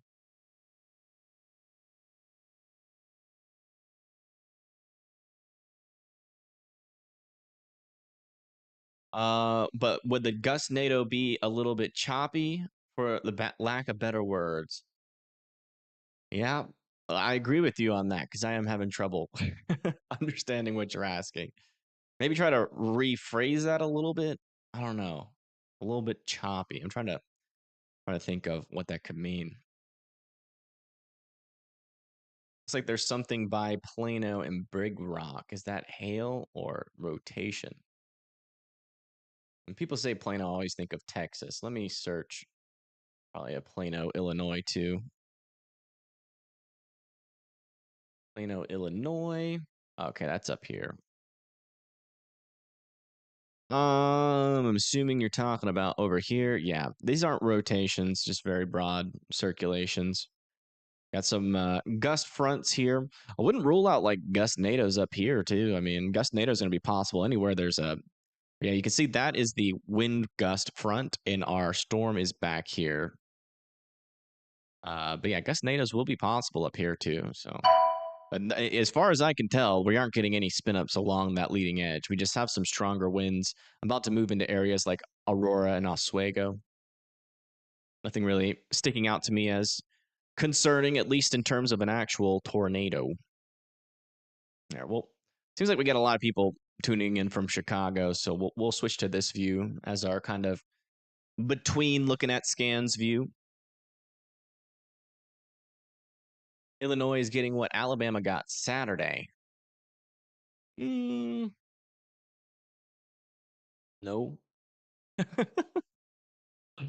Alabama got multiple strong tornadoes on Saturday. You're seeing the yellow sky? Yeah. Yeah, that's that dust. Dust moving in.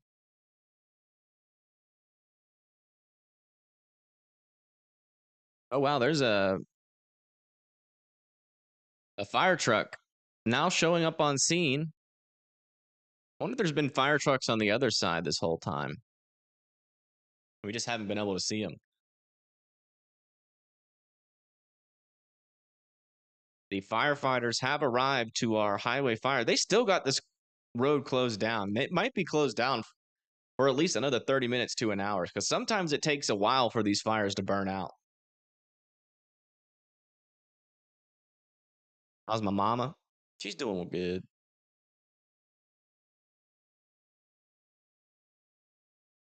Relaxing. She's very thankful and grateful that we didn't have a really bad tornado threat up there in northern Alabama. As am I. As I was certainly nervous. It was messing with me, man. That night.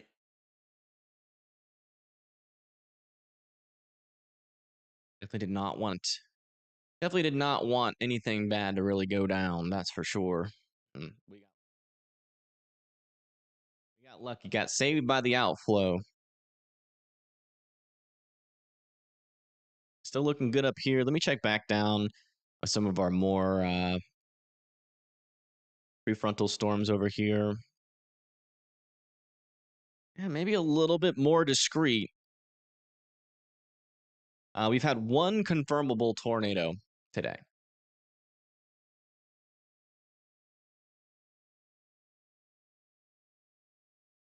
All right, kid. Now I'll be looking out for it. It must have been stressful. It was, man. Because the 2011 is like deep in my brain, and I knew it wasn't going to be as bad as that, even at the worst case scenario. But like, I mean, just the threat for strong tornadoes, where some of my family lives, never liked that. Friends, got family, all in this area, all in northern Alabama. And it's definitely stressful because you don't want anything to happen to them. And that's like the bad thing about watching radar. Like, I was really nervous about that as well, is that I would have to watch radar as that happened to them. And I don't know how I could have handled that like during a live stream. So I'm definitely thankful that everybody, at least in my surrounding area, made it out all right. Y'all got torn up here, Mississippi. Yeah, y'all did.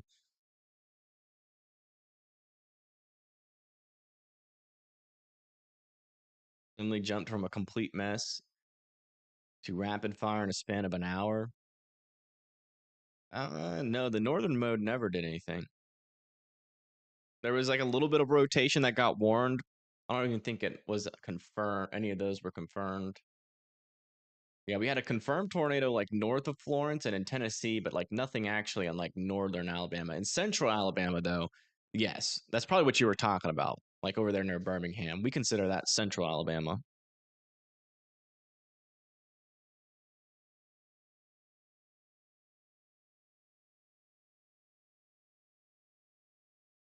So we got some more severe thunderstorm warnings down here further to the south now for 1-inch hail that's heading towards Oblong and Robinson, and also south of that.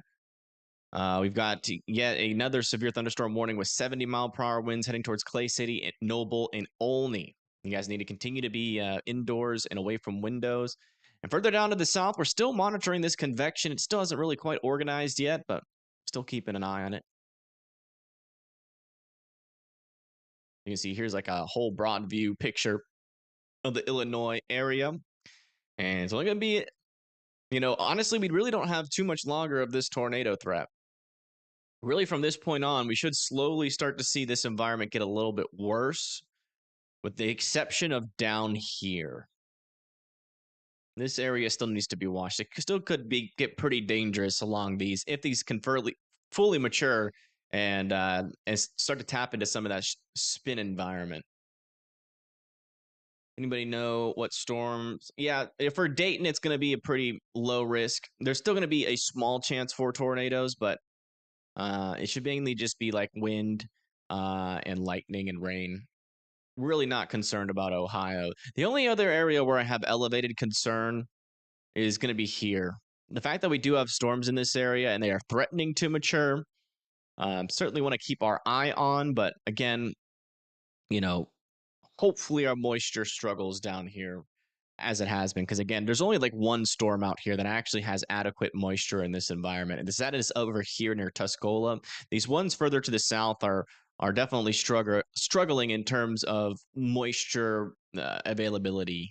But just because they don't have, enough moisture to really sustain a tornado threat doesn't mean they're not going to be dropping some 70-mile-per-hour winds, which is almost all of these storms. So we still have definitely a damaging wind threat down here.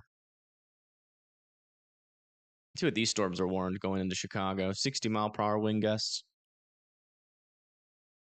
Slowly approaching. Tornado in North Carolina was an EF1. Yeah, I think that's right. There was also an EF1 in Westmoreland, Pennsylvania. Yeah, apparently that line of storms are recovering in Pennsylvania as it got just past Pittsburgh.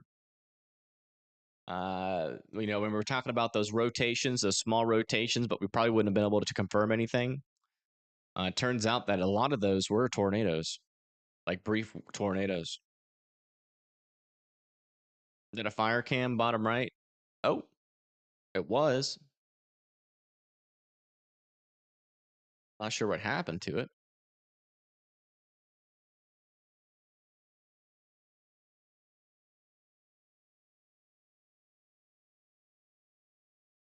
was near Pine Bluff. Let me see if we can get another view. Looks like they turned it around. Not sure why. Yeah. Huh. I guess they just don't want anybody looking at the fire.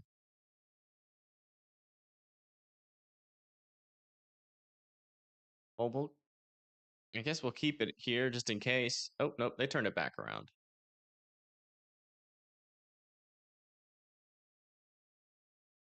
Yeah, it seems like that firefighter is putting in work. Seems like there's a little bit less smoke.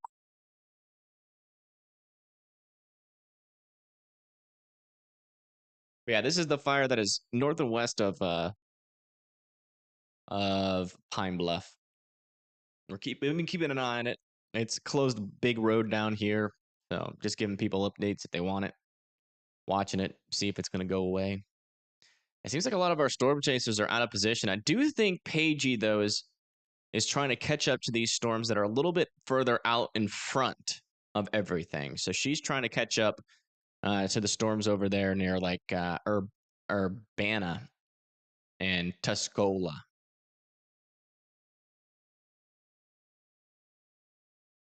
You can kind of see the storm out in the distance.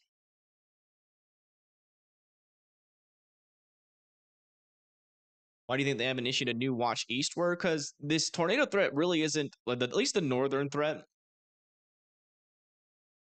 It's pretty conditional, and we haven't seen any evidence of rotation up there. Like, that's why Chicago's not in a tornado watch. It doesn't necessarily mean tornadoes are impossible in Chicago. It just means that there's some pretty low confidence right now. You can see it's just into southern Chicago where we have that tornado watch. But down here, I think if we're going to get any increases of our tornado risk or our tornado watch, it's going to be into like Bloomington, Greenwald, Indianapolis. And that is if these storms actually, mature and start to rotate. And if we get a couple tornado warnings, they will certainly continue to extend that tornado watch. And in fact, we're getting some evidence here that our inflow is starting to strengthen here north of Charleston. It's not necessarily rotation yet. Well, yeah, unfortunately, we're in quite the radar hole here. Let me try look from here, see if that picks up.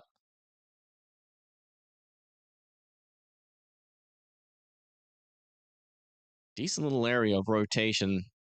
So north and east of 30 here. It is technically associated with some reflectivity.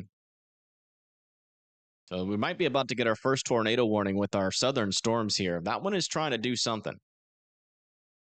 Let me check what that looks like on higher tilts.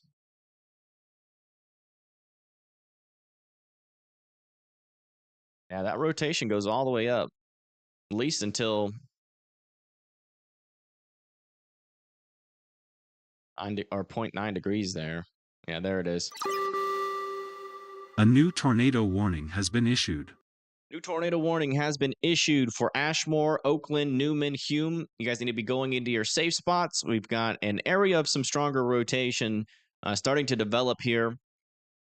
No indication of a debris signature just yet, so we don't think this is on the ground, but this rotation is certainly something to keep an eye on for. And again, these are the storms that we were talking about earlier that are in that area of instability that, these storms could mature and it looks like they're trying to tap into that shear environment, and they're starting to rotate here. So again, if you live in Oakland, Hinesboro, Brockton, Hume, and Newman, you guys got to be in your safe spots. This is here in Illinois, close to the Illinois-Indiana border.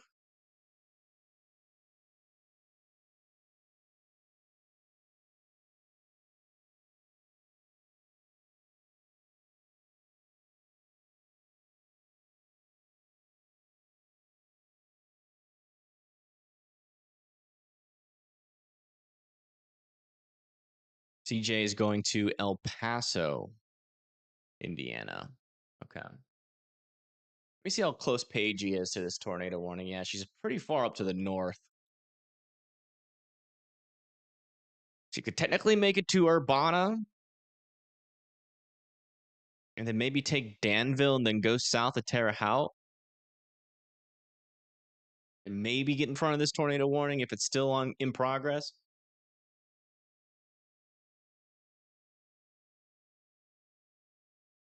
They need big fire tankers due to the lack of fire hydrants. Okay, that makes sense. Arkansas isn't really known for their fire danger. Okay, latest scan here. Still a tight area of circulation now south of Bushton. A little bit of something popping up here on the CC. Not concentrated enough, though, to be able to say, like, yeah, that's 100% a tornado. Hopefully, if there is one on the ground, we get some sort of report from the public here shortly. Again, Newman and Hume still need to be in their safe spots. Also, Brockton and Redmond as well. What percentage do I think that a tornado can start in the area of Norridge, near O'Hare, and Chicago? I would say about a 2% chance right now. We just haven't seen much evidence to support yet a tornado risk here. But Chicago is kind of synonymous with these little gust fronts. Sometimes, for some reason, and I think it's because of the onshore wind that comes off of is that Lake Michigan? Yeah, off of Lake Michigan. Sometimes that can enhance the tornado threat as these storms come closer, especially when they're associated with like kind of a mesoscale convective system. So it is possible, but we haven't seen evidence of it yet. I would still just be, weather aware and ready over here near Chicago for sure. We'll keep coming back up and checking on these storms, I promise. Yeah, it's mainly just some gusty winds right now, though.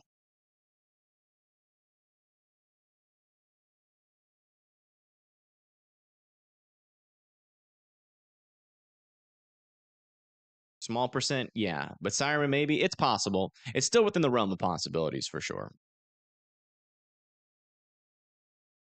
No confirmed on that storm in Coles County. No funnel confirmed yet. Okay, thank you, Dan.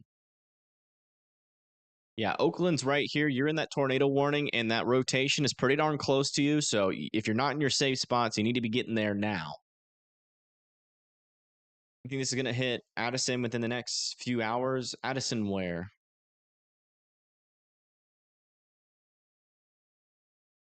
What state is that? Windy City? Yeah, it is a little bit windy up there. Oh, Addison, Illinois. Let me see where Addison is.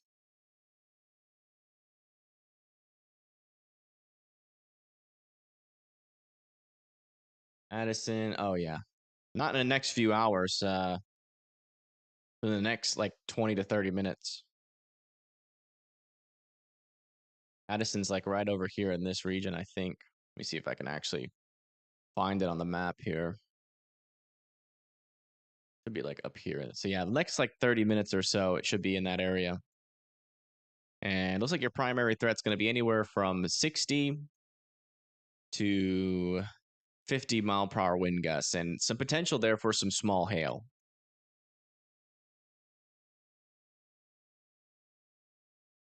All right, latest scan here. Still an area of some rotation here south and west of. Oh.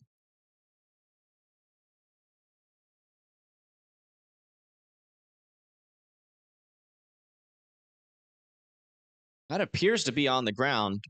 Dan, are you hearing anything? This is looking like it's on the ground to me. It's a weird signal, though, I will say.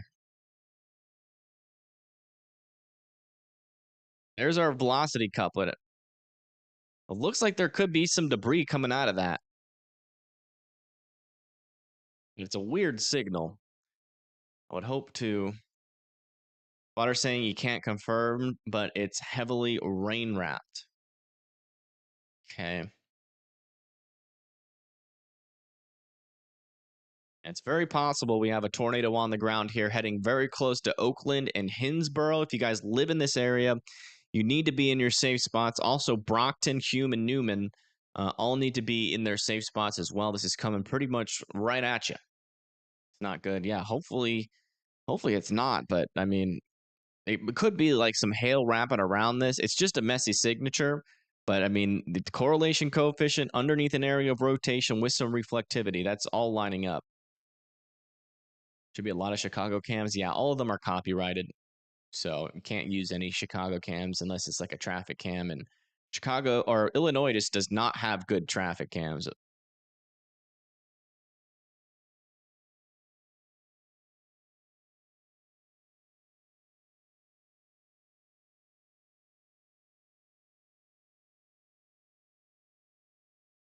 There's a stronger area of rotation developing here south of Rockdale. That'd be heading towards like New Lenox and Frankfurt.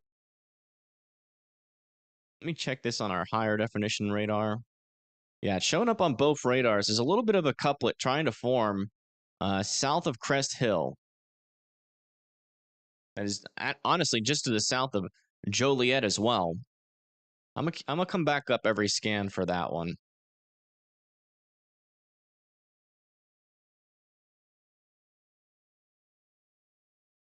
Still waiting on the latest scan. We'll wait down here for this to come in.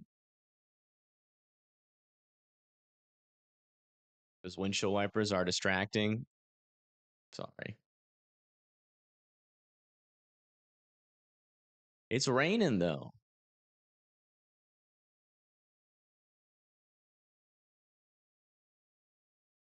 Sirens in Oakland, yeah.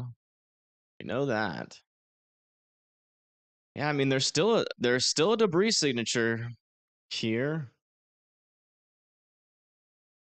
It's still not like a very consolidated debris signature, but that still very well could be a tornado on the ground heading up towards very close to Oakland.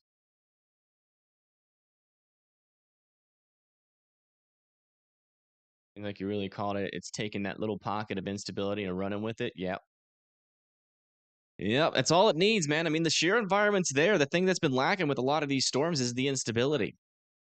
And yeah, you get a little pocket. That's all you really need. Yeah, and there's our couplet still ongoing with this storm underneath that. I really do think this is on the ground near Oakland.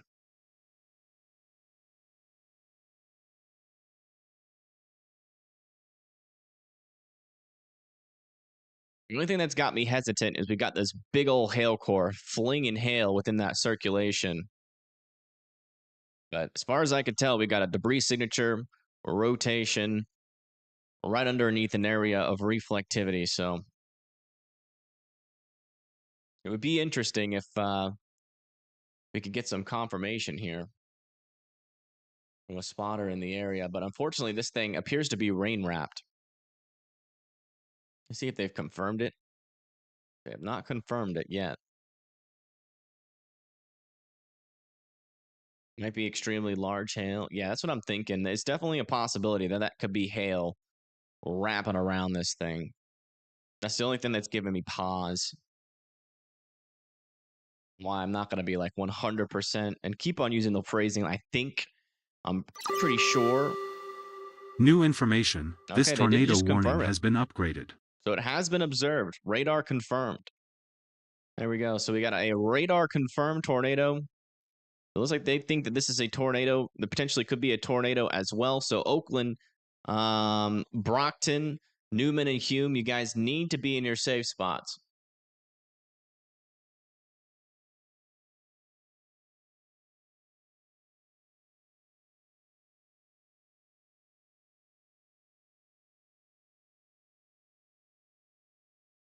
And Oakland needs to be in their safe spots. Then Brockton, you guys are pretty much going to be right after Oakland. Let's go check back up here. Let me refresh this, get it working a little bit better again. Let me check over here south of Joliet again. Man, that could be a brief tornado on the ground here, south of Joliet. Look at that. Little couplet, reflectivity, debris signature.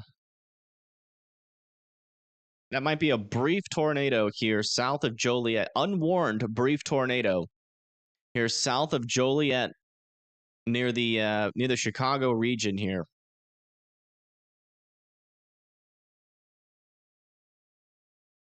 I'm telling you, man, something about those onshore winds.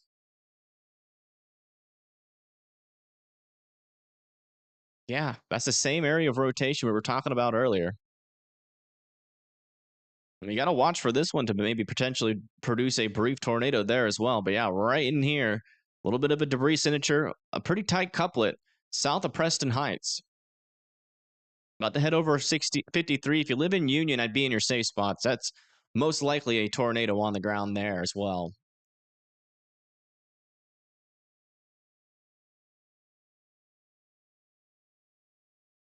Let's go back and check in on our tornado on the ground here.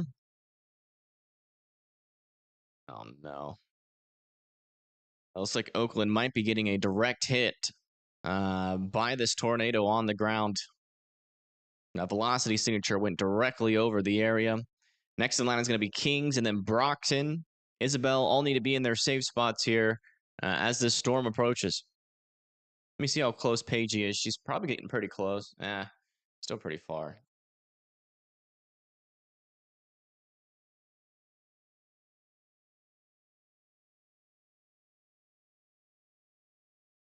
Just went through Oakland. Yeah. Is that what the scanners are saying? You think Chicago today can get tornadoes? It's possible. In my opinion, it should be a low chance, but we did just get an indication here of potentially a tornado on the ground here south of Preston Heights.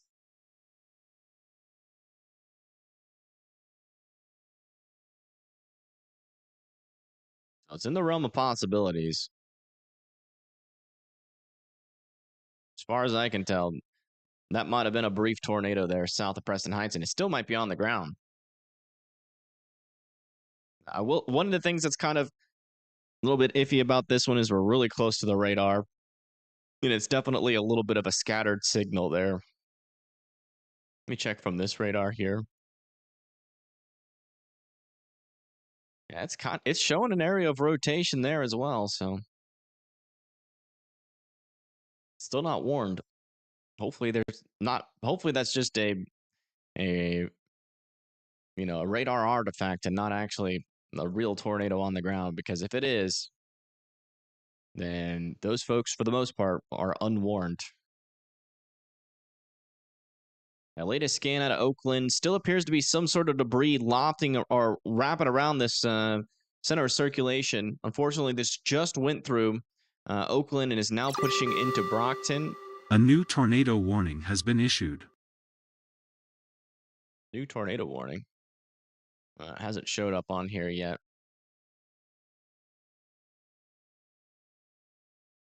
Oh, there we go.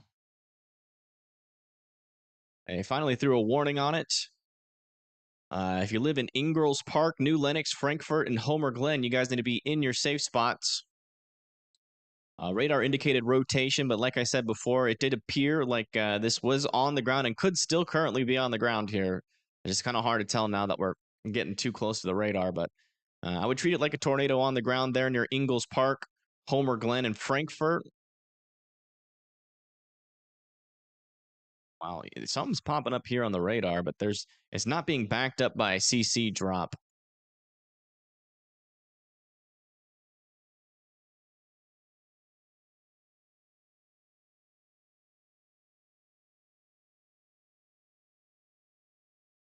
Elgin, you're to the north of this, and your threat's almost over.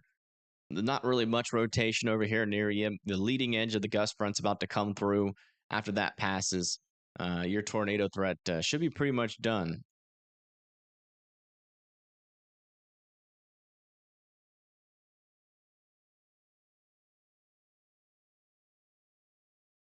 Yeah, right over here near Union as well.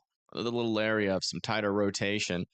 And what appears to be like a little bit of a debris signature, but we're really close to the radar on that one. Again, we could be getting a quick little QLCS tornado threat here on the southern side of this. So no matter what happens here, just be in your safe spots, because again, we're not going to catch everything if we're going to be dealing with a quick spin up threat. Because again, these radars take, kind of like a photo of the storm on radar, reflectivity, rotation, the debris ball, all of that kind of takes a photo of the storm, and then like once every couple minutes. And so if a tornado happens in between those photos, we just never see it. And that happens all the time with these QLCS tornadoes. And in fact, we had that same situation happen in Philadelphia, or not Philadelphia, Pittsburgh, or near Pittsburgh. When a QLCS line came through, we thought we might have spotted one or two, but we ended up with a couple of more tornadoes than that. Because just sometimes it just doesn't show up. So this is that kind of situation here. If you live in this area, just continue to be in your safe spots. Also, this severe thunderstorm warning out in front of this is warned for 60 miles per hour. So just keep that in mind. If you're outside of this tornado warning, there still is that potential there for some damaging winds, but you will be okay as long as you're not in an immediate tornado threat and you're in the severe thunderstorm warning. You should be okay from any as long as you're indoors and away from windows.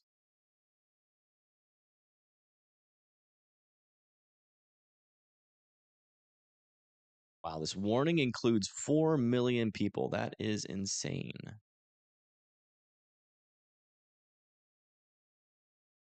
It's crazy. We haven't really had any 5% tornado risks this year. They've all been hatched risks. Latest scan, still showing some sort of debris popping up, but now we're getting a hail spike. Which is making me think that it's going to be really, really hard to confirm, because it looks like that rotation is in the hail as well. Still want Newman and Kuhn to be in their safe spots, but unfortunately it's going to get a little bit harder due to the amount of hail this storm has to read what this thing is going to do. But as far as we know, still a confirmed tornado on the ground here in eastern Illinois.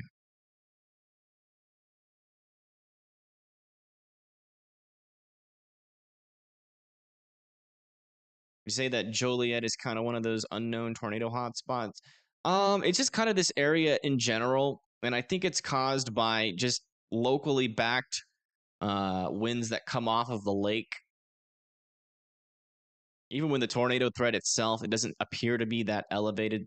It's just so common to get these little spin ups along these lines. So it's kind of what happens down there in Florida when we get a little elevated tornado threat, when there's much, really not much happening down there. I mean, obviously, there's more of an environment up here near the Chicago area than you would typically see in Florida. But for some reason, those offshore ocean winds, the offshore lake winds seem to enhance the tornado threat up here. And in fact, a lot of people have called this a little tornado alley near Chicago because of that reason.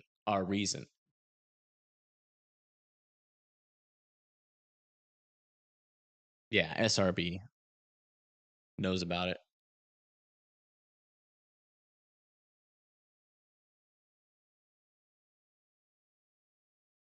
It doesn't always happen, though. I mean, it's not going to happen every time there's a line of storms, but. Oh, what's that? Potentially another tornado over here south of Brisbane, heading towards Spencer and Lincolnwood Hills. Watch out. We got a debris signature popping up here associated with reflectivity. Debris. Yeah, that's a tornado on the ground there near Brisbane and Spencer.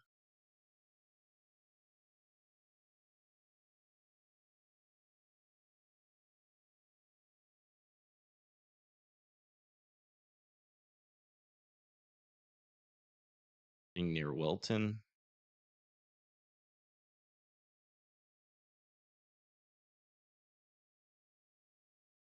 Where is Wilton? Oh, right here. Yeah, you're right. There's another little area of circulation down over. Well, that is like way out in front of the line.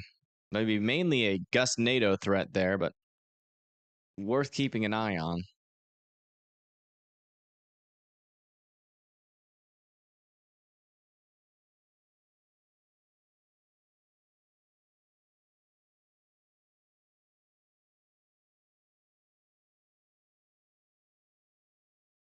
After this line, are we clear in the Chicago suburbs? Yes. After this line passes through, you're good to go. This is going to be coming after this.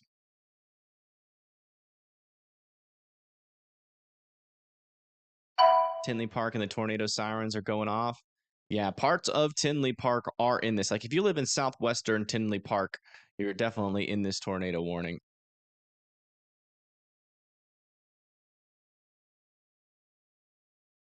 Okay, latest debris ball signatures here. Looks like that might have been an extremely brief tornado there near Brisbane and Spencer. Let's come back here further to the south and check back in. It looks like CJ might be done for the day. But Pagey's still on the chase, so we'll come back over to this view.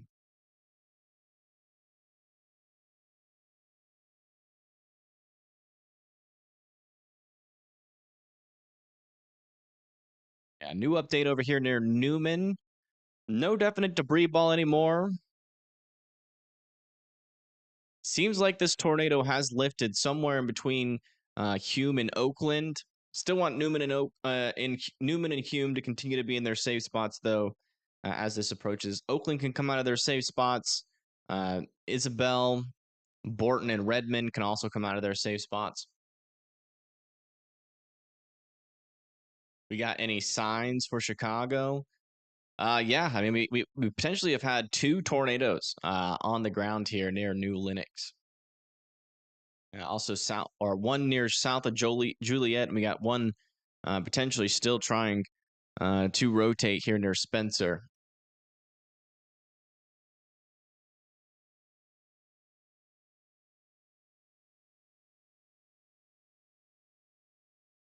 Reports of two semis flipped. Oh my, that's not good. One thing I want to do.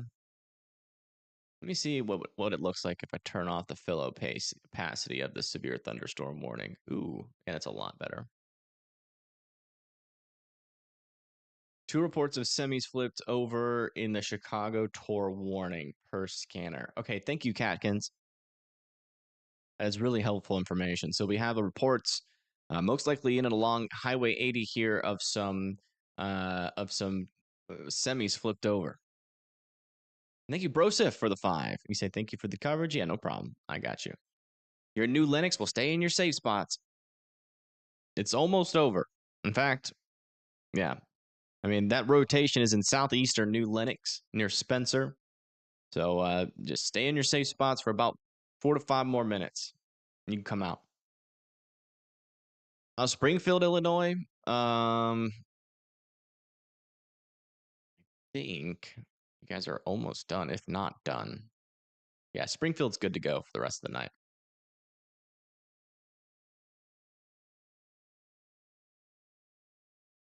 Yeah, latest area of rotation here near Newman and Hume. Still relatively weak here. Still not seeing a new debris signature either. I'm pretty confident that it's lifted at this point.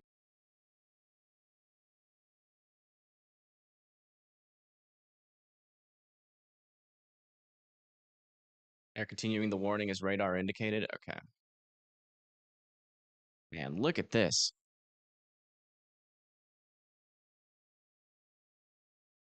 Big old little hook echo, but not a whole lot of rotation. So that's good news. Hopefully we don't see any more rotations out of this. Let me check this radar. I still want everybody to be in their safe spots though. Just until we figure out what the heck's going to happen here with this QLCS tornado threat. Yeah, Joliet's can come out of their safe spots. Union and Ingalls Park as well. You guys are good to go. New Lenox, Spencer, and Brisbane can now come out of their safe spots. Still to be in their safe spots is Mokina, Aubrey Hills, Frankfurt, Lincoln Estates, Square Fork, or Frankfurt Square. And our area of rotation is broadening out, and it's over here now, kind of north and east of New Lenox, and also to the east of Lincolnwood Hills. We still have a little area of rotation there as well.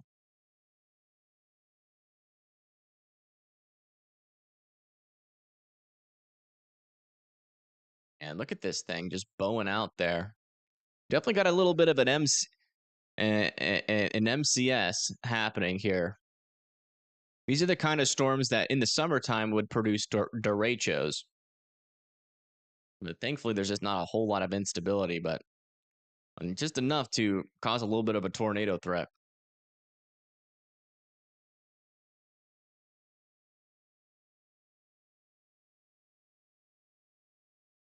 Let's see if CJ has moved at all. Usually when CJ gets gas, that's it.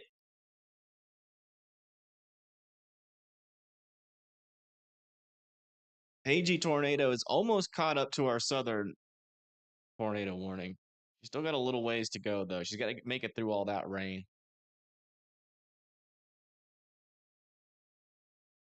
If you are in O'Hare, where is O'Hare rotated?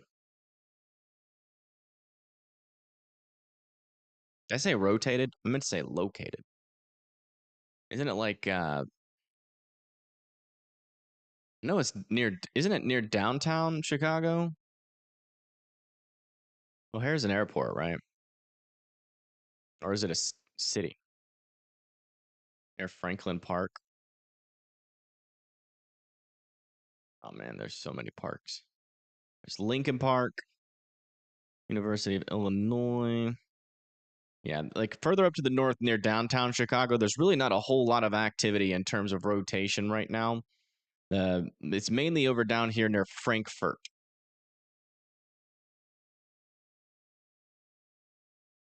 But it is broadening out down here, and they haven't extended it yet. So hopefully we can see this tornado warning expire. They might extend it, though, just to be safe. There was a couple of brief tornadoes here, but they have lifted. Let me check to see if we still have a tornado on the ground with this one. Yeah, they still are observing this one, but on radar, there just hasn't been a debris signature on it for a while. I will say there is another little area of rotation developing now near Oakland as well. Yeah, we potentially had up to 2 tornadoes, as far as I could confirm, south of Juliet.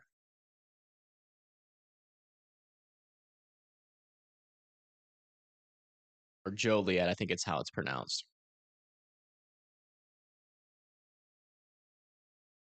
Kick my camera again. Gotta stop doing that.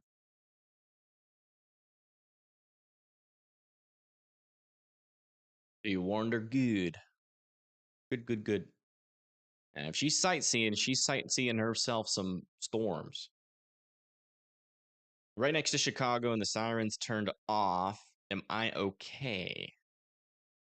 Depends on where you are, Colin. You're in Lockport. Let me see where Lockport is.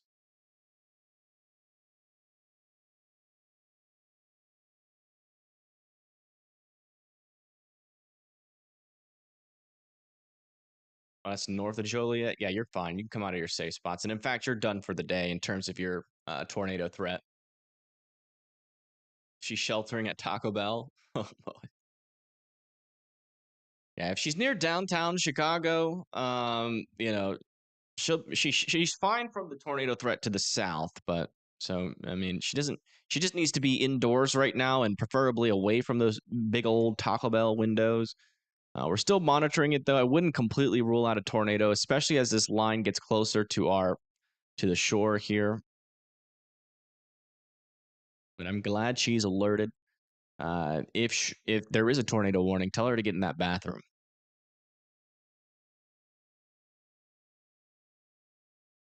She might as well just get there now before someone else takes it, to be honest. O'Hare is just southeast of Schwamberg. Oh, there it is.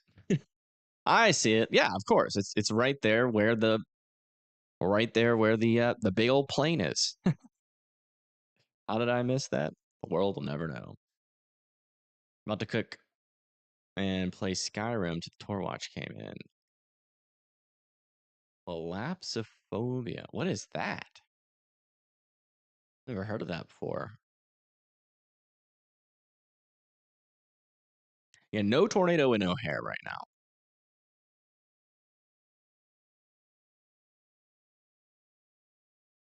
Yeah, I'm pretty confident. Oh, and there it goes. All right, I was about to say, I'm pretty confident the tornado's not on the ground anymore up there. And they just allowed that tornado warning to expire.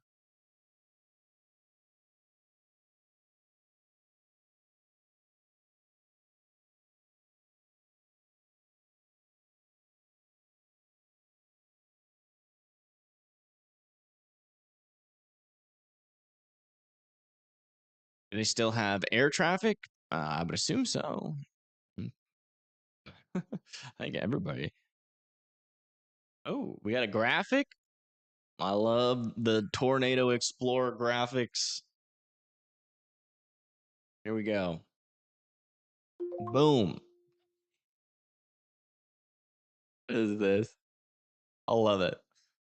So Dust Devil, not an actual tornado. They come from hot air rising. Damage is minimal to weak. Actual tornadoes with is that your own? Is that your own picture? I'm pretty sure I've seen that before. Sorry, landspout. Actual tornadoes with cloud and ground contact, but are not mesocyclonic. Cold air and shear funnels can form these if they cold air and shear funnels can form these if they. Okay.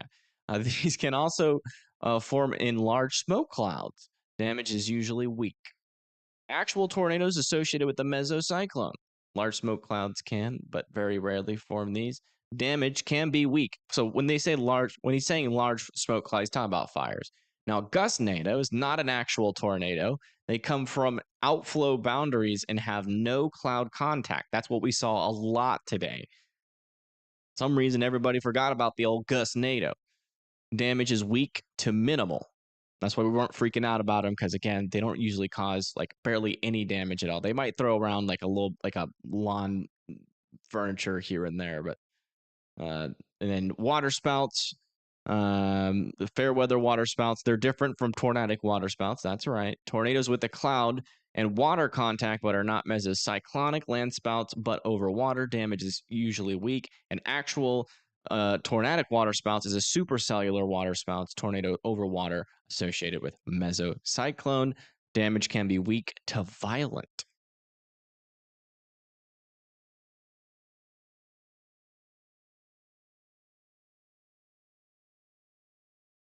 Yeah, latest scan here. Still watching the storm. Waiting for our everything to line up here. Potentially a couple of areas of some stronger wind gusts here, trying to wrap up near Madison. Matson and Monette. Maybe some brief tornadoes within those areas. It's all in the clear air, though, as far as I can tell. Yeah, that's not it. If that was a debris signature, the reflectivity would be a lot more heightened there. But definitely some rotations trying to develop again.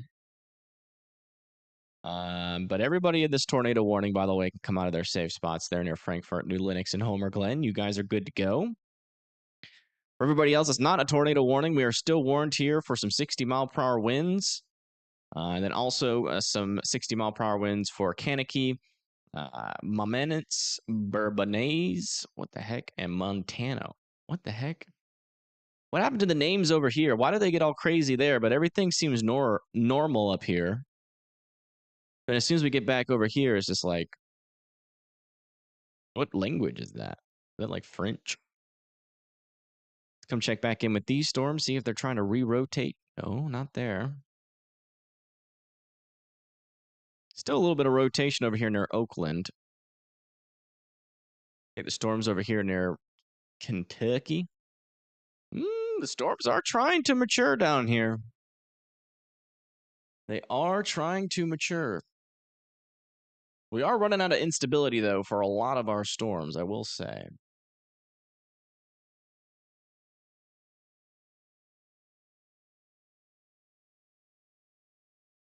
Okay, so this tornado warning up here is expired now.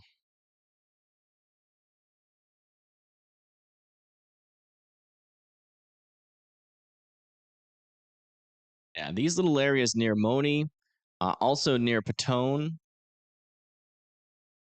all need to be watched for brief tornado threats as that moves off to the east. How's Bowling Green, Kentucky looking? Good for now, but you know, these storms can mature as they move into like Hopkinsville, Bowling Green. You guys are under a tornado watch, so do need to be watching out for that threat for tornadoes. Do I think a tornado can start in O'Hare? I'll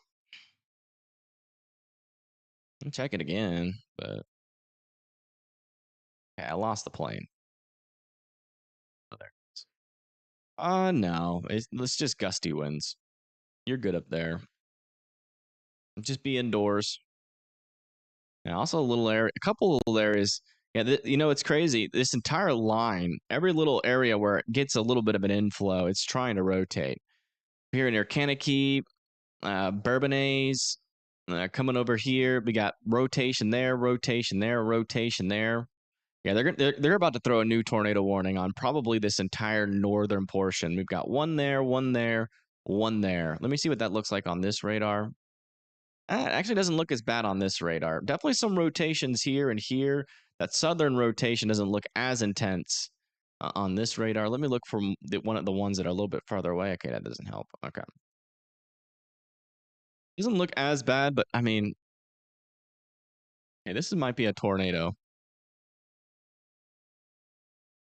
Can't say for sure. Broad circulation near University Park about to enter into creek.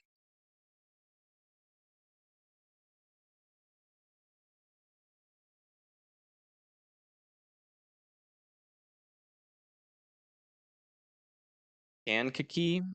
Okay, gotcha.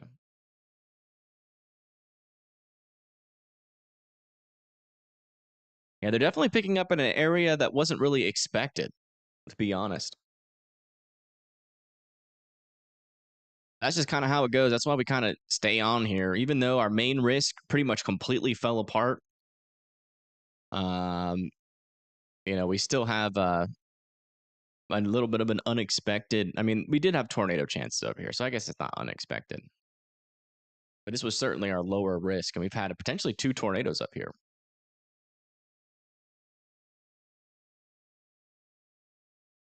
You're supposed to say is Hopkinsville has no chance of tornadoes ever. I wish I could, but I don't want to. I don't want to leave you in that in the dark on that. And in fact, it's even worse. The strongest area of lower level shear is over Hopkinsville right now. So I would certainly be weather aware. If any of those storms do mature, they could do something a little bit nasty.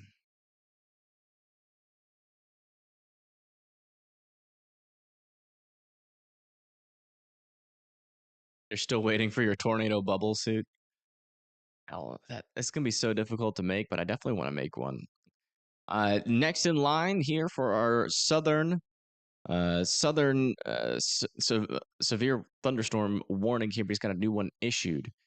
We got 60-mile-per-hour winds, 1-inch hail, and that's heading towards Gary, Merrillville, Crown Point, Portage, Chesterton, Valparaiso, and Couts.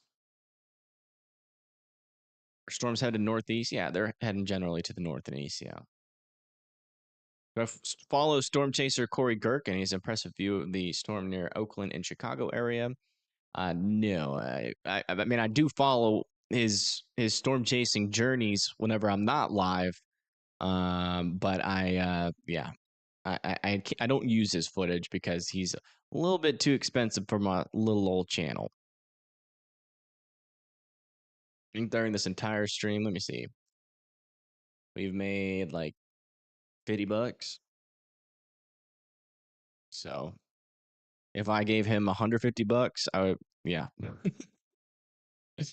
Oh man, really tight circulation here near Flossmoor.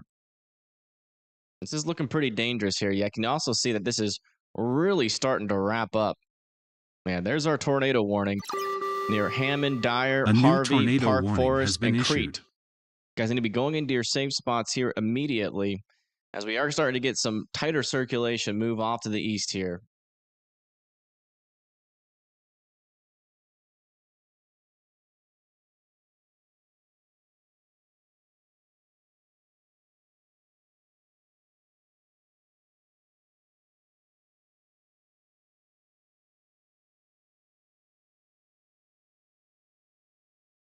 Yeah, I really don't like the way that this one looks in particular. This one's probably our closest one to producing a tornado. A little bit broader circulations to the south. So watch over there in Lansing and Hammond.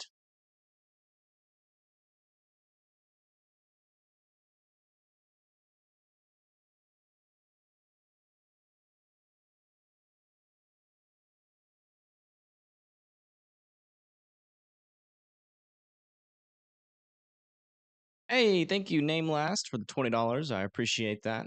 Thank you. It is helpful.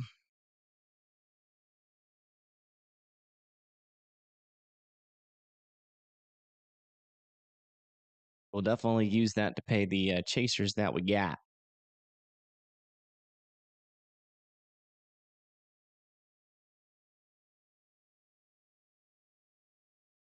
I'm still waiting on that latest scan to come in.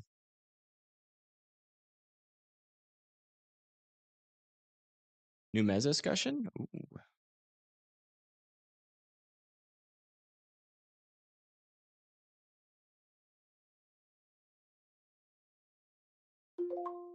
Severe threat is slowly increasing across southern Indiana and Kentucky. You guys need to be watching out still for the tornado risk in that area. And we've been monitoring it here too, and I agree. It does seem like that severe threat is slowly increasing.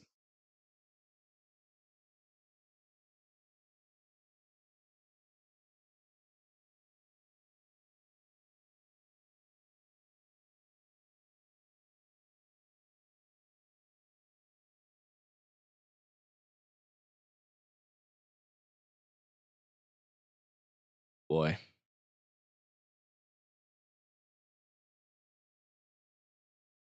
This don't look good. I need to see where those velocity couplets go. Okay, never mind. All right, the velocity couplets died. All right. That's good news. I thought those were debris signatures, but I was waiting on those velocities, but they weren't anything. Where's Pagey at?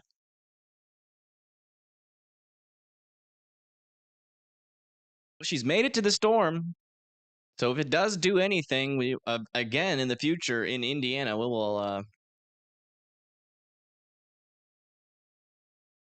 definitely keep an eye on it. We have a view of it. Let's see if yeah, it kind of looks like CJ gave up. Thank you, Kevin, for the 5. I appreciate that. Everybody gives Evan $2. He could play Chasers and order himself some wings. That I could. Although, to be honest, I wouldn't waste that money on wings. I'd probably just put them to bills. But I appreciate you. Please update on the Tinley Park. Where's Tinley Park? Oh, yeah, Tinley Park is good to go. The storm's past you. If you live near, like, more near like Hazelcrest and Harvey, it'd still be in your safe spots. But it does kind of seem like, that this line of storms is still pretty strong here. About to enter into Hammond. What does it mean if during a storm it sounds like jets are just above you? Can mean a couple things. Could be jets. Most likely not jets, though. Unless you live near O'Hare. But they shouldn't be flying. It could also be strong winds. And in a worst case scenario, that means that there is a tornado nearby you.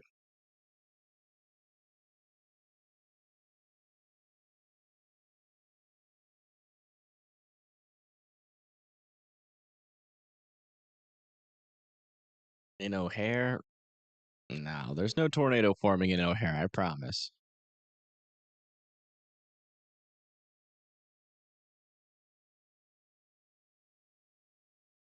Okay. While we wait for that scan, hold on, let me refresh this too. While we wait for that scan, I do want to come back further down to the south. Checking on some of our other storms. We do have a little bit more rotation starting to form here near Danville. Is that where Paigey is? What's she looking like? Oh, yeah, she's over there near Danville. This is what it looks like out over in that region.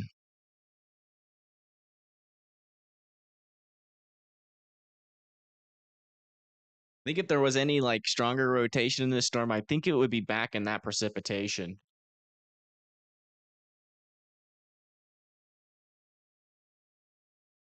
Every windstorm is a tornado, but every tornado has wind. Ooh. Wise words.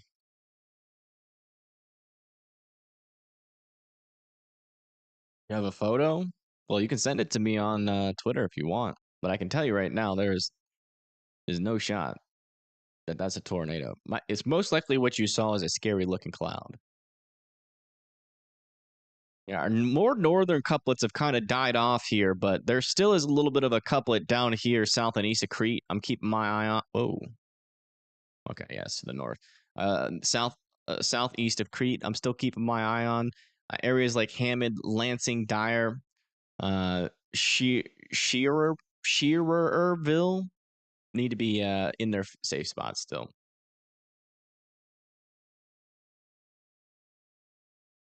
You live in north central Kentucky and the wind has been rough, but you're under a fire weather red flag warning. I have rain coming in sometime this evening. Yeah. If you live in western Kentucky, I would definitely watch out. We do have some storms trying to mature down here, and there actually is a pretty decent shear environment in this area. The one thing that there really isn't is a whole lot of instability. There's a little bit of instability over there. And with the shear environment in place, let me see what the storm relative helicity is in this area. Yeah, I mean, that's enough to aid that 500 joules per kilogram to give enough buoyancy to kind of, yeah, that's why they're watching out for tornadoes with those storms. If they can mature, which with all these mergers happening is certainly possible, a tornado threat could certainly develop down here into western Kentucky, also southern Indiana. Which again is another spot that honestly just was not expecting.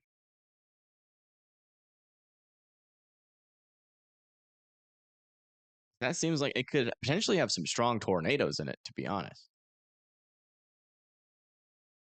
just by looking at mesoscale analysis. O'Hara's reports of hail. Okay, thank you. Let's come back here and check in on this.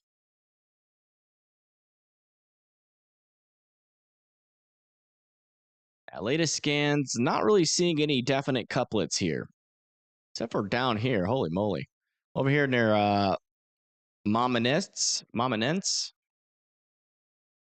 It is kind of, that might be some side lobe contamination there, but the orientation of this storm is a little bit suspicious. I need to keep an eye on that area. About an overnight outlook for Cloverdale. Sorry, we don't really have a whole lot of time to do all that. A new tornado warning has been issued. New tornado warning has been issued. Let's see where it gets placed.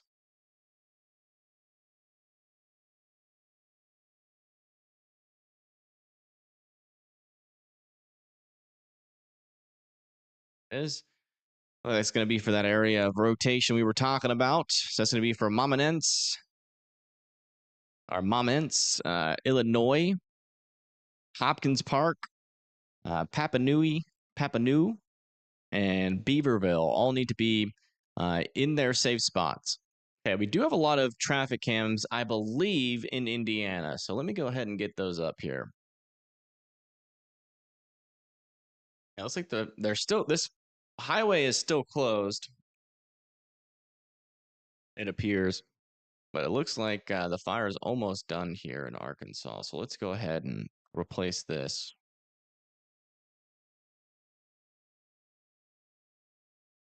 Try to get out in front of some of these tornado warnings.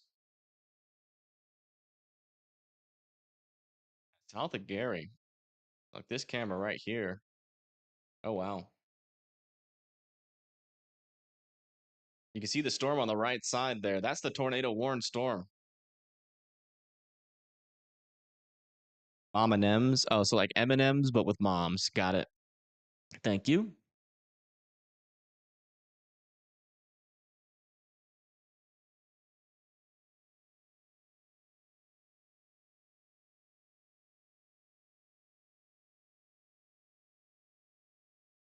And if you're just now tuning in, we are patiently awaiting a tornado warned storm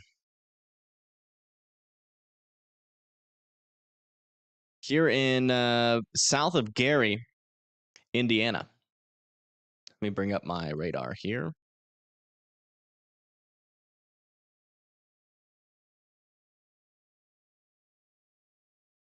Camera is located pretty much right here. I don't think there's going to be any tornadoes in this thing, but just based off of radar, there is a little bit of a broad couplet about to go right over our camera. So it will be nice to see just what this storm is capable of at this moment on the ground as we try to figure out what's going to happen later down the line. Oh, yeah, you can see that area of rain is really starting to make it into this area.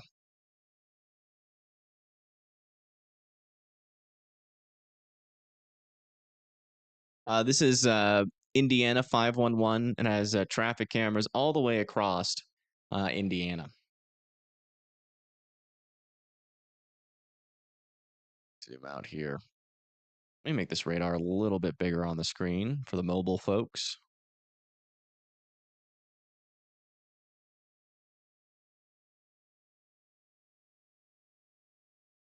Yeah, further down to the south near Mom and M's, I'll have a decent little couplet here, and potentially, no, that's still clear air. Yeah, it's still out in front of the storm there. Still want Schneider, Indiana to be in their safe spots as that approaches. All right, here comes the wind. I have a feeling we're going to see some pretty strong winds with this. This is a Boeing segment. It's warned for 70-mile-per-hour wind gusts as well, so it'll be pretty similar to what we saw in Pennsylvania.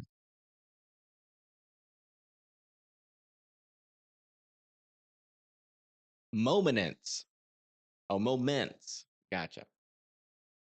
Like moments. That's the second different pronunciation, though.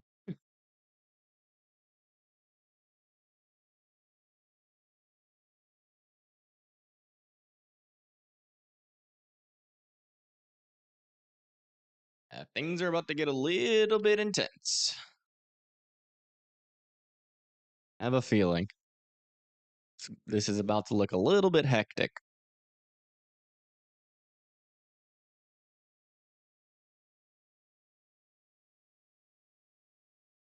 It'd be like moments. Oh, moments.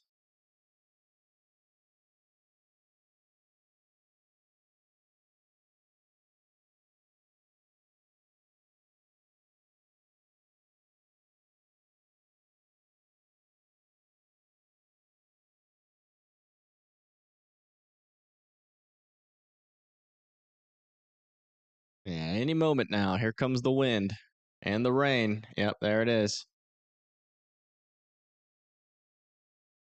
Rain at least. Wind not yet.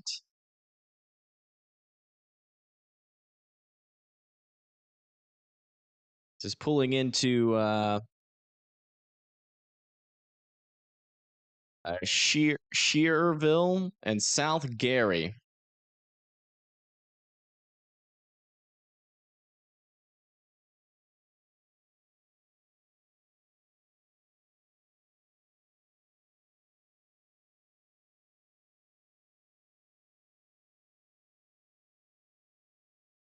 Yeah, it's heading towards Gary, Indiana.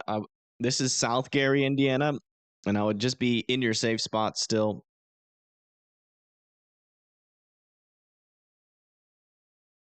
So far, at least where this camera's located, the winds haven't been too intense. Oh, was that a power flash? Okay, the strongest winds might be about to come through. They might be just behind this leading edge. I couldn't tell if that was lightning or a power flash, but that seemed like it emanated from the ground. It was on the top right.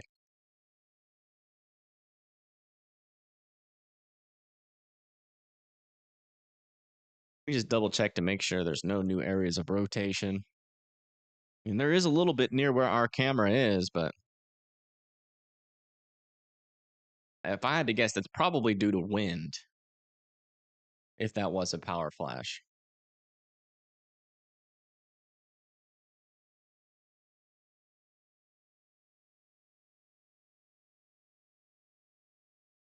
Camera go down? Our camera might have went down.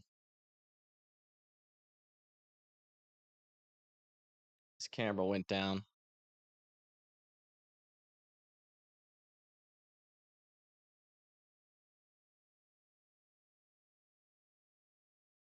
This camera's just a little bit out front.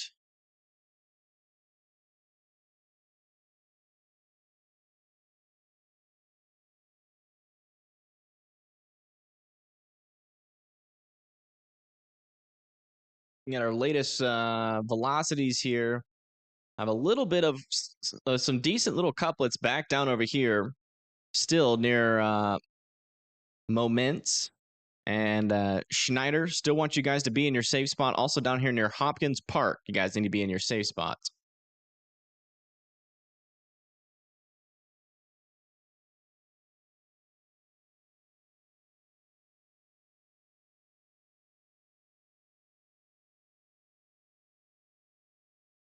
You want to check back further down to the south again.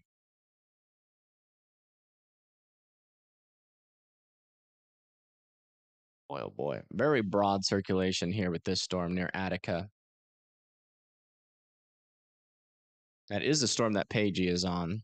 So if it does try to act up, we'll be able to get some sort of view on it. We just got our first severe thunderstorm warning here down here, also into southern Indiana. That's for wind gusts of up to 60 miles per hour there and some 0.75-inch hail. Yeah, the storms are still struggling down here. They're not maturing at the moment.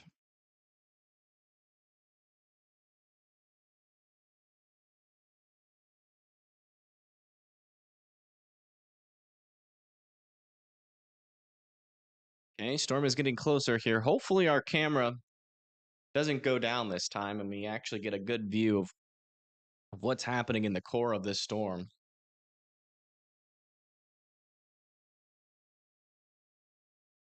Assuming our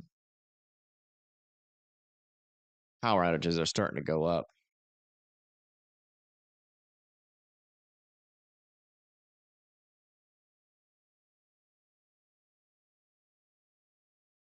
It's not too crazy. We have 30,000 people without power in Missouri and 11,000 people without power in Illinois. Our biggest state with power outages right now is Nebraska with those blizzard conditions. Over 107,000 people without power in the Nebraska area. Let's come check back our latest rotation. Still a little bit of a couplet here on the northern side. Actually, let's move our camera up there. We'll track this couplet. That would be like A new tornado right warning here. has been issued. All right, that camera is down. New tornado warning has been issued. Oh, wow. Over here near Terre Haute. Interesting. I wonder if they have like a radar near this that we just don't have access to, because there's just really not any rotation with this on this radar. Maybe from this one where they're looking at it from. I don't know what's prompted this tornado warning. I wonder if we have like a report of something. Let me come back over to here. Yeah, here's the tornado warned storm. And looking at our rotation, I mean, there's very broad circulation here, but it's about all I'm seeing. But if you live in Brazil, be in your safe spots, just in case there's some reports that we're just not getting anything on. A new tornado warning has been issued. And they just issued a tornado warning now over here near Attica. It's going to be for this area of very broad circulation. That's heading toward Attica. That's in Indiana. If you live in Attica, be in your safe spots there as well. We have Pagey tornado near that storm, so we should be able to get an eye on that from her here shortly. Like for most of the parts, unless they extend this warning, which is probably going to happen near Gary.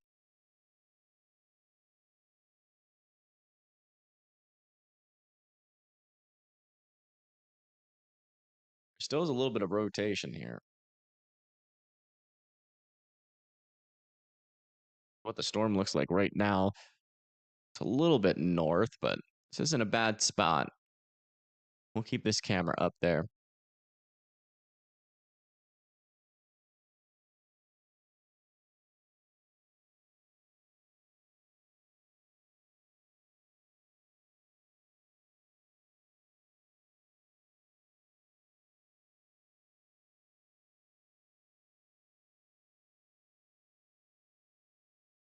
Terre Haute rhymes with goat. Okay, thank you.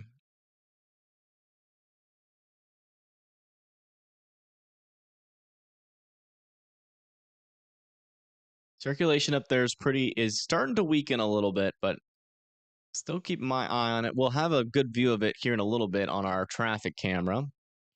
Still some broader circulation over here near Illinois. As you can see here, there's that circulation, and back over here, there is that reflectivity. So we're definitely a little bit out in front. Looks like we might be talking about a GustNado threat there with that one. Still be in your safe spots with that storm. Let's go back here a little bit further south again. I wonder if this just has like a lot of rotation aloft, because there's really not much near the surface.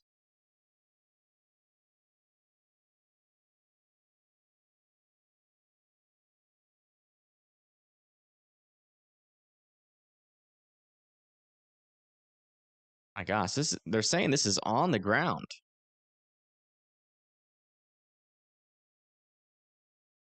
Near Terre Haute.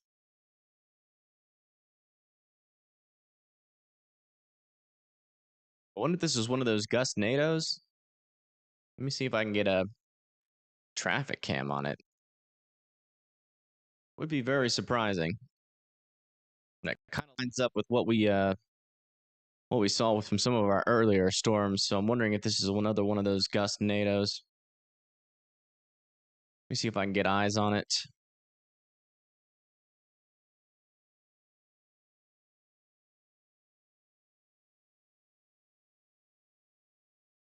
Some stronger winds working in over here. We can look back at it.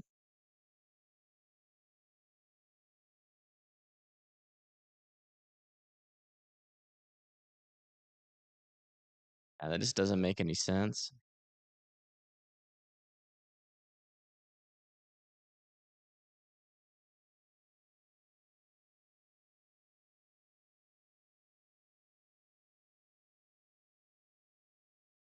Yeah, I mean, they're saying this is on the ground. I've not seen a debris signature. So it's either like a very, very weak tornado that's on the ground, or it's like just one of those GustNados. Because again, uh, you know, yeah, that's about all I can say. The radar presentation on this storm is lackluster, to say the least.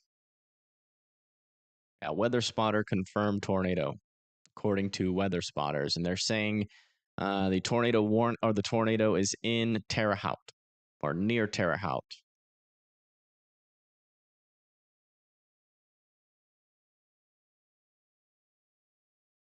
Terre Haute rhymes with goat. Gotta remember Terre Haute.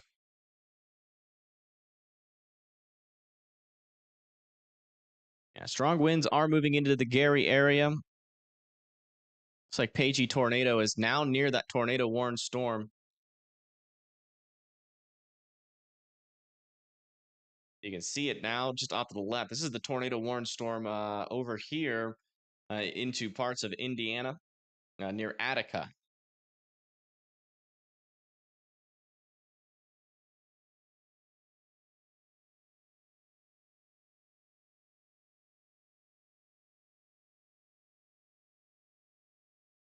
And yeah, that's certainly looking like a mesocyclone and a half here. Either that or just a large shelf cloud. Can't really see the whole thing. Might be a GustNado. It very well could be. I just don't know. I can't make any definite statements on it just because it's there. I cannot confirm anything on radar. We're going off of a weather spotter report, which we know how consistent that has been today. So it is very possible that this is a GustNado, but it could also be a tornado. Just a very weak one that's not showing up on radar. So if you live in Brazil and Carbon, I would just treat it like a tornado until we get more information and continue to be in your safe spots. And that's kind of the best I can say here. As far as I can confirm on cameras, this is nothing, but that's not giving us the full picture. Oh my goodness. It's like visibility is A dropping new quite a bit, and severe those winds are thunderstorm picking up. watch has been issued. Over here near Gary, Indiana. Look at that. A new severe thunderstorm watch has been issued.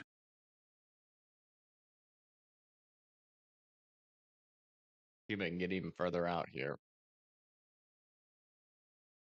This should be a good view. This is looking right back at the storm. All right. This tornado warning is about to expire over here near Portage. This one over here near Schneider still has a little bit of an area of some rotation here, but again, that's still out in front. That's still along our gust front. So definitely still a GustNado threat there extending towards Shelby. This one back over here near Attica is what we're looking at on Pagey's view. There is definitely some broader circulation in this storm, and you can really see that on Tornado Pagey's view. I mean, look at that. Wow.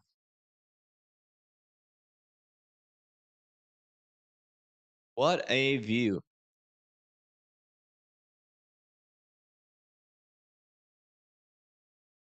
Is it choppy? That still doesn't help me. I don't understand what you're trying to say by that when you ask, is it choppy? There's got to be a better word. What is it in relation to?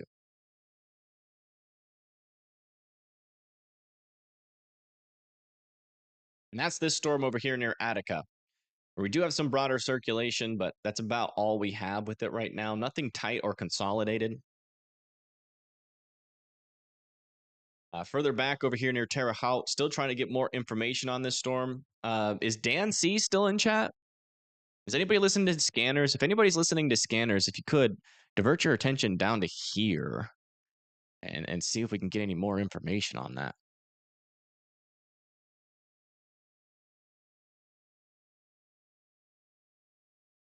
Oh, wow. Winds are starting to pick up over here as well, south of Gary. It's in Gary, Indiana. Or actually, this is now to the east of Gary. You can really see those winds are picking up, and that wall of rain is approaching.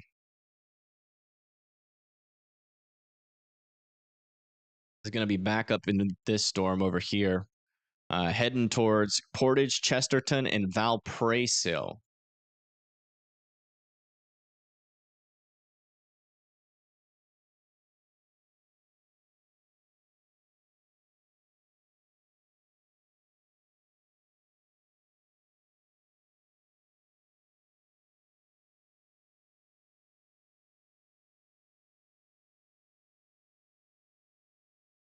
Evansville? Where's Evansville? Oh, down here. Yeah. I mean, if you give that enough time, and if that storm matures near Evansville, Indiana, certainly. Yeah, I agree with you on that. Needs time. That storm is trying to form an inflow down here. And both of these storms are, or this one down to the south is warned for 60-mile-per-hour winds. That's going to be going into Evansville in Highland here shortly. And also this one over here is warned for 60 miles per hour penny-sized hail heading towards Oakland City. And we're still watching these storms down here to the south. But if these storms can continue to mature, which it seems like they're trying to, could certainly be a risk for tornadoes with those.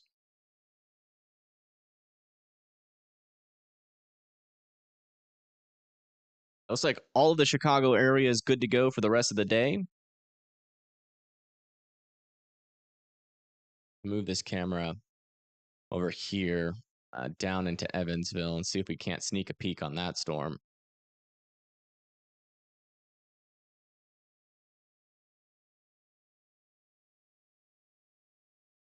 Something back in there. Keep my eye on that, see if that comes more into view. Over here near Terre Haute, we're now back to radar indicated here near Carbon. Radar indicated. So that tornado that was reported is no longer on the ground. Bridgeton, Diamond, Perth, Carbon, though, should still remain in their safe spots. Seems like you guys are in a little bit of a threat there. Oh, look at that. That could be the mesocyclone coming into view on our traffic camera here in Evansville, Indiana. That's what I think it is. That kind of looks like a wall cloud.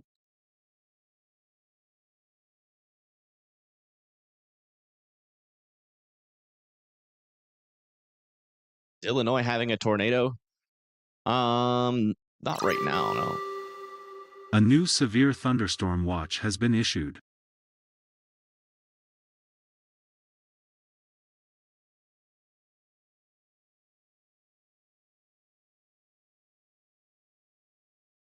Our new severe thunderstorm watches are getting issued out here. That's going to be for like Bloomington, Cincinnati, Hamilton, Dayton, Richmond, Muncie, Kokomo, Logansport, Fort Wayne, Lima, South Bend, Kalamazoo, and Jackson. Let me get some more information on what they're saying with that. I'm sure they're still saying tornadoes are possible. I doubt they've dropped that language.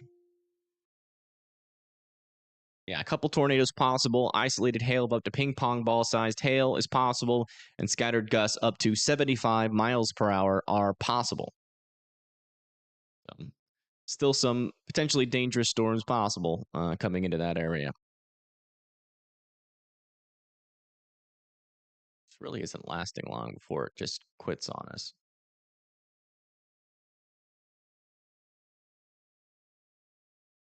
Okay, there's a view there of what appears to be a wall cloud moving into Evansville, Indiana. Could also just be a lowering like a scud. There really isn't too much rotation with this, so if it is a wall cloud, it's a very weak wall cloud.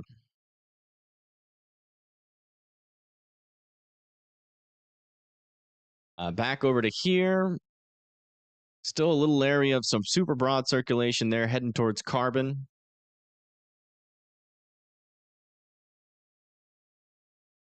Further up to the north, yeah, there may be some tighter circulation picking up over here near Black Rock. No debris signature, but still keeping an eye on that. Seems like it's got some side lobe contamination to it, though. And all of our tornado warnings in northern Indiana have been allowed to expire, but still some damaging winds of potentially 70-mile-per-hour winds are going to be possible there near Portage and Valparaiso and Westville. Shouldn't be as bad further down to the south, though. Let's check in on some of our views here. Pagey tornado is appears to be either heading to the south or west or east. Not really quite sure. Our camera over here. Refresh that. Just get an updated view. Yeah, right there at the center of the screen. That looks very wall cloud-like. Definitely what appears to be a lowering here.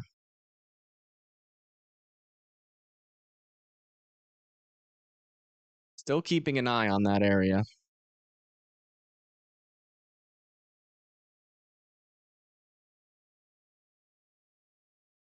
Winds are picking up in north central Arkansas. Interesting for that report.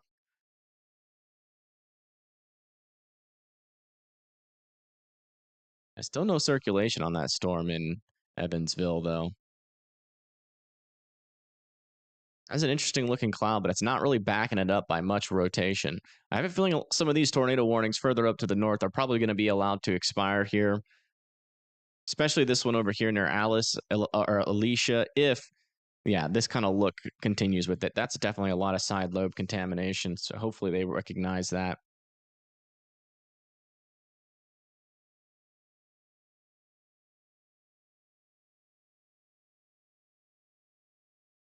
The storm is trying, you can see it's trying to form a meso. That's what we're looking at on the bottom right here in Evansville. Right there. You can see that lowering. That is the bottom of that mesocyclone. Or the updraft of the storm.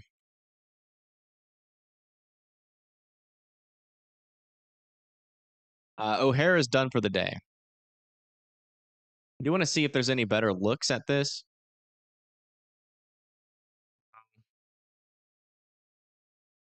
Well, let me see this one. Oh.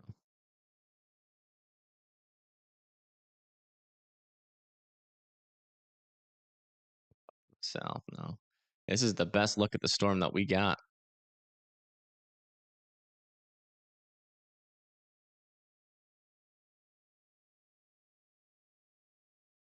You can really see on radar here on the bottom left. A little bit of rotation is trying to develop.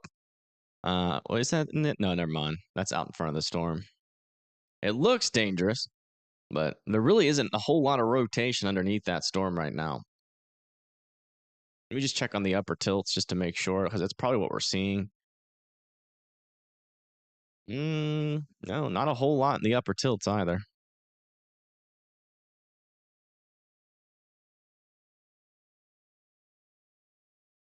Keep our eye on it, but I think after it makes it past this camera, I think it's going to be our last view of that storm, unless we can get a storm chaser down there. Check in on these storms, see how they're developing. Yeah, still struggling. So hopefully these storms hold off for Kentucky. We'll check back up with this. It looks like they extended this severe thunderstorm warning off to the east here for 60-mile-per-hour winds. Penny-sized hail is going to be near LaPorte, Morgan City, also Benton Harbors as well. Heading towards Indianapolis, we have a storm as well here. It's warned for 70-mile-per-hour wind gusts. It's going to be heading towards areas like Greencastle, New Market, and Crawfordsville. And if that continues into Indiana, we could see some decent power outages, it seems.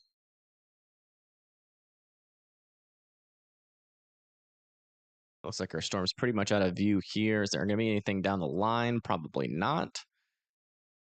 So let's go try to get eyes on this Indiana storm. Or Indianapolis storm. Okay, that one's out. Probably our next view will be like from here, if I had to guess. It's facing the right way. And that might be in the background, so I'll keep it on this camera for a little bit.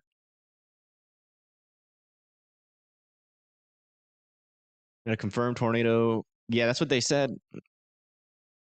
There was no evidence of a tornado on radar, so as far as I know, I haven't seen much other. I haven't seen any other things to confirm otherwise. So we'll see if that ever actually gets confirmed. Hopefully not.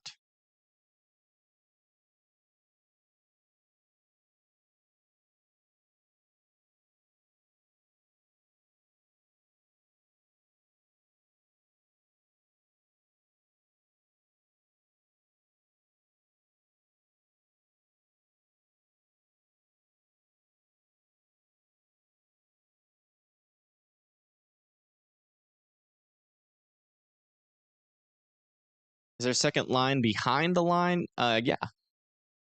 Yeah, back over here near Decatur, we also have some severe thunderstorm warnings out here for 1-inch hail. A new severe thunderstorm watch has been issued. And 60-mile-per-hour winds. It's going to be heading towards Sierra Gordon, Bethany, and Monticello.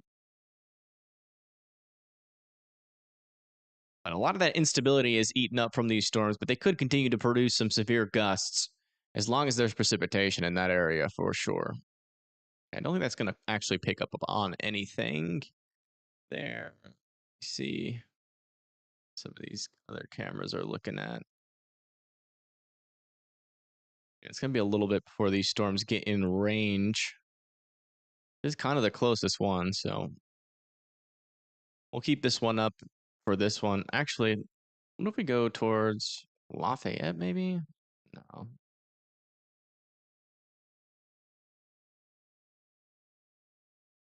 Do want to come back down here towards Evansville. Check in on this guy. Oh, wow. Little area of rotation is trying to develop here. Very subtle and weak, though.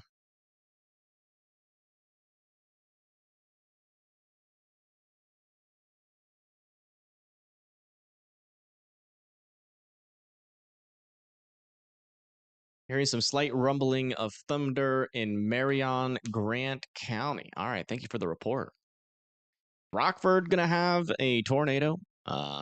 It's not impossible. And we still have a little bit of a brief tornado. Wait, where's Rockford? Oh, Rockford, Illinois. No, you guys are good to go for the rest of the night. You want to check in on these rotations again?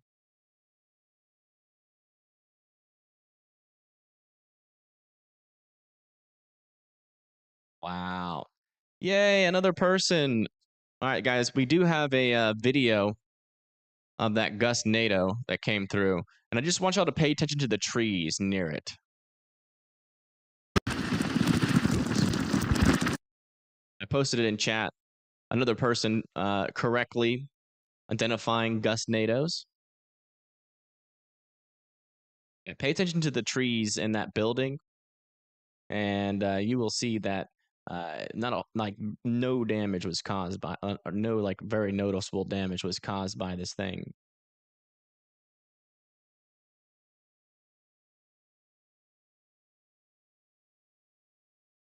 But yeah, that's like probably the biggest GustNado we had.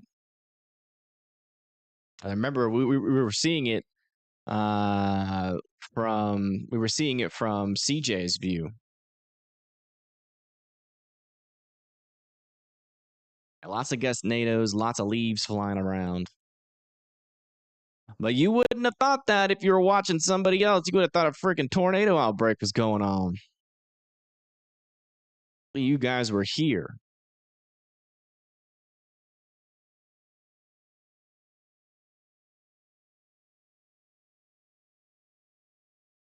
Central southern area of Indiana. Yeah, I mean, it depends on what these storms do. If these guys can establish themselves and actually start to rotate, which they've been struggling to do so, the forcing might be a little bit too far removed from this area. But if they can kind of tap into, some sort of maturation, getting a little bit stronger and establishing themselves in that sheer environment, they could definitely start to spin. But for now, a lot of our storms are struggling to rotate. I think we're going to see a lot of our tornado warnings expire here. We might be left with zero for a brief moment, hopefully forever. Robinson, Illinois. Robinson, Illinois. See where that is. Just north of Evansville. Probably like back over here. Yeah, that's side lobe. Side lobe. It'd be interesting though. There'd be an interesting little study of this storm. Can a little tiny storm back over here do anything?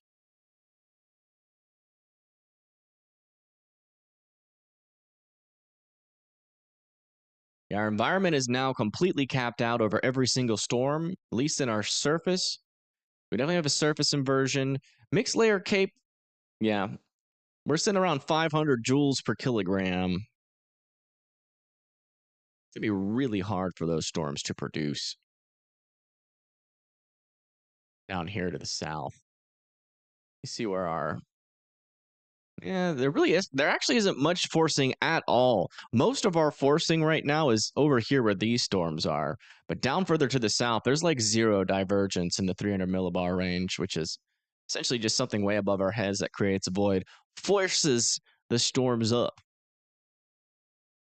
And that's what forcing means. It's just basically winds moving in opposite directions way above our heads, right? So one wind's moving this way, other wind's moving that way. And then in between them, you get a void form, forces that air to rise, and that forces the storms to fire. And whether or not they get to maturity or maintain maturity, it really just depends on the kind of instability you have and the shear environment in the lower levels, which we have a lot of shear around these storms, but they are not maturing at the moment. Mainly probably due to the fact that instability is quite low and so is forcing, because they don't have like any forcing right now. You think they're going to let this? Yeah, all the tornado warnings have been allowed to expire the first time today, or not the first time, but the first time in a while. That is awesome.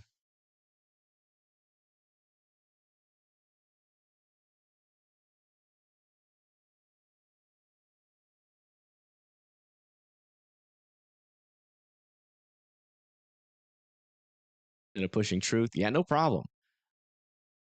Yeah, just keep that in mind. Next time you're out there in the weather ether, just know if you ever want a center on what is possible or what is going on, you can always come here. Always come here, because we just look at facts. When we see the facts, we report the facts. Even if every single person, or not every single person, but there is a mass riot going on in chat of people saying those aren't GustNados, those are tornadoes. My favorite storm chaser said so. Doesn't mean crap. Tornado chasers will do it all the time. They did it last time. They probably did it this time as well. Saying there's a tornado on the ground. It's just a GustNado, which are really not that harmful at all. You know why they do it? To keep you locked onto their stream. It's stupid. Broadcasters do it too. I don't know why. It's so easy to confirm whether or not they're GustNados or not, but I guess people just don't want to put in the work. I don't get how that continues to be a problem. Because the same thing happened last year and nobody learned from it. Not a single person.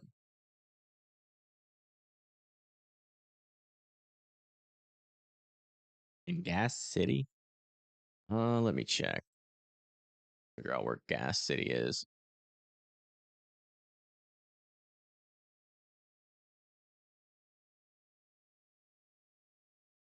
northeast of Indianapolis, in between Indianapolis and Fort Wayne. Yeah, I mean he's gonna be getting some pretty gusty winds here. We're trying to confirm whether or not that is going to or whether or just how strong these winds are. We should be getting some confirmation here shortly. Let me come back over to here and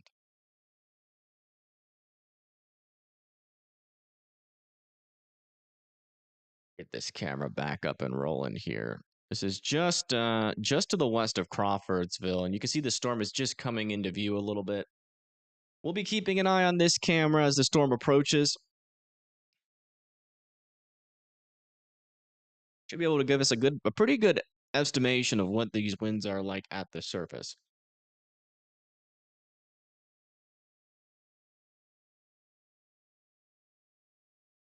You learned? I'm glad everybody learned. I swear to freaking the weather. I swear to Mother Nature that I might lose it next time that happens. I've kind of already lost it. I'm not sure if you guys were here at the beginning, but when those GustNados were going on, there was at least like 20 people in chat screaming at us saying, "No, Evan, it's a real tornado." Brandon Kopic said it was a tornado, so it must be true.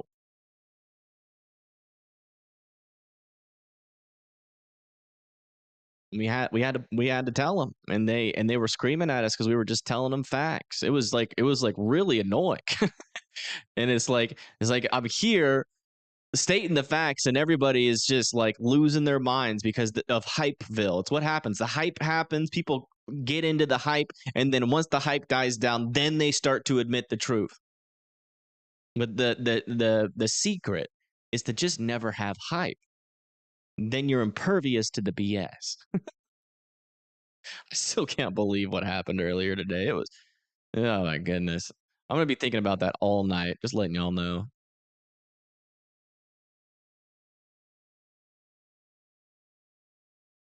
It's only after like 2 hours after they freaked everybody out are they starting to come out and admit like, oh yeah, those are all GustNados. My bad.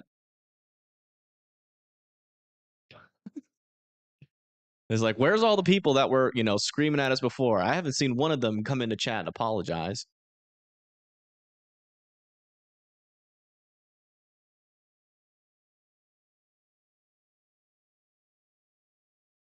You do know 2 other people are monitoring the storm? Yep. Bet you they called them tornadoes as well. In fact, I know for a fact both of them called them tornadoes. For the views, for the hype. It's what they do, man. They ignore the science to keep you latched. And I keep telling you guys, and you guys listen, but the other peeps, they don't. They keep on flocking to them, and they just don't realize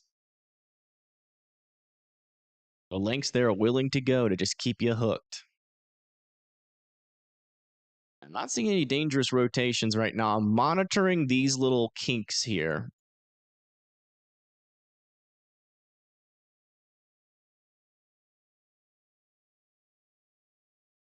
Oh, they really were. Yeah, we were sitting there. I had a chaser with a view on the GustNado, and they were really sitting here, saying, "Oh, all these other people are calling it a tornado. Evan, you're stupid." They were literally coming into my chat from other streamers' chats to call me stupid.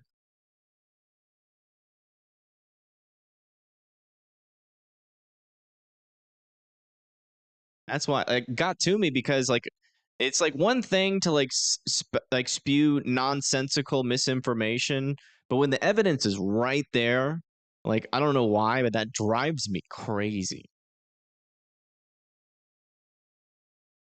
It drives me crazy. And then I went on Twitter and I saw every reputable storm chaser and their mom saying the same crap. And then I was like, "Oh, that's where it came from." And then now after it's all blown through and the hype's died down, all I'm seeing now on Twitter is GustNado.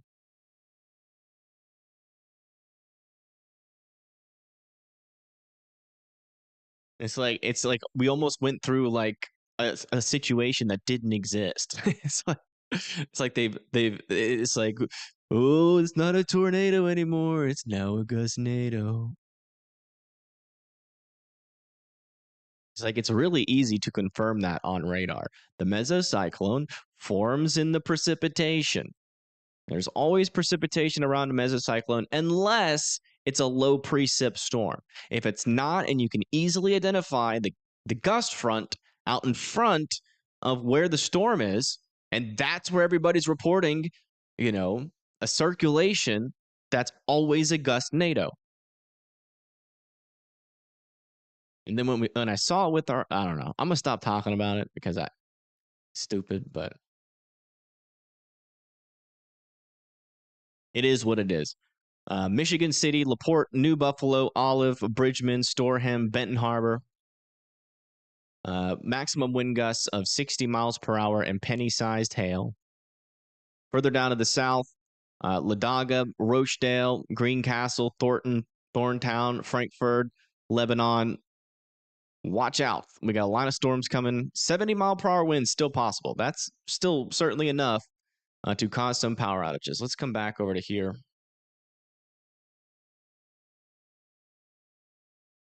It's like, I bet you won't see any of those people that called it I bet you won't see one of those people that called it all those tornadoes. I bet you won't see one of them apologize. Not a single one.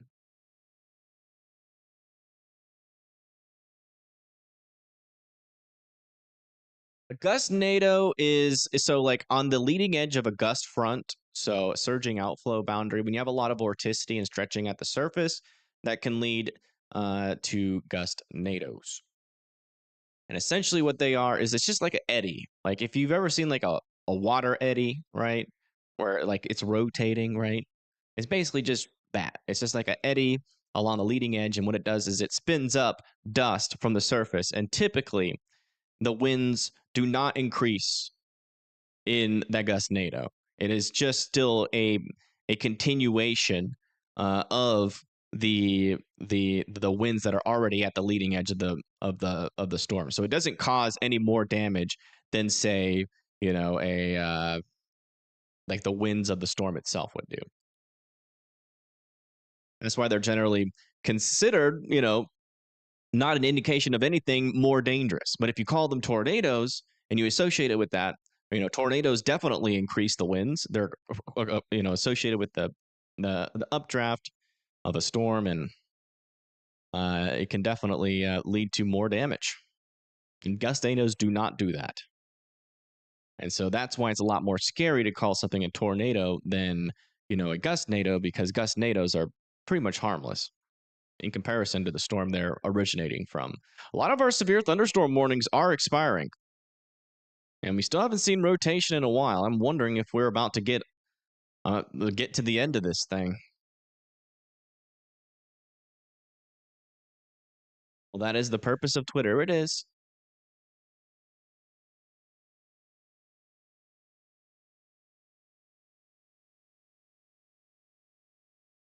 You had a cousin named Evan that lived in Odessa, Texas, that burnt buildings for entertainment. There's no way that's real. If it is, I'm sorry. Your cousin is a psychopath.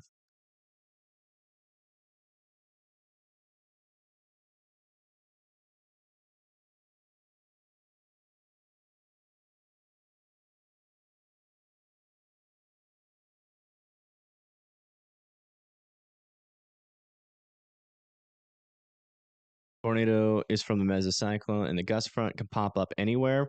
Not really. It's always a GustNado is always on the leading edge of a gust front.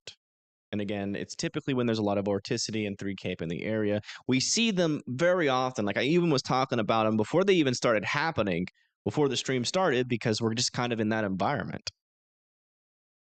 When you get these cold core setups and a lot of vorticity in that 3 Cape, the GustNados are usually pretty prevalent, especially in areas like when you have like drier conditions near the surface and there's a lot of dust that can get kicked up, you'll see them more often. Like we probably had 10 times more GustNados then we were able to confirm we only just saw the GustNados that actually picked up dust. Because without the dust, you don't really see them.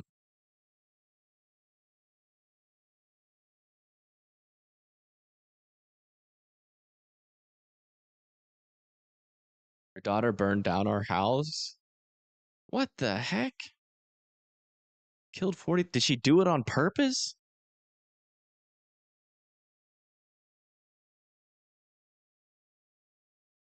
Yeah, definitely a GustNado threat here. You can see the. Well, what about this one? Is this one closer? No, that one's still out ahead. You have a couple of like really weak circulations down here near Green Castle. You can see this is just another classic example. Here is your storm itself. Our gust front is out here where our circulations are. So a little bit of a GustNado threat could happen here. Watch out. Tornado warning could be possible if a spotter calls any of those tornadoes. He had a doctor from Shawnee, Illinois. His name was Freiberger. I don't know what it is about the Freiberger genes, but I haven't met one that is not unique.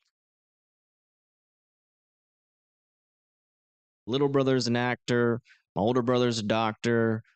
My dad's an engineer. My mom used to make amazing country music. My dad's brother used to make awesome music. My grandpa used to just make these crazy inventions in his basement. He just come up with the coolest stuff. I'm sure there's some not so cool Freiburgers. I'm biased, obviously. This is the one thing I'm definitely biased at. Springfield? Where is Springfield, Indiana? No idea where Springfield, Indiana is. You sure it's Indiana? Let me check. Springfield, Indiana. Oh, that's all the way up there. Okay. On our northern mode. Maybe. It is trying to surge out there. It is an area to watch.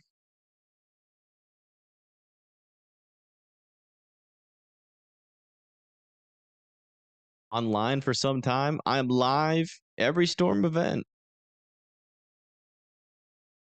But, as long as you're watching the weather, I don't care. But welcome back.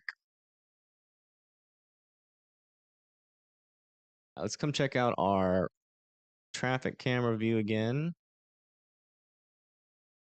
The storm's getting a little bit closer. Trying to get a read on this storm before it goes into Indianapolis. David Freiberger?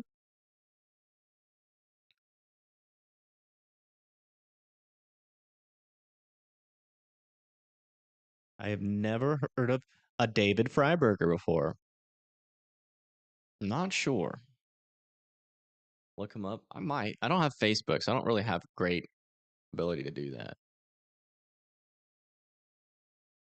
Unless he's on like Twitter.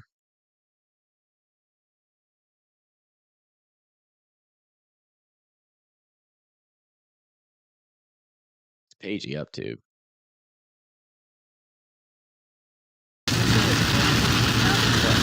Okay, so this is the storm. All right, so Pagey's in the storm that's coming into Indiana.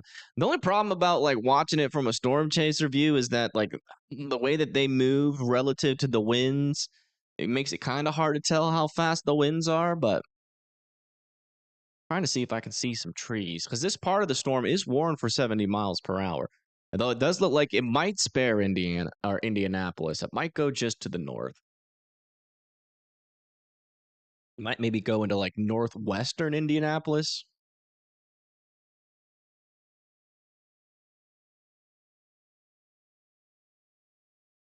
Do you spot a tornado or rotation?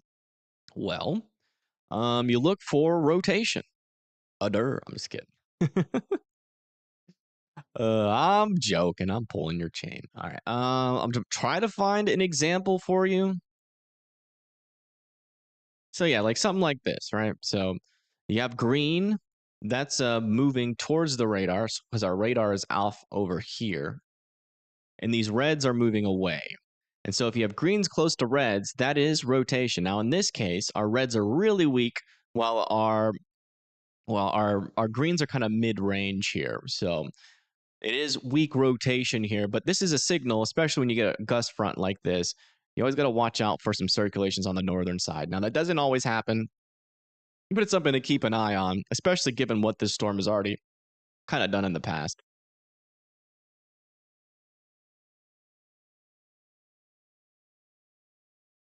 Yeah, a little bit of also a little bit of really weak circulation here as well. Keep an eye on that area too. Let's come back down to here, check in on these storms, see if they're. Yeah, the good news about these ones is they're just not tapping into that shear environment yet. None of these storms have any concerning rotation at this moment, which is great news because the shear environment down here is pretty intense.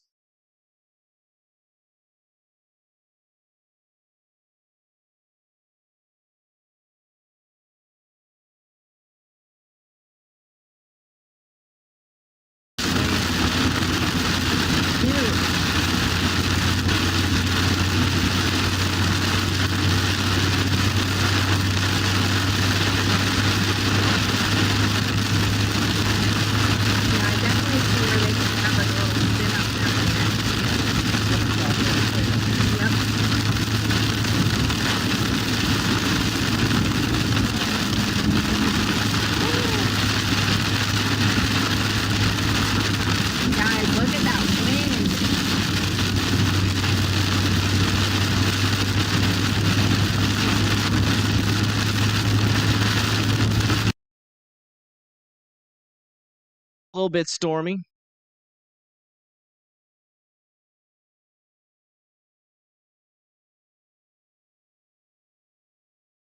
K-lot? Which one's K-lot?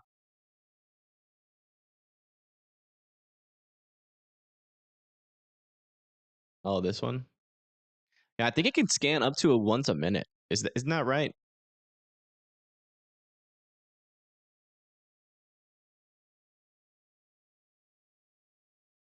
All right, update on our 60-mile-per-hour windstorm here, heading into Bridgman, Shoreham, and Benton Harbor. Still want you guys to be indoors and away from windows.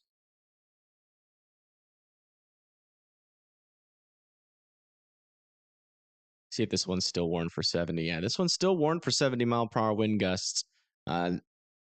Still, but yeah, I mean, there's really not much to say. Everything's still kind of warned for the same thing.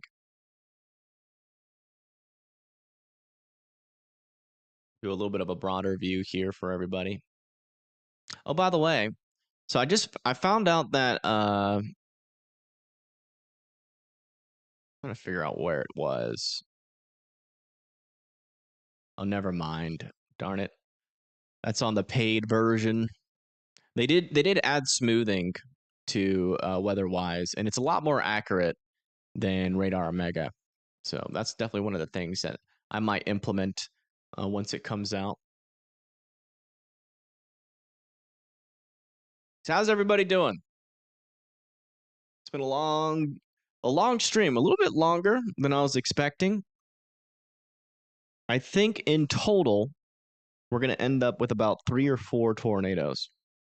Hopefully none of them strong, although those ones near South Chicago looked like they might have a little bit of strong tornado potential. Nervous. I get it. Aren't you like south of Indiana, though? I can tell you, the storms that are coming into like our Indianapolis, like near Indianapolis, I think you live like in this region, if I remember correctly. Pretty weak. That would be your threat. You actually have a couple rounds potentially. One here and maybe one back over here near Effingham. Have a good stretch, yeah. I need to eat soon. I'm getting hungry.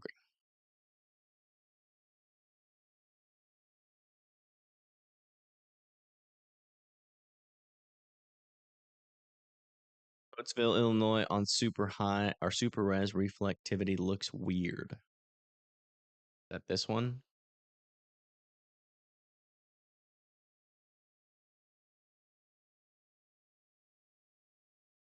Doing good. Just got done eating dinner. You at the fire department tonight working. You and your partner made lobster tails and baked potatoes. Oh my goodness. You lucky duck. Where you at? Can you like send that over here? Oh wow, I just found a really cool photo of the severe thunderstorm that was warned in Chicago. Look at this.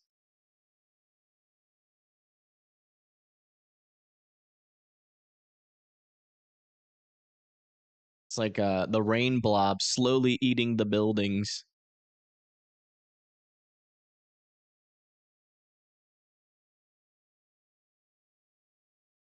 Wow. What?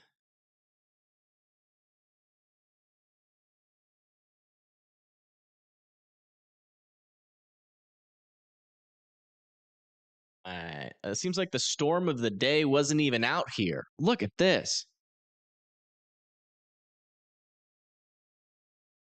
Land spout in Colorado.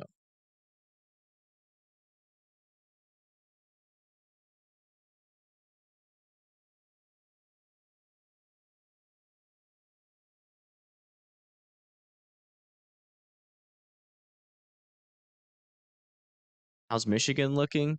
By the time it gets to Detroit, this should be a pretty minimal severe threat.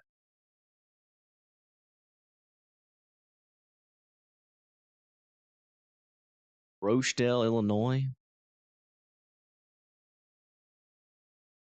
Talking about some of these storms. I mean, if you're, I don't know where you're seeing a hook. I'm not seeing a hook. But the good news is a hook without rotation is non-threatening, and yeah, there's no rotation back over there near Illinois. Still watching these little surges here near New Salem and Danville. Still trying to figure out if they're Rochdale. That's Indiana, not Illinois. Or did I read that wrong? Nope, they said Illinois. Yeah, Rochdale's is in Indiana.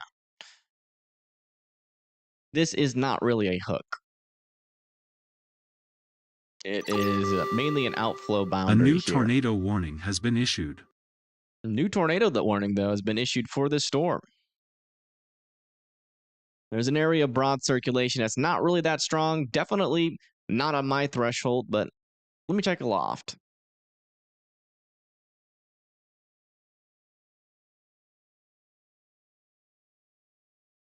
Yeah, not a whole lot of rotation aloft, but you live near Montclair, Maplewood, Pittsboro, and Tilden. Just be in your safe spots. Eventually, this could maybe try to wrap up. There's not really a whole lot of circulation on the northern side of it yet. And you see, we have surging winds here on the northern side. Not really much rotation at all. A little bit premature with this one. Let me guess, it's confirmed for GustNado. Okay, no, we're still good. I'm having freaking PTSD from earlier. GustNados are not. What? Yeah. Sorry, I just saw the stupidest post on Twitter. It's funny though. GustNados are not supposed to get tornado warned, by the way. Look at Paigey. Yeah, she's in a pretty hefty storm. She's traveling towards Indiana. I know. Oh, I know. Nothing even doing that.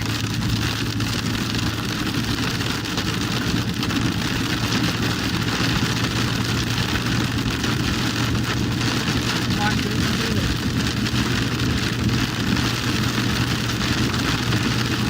All right, let's just do it. Woo! That was frightening. There's a little bit of hail in there too. I heard a little bit of hail. Yeah, she's eventually going to get out ahead of this. She's like over here near Crawfordsville. So she might be able to get out ahead. Let me see how close she is to that tornado warning. Yeah. Yeah, she's like back over. She's like just to the south and east of Crawfordsville, like over here in this portion of the storm. If she can make it out in front of that, we should be able to get view on this thing. Yeah, latest scan, still very weak rotation. Very broad circulation, yeah.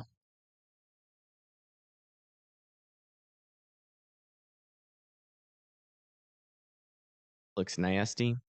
Yeah, I mean, the line of storms is certainly on the gustier side. Very, not very strong winds, but strong winds, 70 miles per hour. I mean, that can certainly still cause some power outages, some tree damage, power lines to go down. So, you know, in Frankfurt, Lebanon, I'd be in your indoors and away from windows. And then down here, still kind of the same threat. There are some areas of rotation inside of it, but they're pretty weak.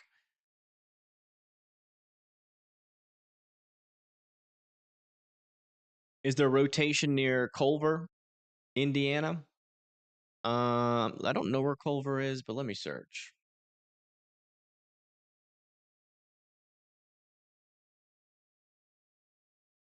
Culver, Indiana.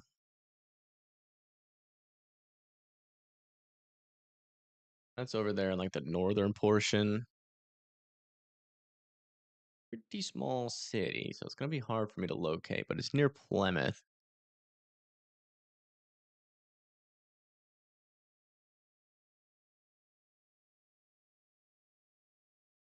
Culver. Oh my gosh. Yeah. That is rotation.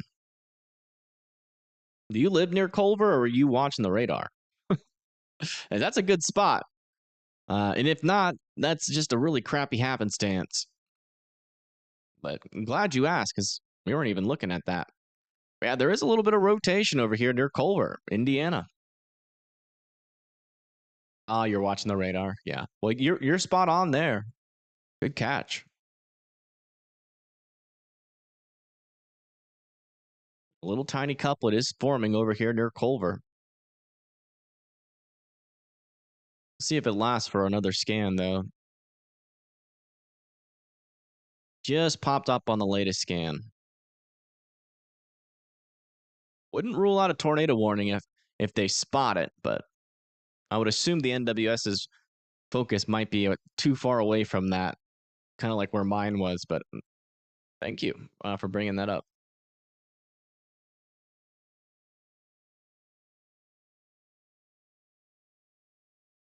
Yeah, latest scan here, still really iffy. Not a whole lot of rotation. So still good news. You want to check further back down to here. Let me refresh. Starting to get a little dicey again.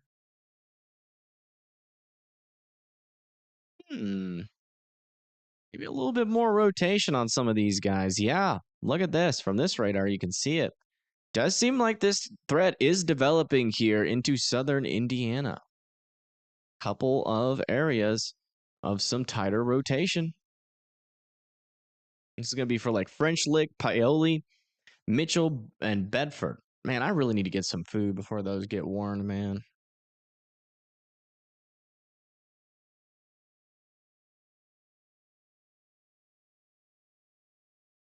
There's some questions for you. The last storms that came through Michigan, did the dust affect the radar capability? No. I don't think so. The last storms that came through Michigan are these ones.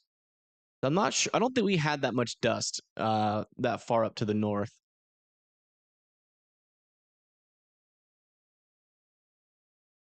Yeah, Kentucky. I mean, this right here.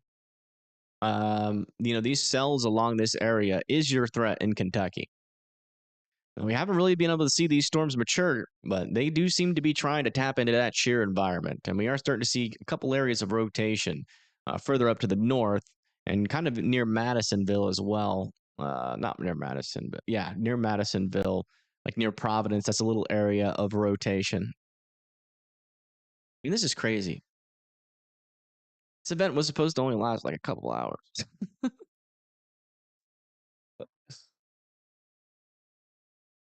Did not plan for a 6-hour stream today. I do have to feed my dog too. All right, I'm gonna take a quick break because this rotation is weak. I'm gonna feed my dog and try to feed myself before we get another tornado warning.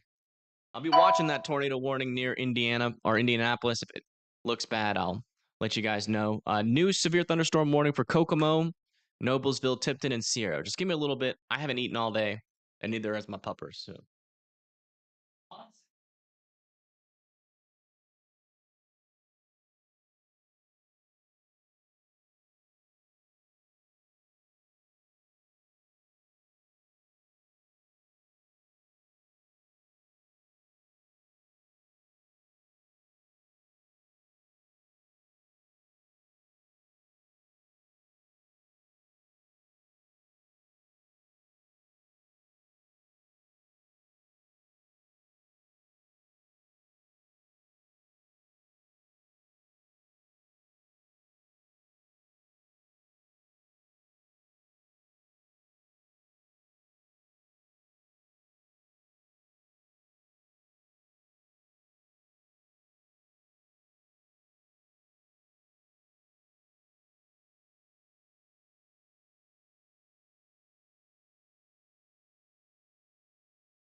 I'm not even going to show off this meal. It's pretty pitiful.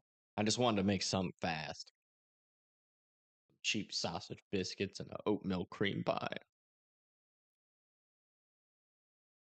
And it'll keep us going until the end. Mm. The Discord link should be in the description. No, I'm not going to be able to invite you while I'm live.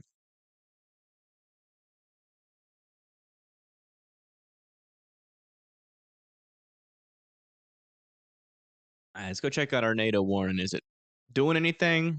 No. A little bit of a more favorable look to the reflectivity, though. The rotation has not improved. That's good. Okay, circulations over here are pretty broad. Maybe a little bit of a tighter circulation down. Ooh, wait a second. I can't confirm that as a tornado, but a tight little circulation is trying to head towards Bedford, Indiana. Check back up on our little brief spin up attempt over here. Man, that got real close. But it only lasted one frame.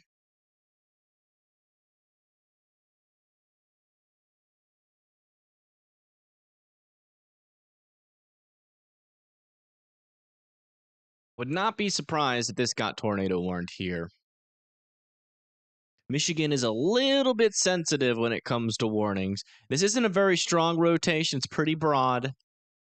But I've seen Michigan warn less. We'll just put it that way. Oh, Pagey Tornado's got a view of something.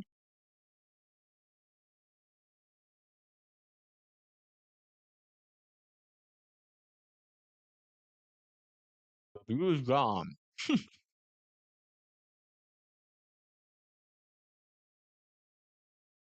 Well, I'm eating a couple bites. Let's just watch this and listen in for just a little bit. We have 267 north here. You see that? So let's take 740. So that's what we can Check it.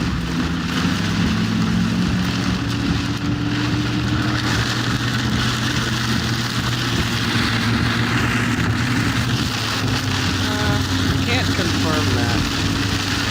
But it's possible that was a TDS. It could also have been some small hail. It's kind of hard to tell. They just extended this severe thunderstorm warning out to the east. That's for Dowagiac, Niles, and Benton Harbor.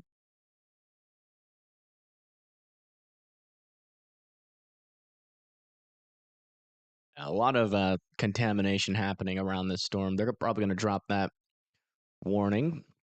Check back down here. There was a circulation here. Okay, it broadened out. Yeah, it seems like these storms are still trying, though. They haven't quit. A severe thunderstorm warning also down here near Princeton. 60-mile-per-hour winds, 1-inch hail.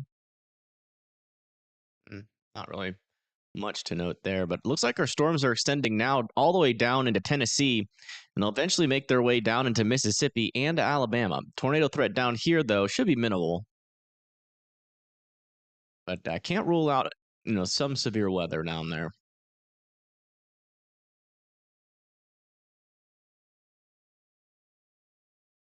What she got going on? She's still trying to make it into Indiana. I got a feeling as soon as she makes it into there, she's going to regret it. If I had to guess, she's trying to avoid the core of Indiana so she doesn't get stuck in traffic.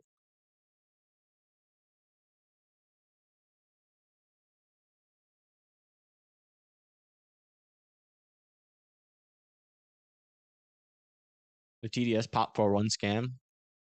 Maybe I missed it. Let me double check.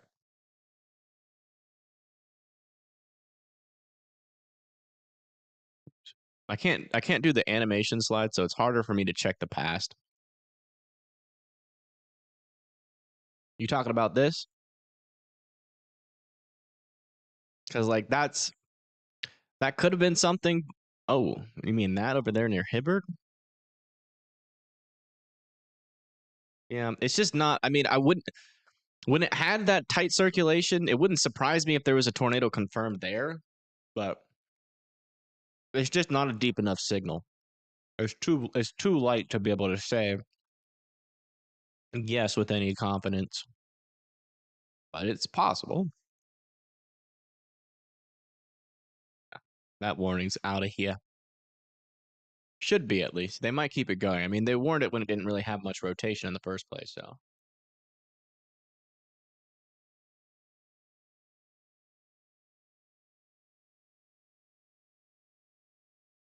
When are we expecting storms? I don't know, Rebecca. Where are you from? How am I supposed to know? Do I think this will still hit Detroit? I think you'll still potentially get some thunder and lightning. I think your severe weather risk is on the lower end, but it's not impossible. So that will be like tonight. New severe thunderstorm warning over here near Bloomington for Bedford, Guthrie, Harrodsburg. It's going to be for 1 inch hail, 60-mile-per-hour winds here south of Bloomington in Indiana.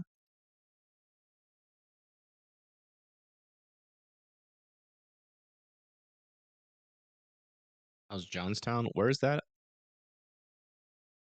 I'm still so bad because you guys know. If I have a way to search, I usually do check, but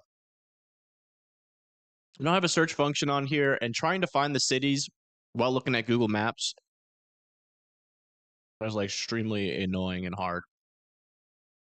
Oh, near Crawfordsville. I just happen to know where that is. Shoot. Where is it again? There's Crawfordsville, and what did you say? Jamestown.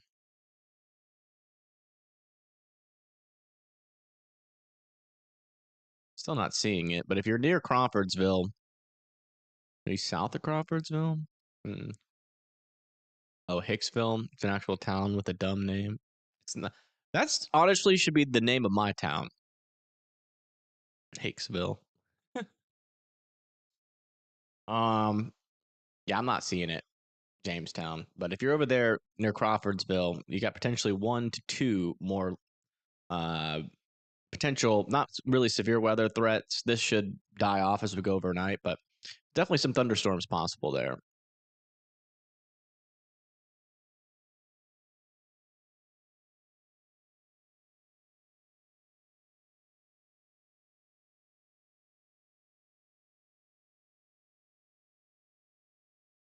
Nice 6.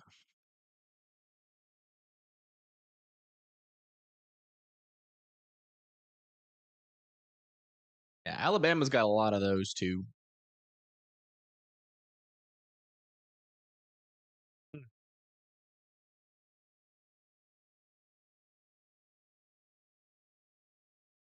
How bad is a red flag warning? I can be bad. I mean, red flag warnings are like, it means that you should be watching out for smoke and fire danger, but by no means does it guarantee that you're going to get a fire. This means the fire conditions are prevalent, and you should probably not be burning or dropping cigarettes or lighting fires. Only when he's mad. That's funny. New severe thunderstorm warnings. This one is for Mitchell, Bedford, Brownstown, and Seymour. That's going to be for 60-mile-per-hour winds and quarter-sized hail. And then another one over here near Indiana. I think it just got updated.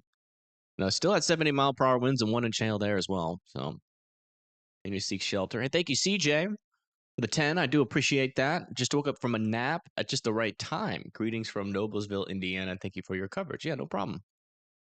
No problem. Don't know where that county is.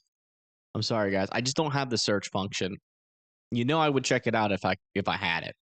But just pay attention. I'm sure you know where you are in relation to where the map is. So just pay attention. I promise. As soon as weather-wise brings up, I'm not using Radar Mega again. So we're just gonna have to be patient until weather-wise as a search function, which should come soon.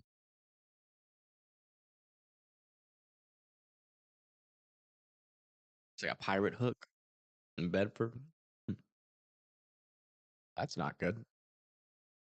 Hooks are never good. Yeah. Very broad circulation. This storm is outflow dominant right now. But we are keeping an eye on these guys. Like something like this, a little bit of a surge there, even with an outflow dominant storm, can produce tornadoes on the northern side. So we will have to watch that.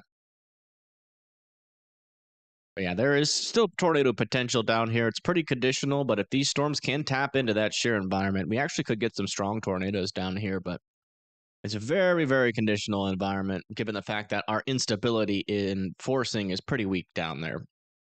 but something to keep an eye on. Come back up here towards Michigan. We got an extension of our severe thunderstorm warning for 60-mile-per-hour wind gusts. I think we already went over that, actually.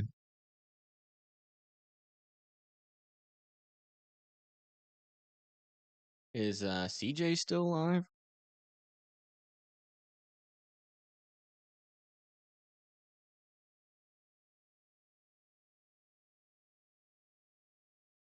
Oh, he is still alive.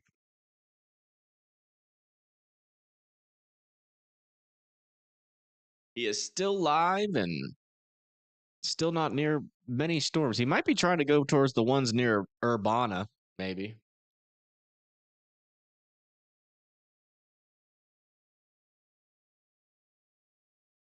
What are you doing this evening? It's doing all right. Yeah, Bedford, Indiana does have some rotation. It is pretty broad, though.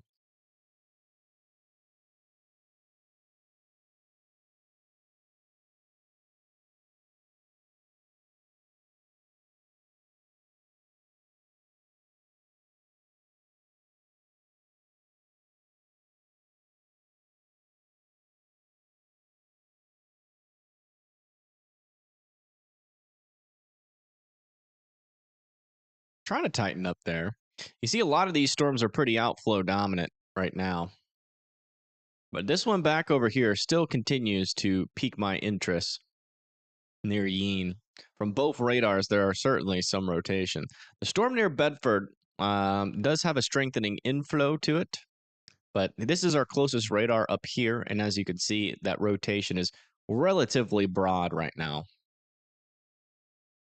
This one back over here near Jasper, this one could get tornado warned if it can kind of get out of that outflow. If it can reach out of that outflow and more into our instability, it'll have a little bit of a better chance.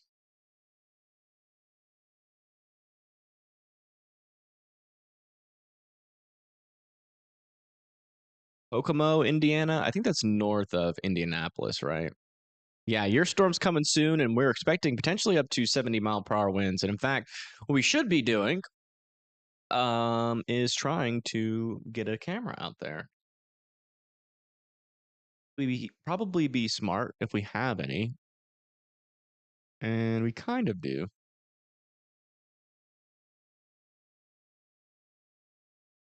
A bad view.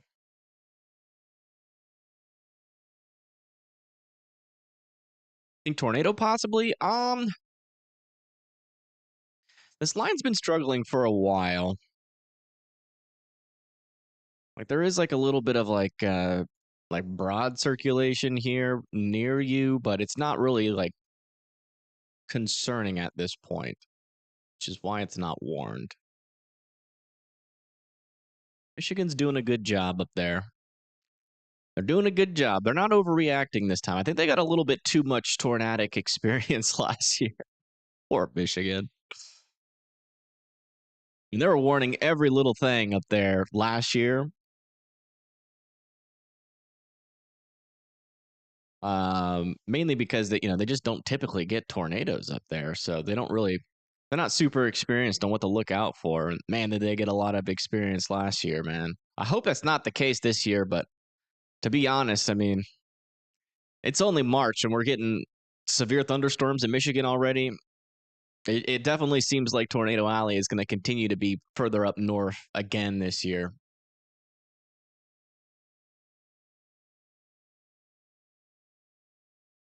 New severe thunderstorm warning over here for Warsaw now.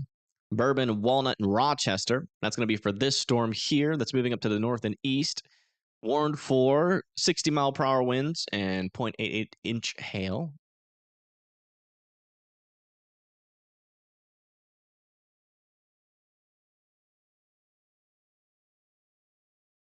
Sirens went off in Brownsburg. That's probably for wind. We don't have a tornado warning right now. Let me see where Brownsburg is.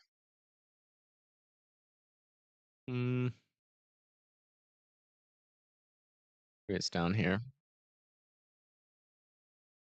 Not seeing Brownsburg. Bracing yourself in Muncie. Man, I should know where Muncie is. Isn't that further up to the north? Hmm. Oh no, it's back over here.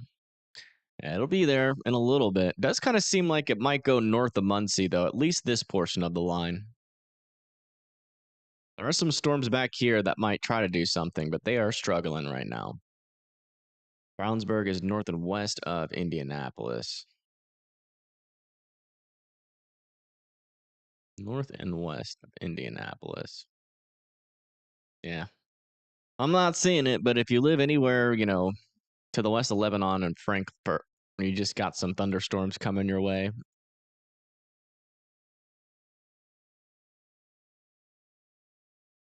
Yeah, no problem, Shay.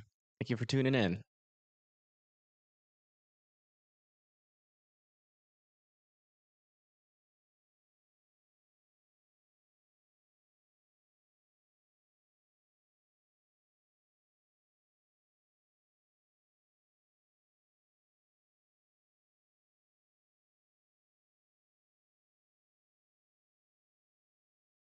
If it helps at all, I just got put under a severe thunderstorm warning. All right. Thanks for letting me know. Was that you up here? Are you up in this region? Is that why you were looking out for Culver?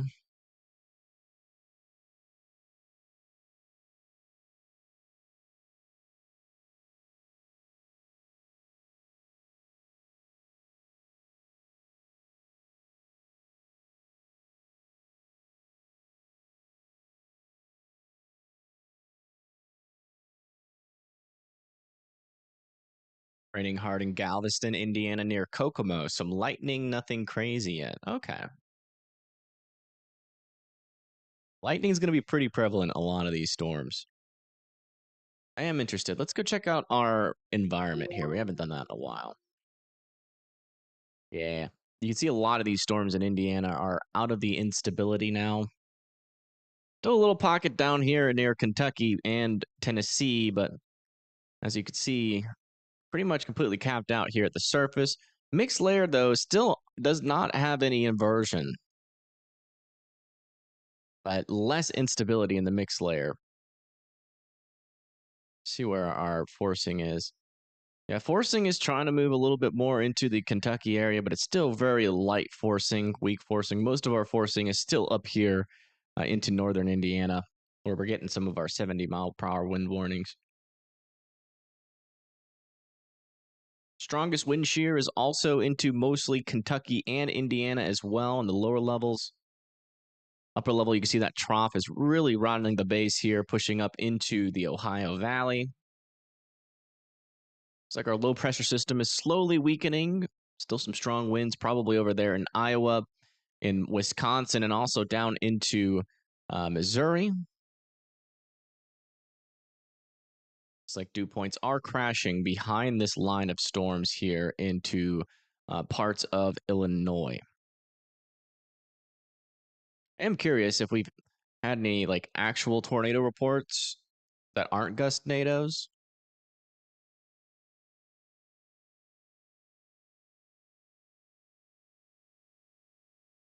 Yeah. Yeah, they're all spotter confirmed. According to our, oh boy, according to our storm reports, we've had 8 tornadoes today. That's all in that area where we had just GustNado after GustNado. So, yeah. I wonder if they'll figure that out. Hopefully they do figure that out. Is there anything for lower Michigan? Yeah, we do have a severe thunderstorm warning over here near Pawpaw, Almena, Pine Grove, Covert, South Haven, Granger, Dewajniak. That's eventually going to head towards Kalamazoo, Three Rivers. Might go north of Coldwater, though.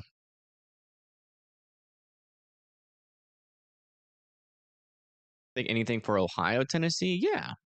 Yeah, there's definitely some storms possible down here into parts of Tennessee, like over there near Jackson.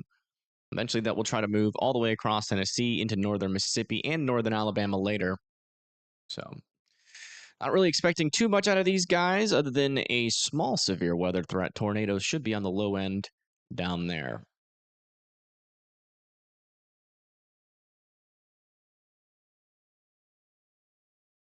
Pagey's got pretty cool view.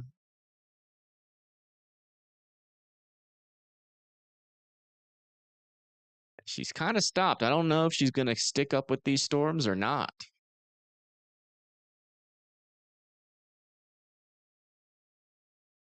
Can you post a link to the traffic cam looking north near Kokomo? We have a traffic cam there.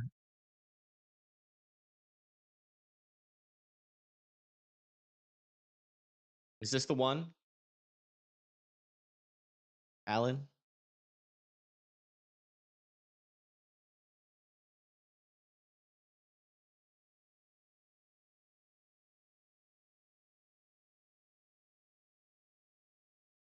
Yeah. Yeah, we've had this one up. Waiting for the storm to get a little bit closer. A new tornado warning has been issued. New tornado warning has been issued. Let's go check it out. See what it's all about. That's over here with this storm near Bedford. Yeah, very broad circulation there. One of these are, yeah, that's the closer one. So that's the one we trust. Yeah, okay. Yeah, broad circulation, no tornado imminent, but I'll get in your safe spots just in case. Let's just make sure this isn't another one of those GustNado situations. No. Yeah, Zelma, Norman, Kurtz, Houston, Christiansburg, Waymansville, Spraytown, and Pikes Peak all need to be in their safe spots. A little bit of rotation. It's certainly on the broader side of things. So I'll definitely be in your safe spots just in case, though. This thing does try to wrap up, but I can tell you right now it's a pretty outflow dominant storm. Not really sure. Let me check the upper levels. Maybe there's some rotation up there that they're worried about.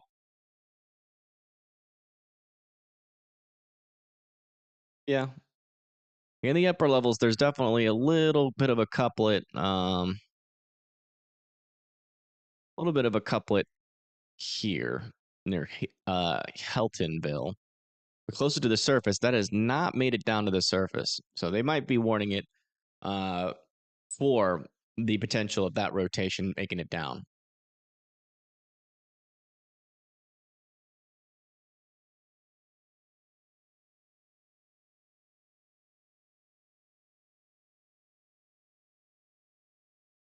Near Hatfield, what state? I'm assuming that's Indiana. Hatfield, Indiana. It's near Evansville.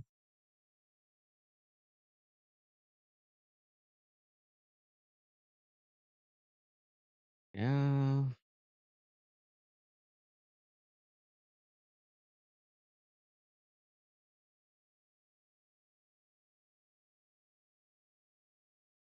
It's right near the border there. Yeah. I don't think so. It's probably Scud. Because there's no rotation down there. Do I consider an EF0 GustNado? No. So the difference between a GustNado, so let's say you have a supercell here, just your classic supercell rotation in the meso, and then it has a leading gust front, a rear flank downdraft, and a gust front. And let's say you see a tornado over here,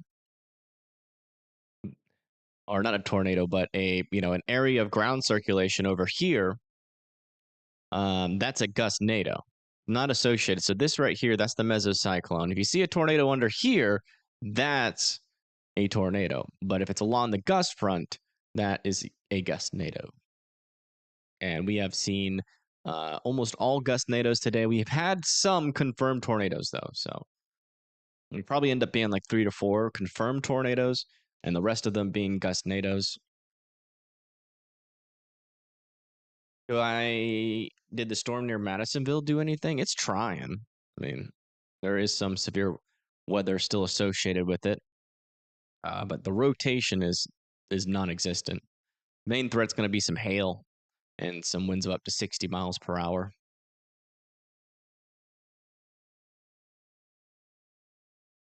And it's been a GustNado outbreak today. Thankfully, though, none of the tornadoes on radar seemed like they were strong tornadoes. So hopefully, as the NWS goes out there, we don't get any confirmation of strong tornadoes. I think I mean, as far as today's gone, our prediction of our strong tornado threat, most likely not confirming today, seems to be right, but really just depends. A rainbow has appeared in Chicago. Oh, is it a nice one?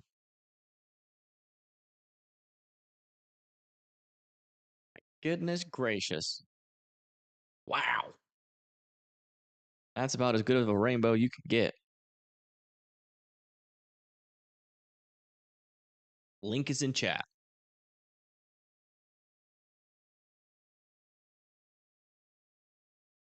About Indianapolis. Indianapolis just got dodged by these storms. If you can dodge a storm, you can dodge a ball. That's what you guys just did. Maybe some rain, a couple instances of thunder. Yeah, it's a beautiful picture. I think that's the picture of the day. Actually, no, the Colorado landspout's the picture of the day for sure. Anything to worry about in Columbia or Columbus, Indiana? I don't know. Oh, I found you. Probably not, unless this storm starts to wrap up. But it hasn't shown any evidence of that as of late. So we'll see. If it does try to actually rotate, they'll extend the warning. If not, they'll drop it. Without the warning, you'll definitely have some chances though for some severe weather. PG still has a nice little view.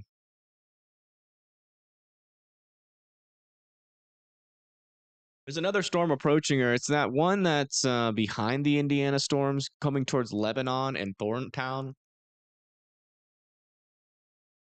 That's what we're looking at here.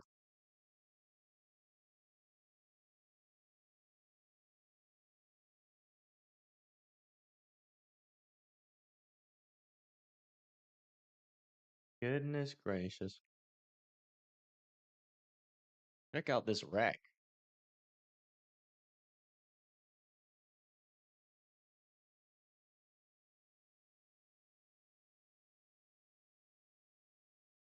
I really hope that person is okay.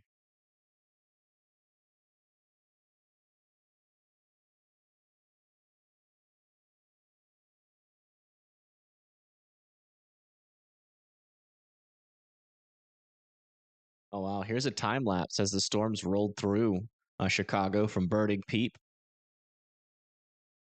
See if Burning Peep's got anything to look at today.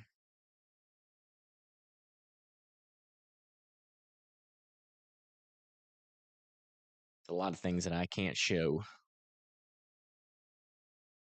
Anything for Grooveport, Ohio? Probably a small chance for severe weather, but not expecting anything intense.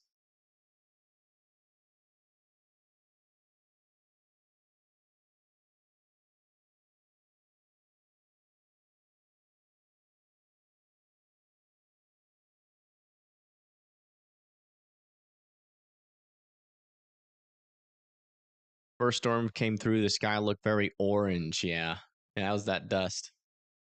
Should have got a picture of that. That would have been cool.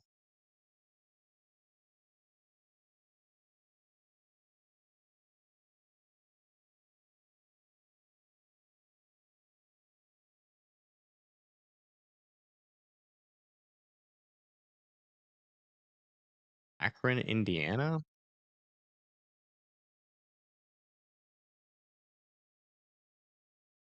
Ooh. I gotta try to find that. Akron, Indiana. Where is that? Oh, that's northern Indiana.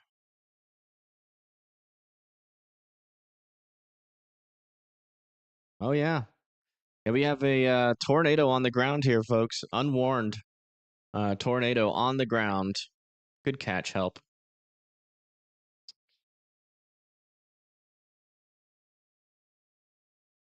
Heading towards Akron. Akron needs to be in their safe spots. Right in there. There's. Oh yeah! Wow. Yeah, that's a large debris ball. That's actually like potentially one of our stronger tornadoes of the day. My goodness, and it's not warned. Let me put a warning on it. That be for Akron, Silver Lake, Beaver Dam, Loman's Corner. All needs to be in their safe spots. We have an unwarned tornado on the ground.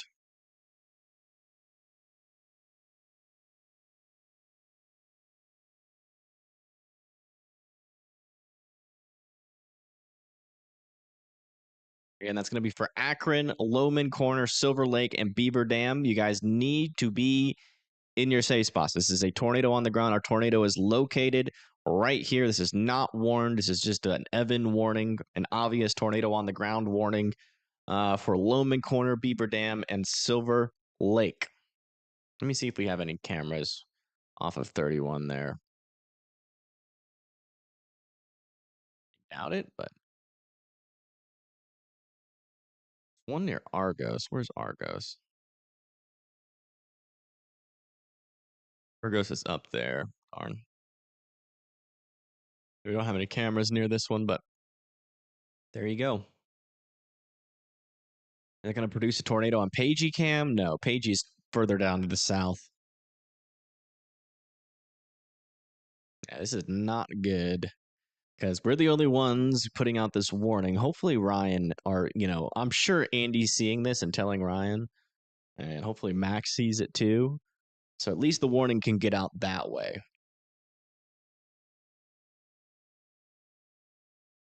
Unfortunately, no tornado sirens or anything are going on with this tornado.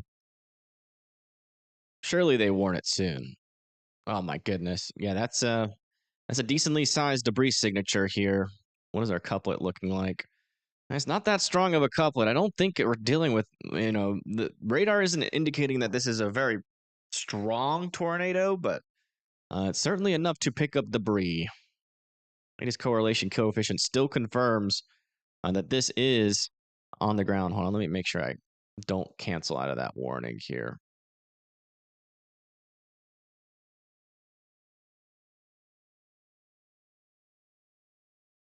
Janky tornado warning, but it's all we got.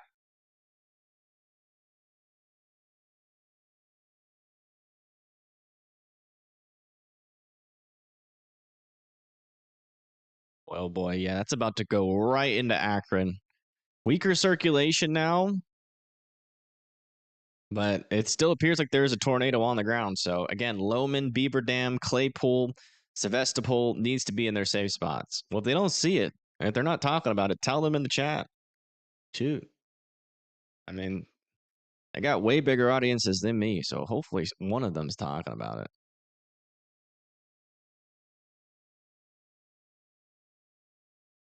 We got another area of circulation that could potentially develop on this one too, near Mentone, heading up towards Warsaw. Might have to keep an eye on that area.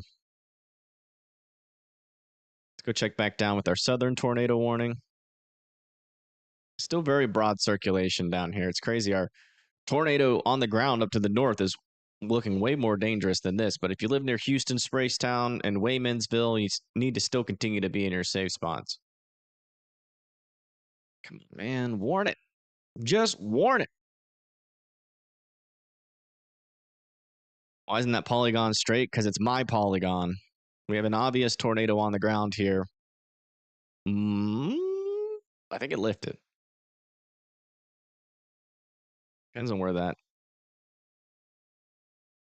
debris signature goes. Yeah, Loman Corner, Beaver Dam, Sevastopol, and Claypool all need to be in their safe spots. No, this is definitely not a GustNado. This is not a land spout. That's a tornado. Okay, we got a mesocyclone of the storm here, debris signature, rotation, and is on the ground. No, it's not land spout. It started off strong. I think what we're seeing is the debris move away. Well, there actually still is a little area of rotation here. It does appear to be on the ground. It looks like it's just kind of meandering a little bit more to the east. So let me reissue this a little bit further to the east here for like Silver Lake, Beaver Dam. Just until we see that lift for sure.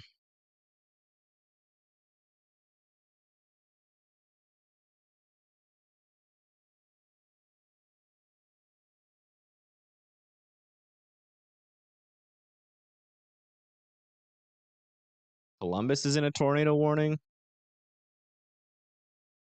Not yet. Columbus is not yet in a tornado warning. It's still just Spraytown, Waymansville, and Christiansburg. You're not in a tornado warning yet.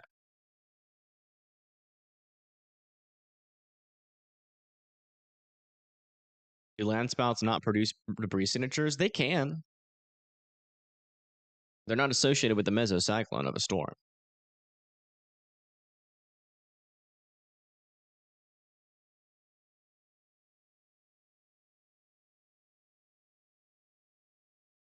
Max velocity's talking about Akron now. Okay, that's good. So well, I mean, it's too late for Akron. Is he just now talking about it? Because that's too late, unfortunately. Well, not really. I guess. I mean, there's still tornado on the ground, so it's better late than never. Silver Lake still needs to be in their safe spots. I do want to check on this rotation further up to the north. Yeah, this one getting pretty close up here to trying to wrap up there near Warsaw. Arrowhead Park, Oswego as well. What really concerns me is not that Ryan or Max hasn't seen it yet, but how is the NWS not seeing this? This is like the most obvious debris signature. It's our most obvious debris signature we've had all day, and it's unwarned. Yeah, everybody put a round of applause for Help. He got that.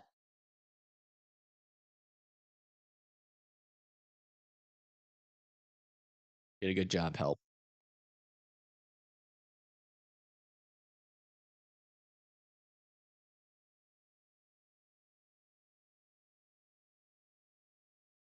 Yeah, latest scan on this tornado warning down here, still very broad circulation.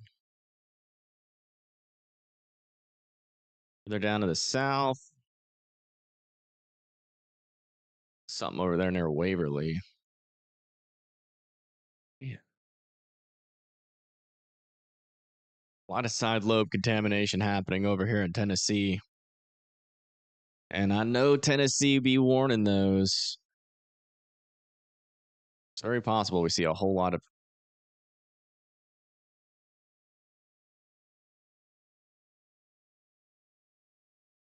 NATO warnings down in Tennessee. Yeah, latest scans. Still waiting on the latest correlation coefficient scans. Yeah, I cannot tell if that is still associated with our area of rotation or not. Still wants Silver Lake to be in their safe spot. There's our area of rotation.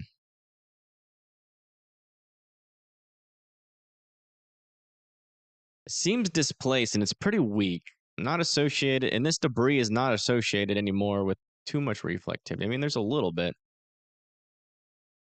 That might be debris fallout. We either are having debris fall out of this storm, or we still potentially have a tornado on the ground. It's still pretty hard to figure out. NWS freaks out when there's a rain shower, but won't warn a huge wildfire. That's from your door. I mean, they do really good most of the time, but sometimes this happens. In my mind, yes, sometimes they do miss things, but they're human.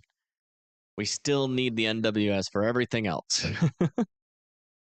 So,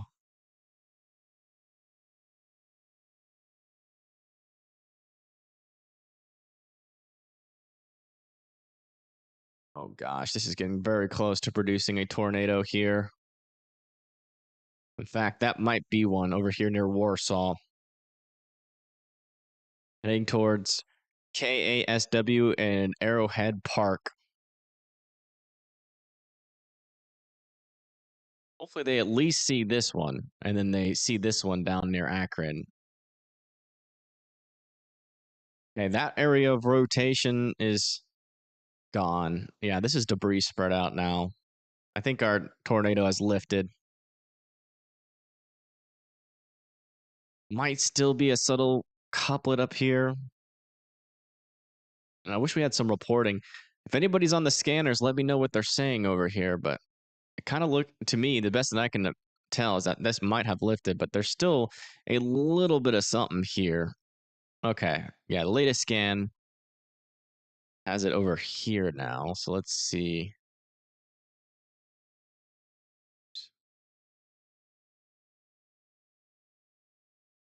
That debris signature moves to there. Okay, it does not. Okay, so our tornado has lifted here, so I'm letting this expire. We'll keep an eye on that.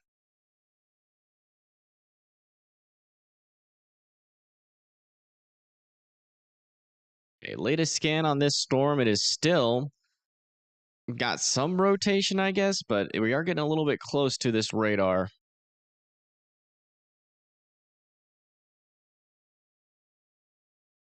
And that's wild. That entire tornado was just missed by the NWS.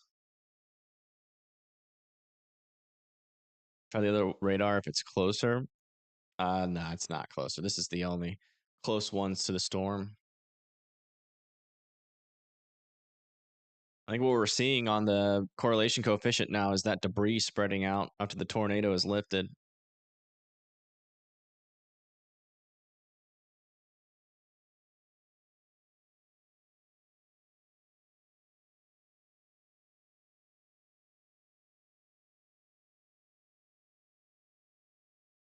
Something's fishy. Nah, they could have just gone and used the restroom or something like that, and that just happened at the worst possible moment.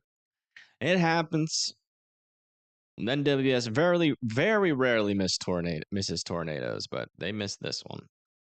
Yeah, as you can see, very obviously. How do you? They must have. Something must have happened. That really sucks for folks in and around the Akron area, man. They had no warning. And unfortunately, it's a low chance that my channel is reaching anybody from there. So they did allow that tornado warning to expire here as well. So we're now back down to 0 tornado warnings yet again. See what our chasers are up to.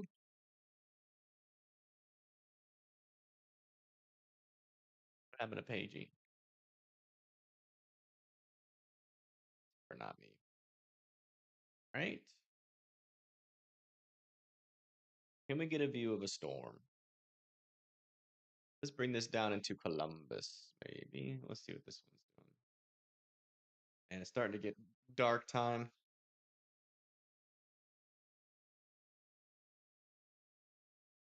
Louisville. Should be like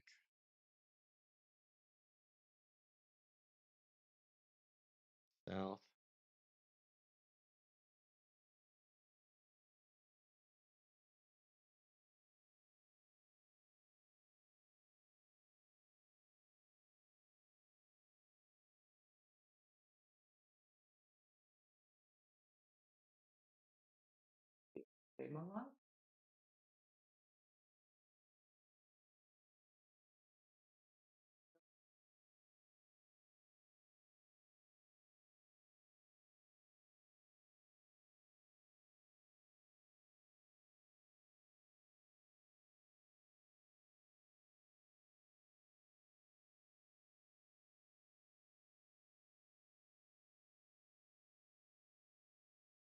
Load!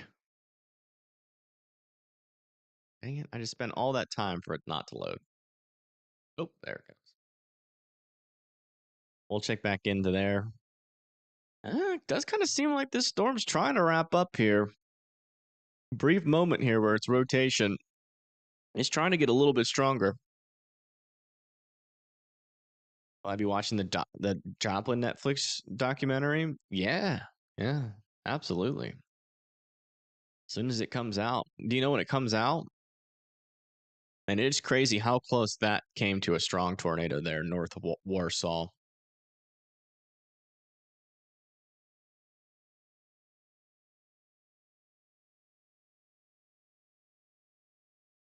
that produce?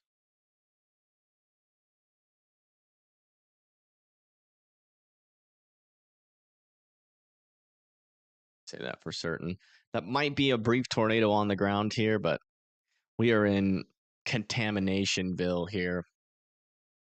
Oh, it came out today? Well, I'll be watching it if I ever get to end this stream. It's possible that we're just going to be live forever.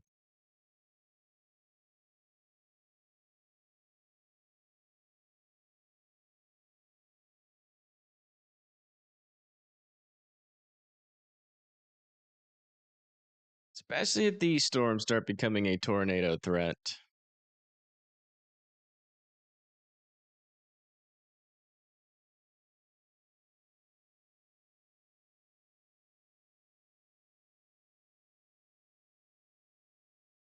Released from the tornado shackles. I don't know if it's ever going to happen, though. We shall see.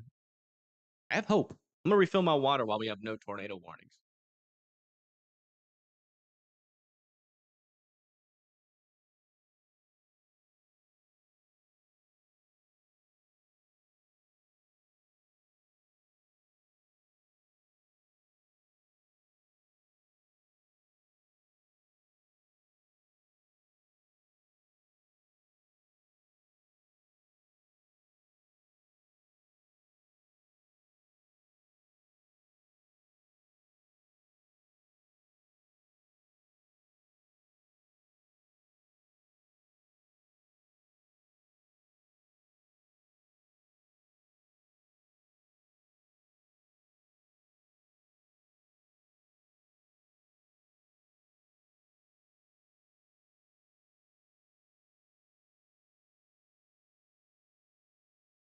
I keep forgetting I don't have headphones. You're right.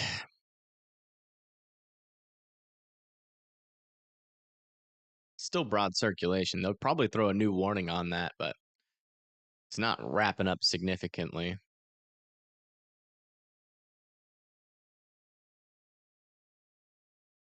I see that. It's not.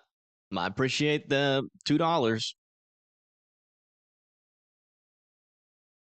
And see, here is the inflow, and we don't really have much rotation yet.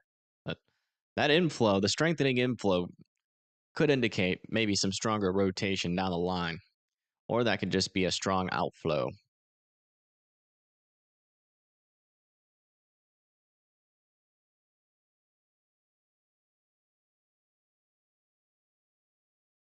Tight's worse. Broad circulation is, if you're under a tornado warning, the best word that you can hear is broad.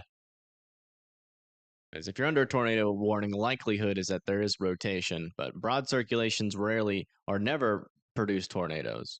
It's only the tighter ones. Compared to last skins, okay. You're trying to save yourself. Did you zoom in on the map?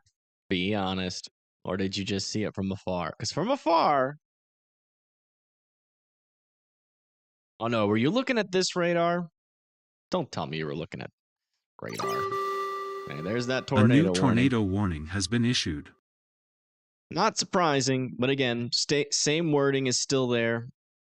Not a whole lot of tight circulation yet. Still broad, but again, this could either be an indication that our inflow is strengthening, or we have a pretty powerful outflow coming out of this thing. So outflow would be what you want.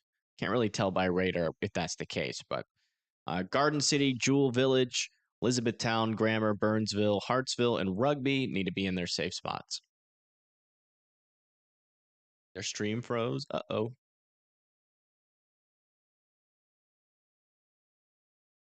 Use closer radar. Yeah. Yeah. To be honest, what you were thinking is probably what the NWS was thinking, but it's not strong rotation right now. So the storm's been warned for a while with weak rotation. It hasn't produced a tornado. It'll probably continue to be that way. But if it's not, we'll let you guys know. Until then, if you're in this area near Columbus, just be in your safe spots. Let's see if we can get a camera where this rotation is going to go over here. I'm pretty sure we can pull that off. We have that. right south of that bend.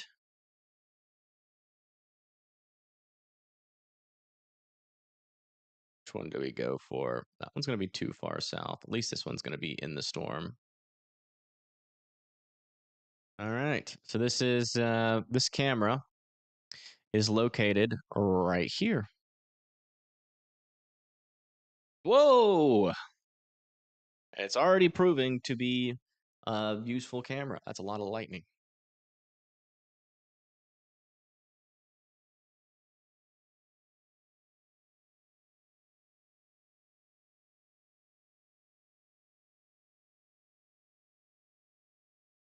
If I zoom in and right.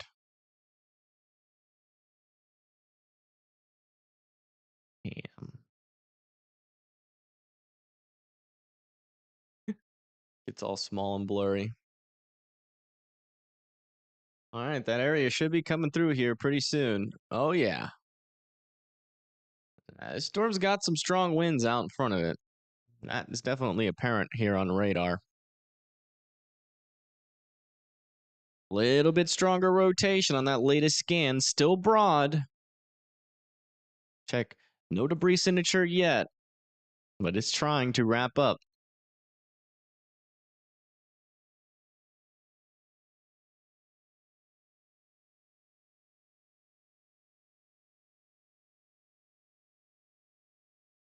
Yeah, we only use weather-wise.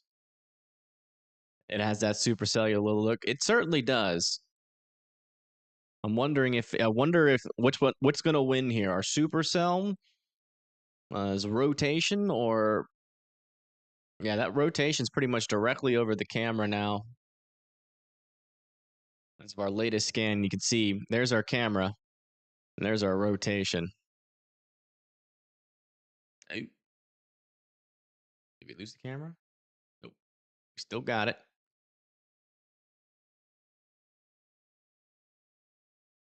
Yeah, very strong winds on the leading edge of this for sure.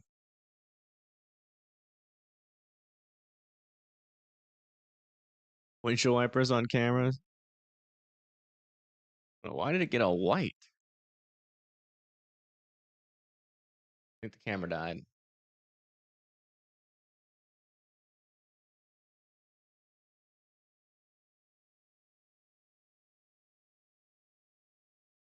It's gone.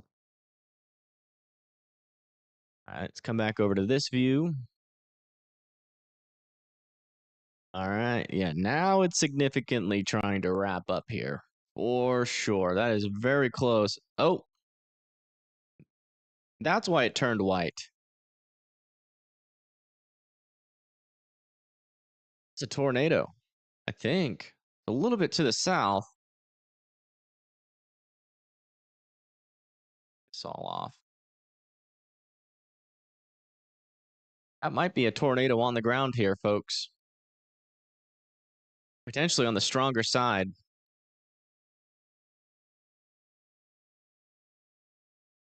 No, I think that white blob that we saw was the tornado, like literally hitting our camera.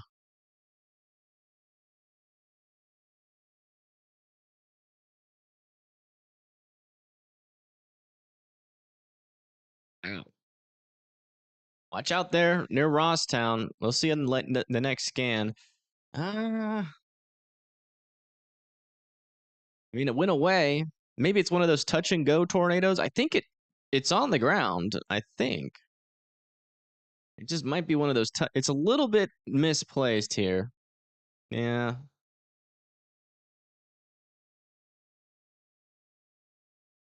It's hard to confirm, but it's definitely if it is a tornado, it's a touch and go tornado.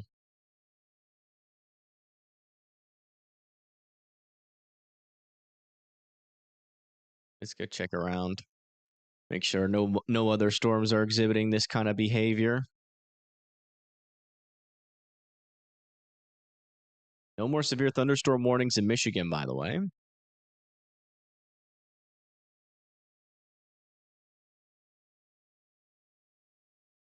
And it's mainly just this storm here.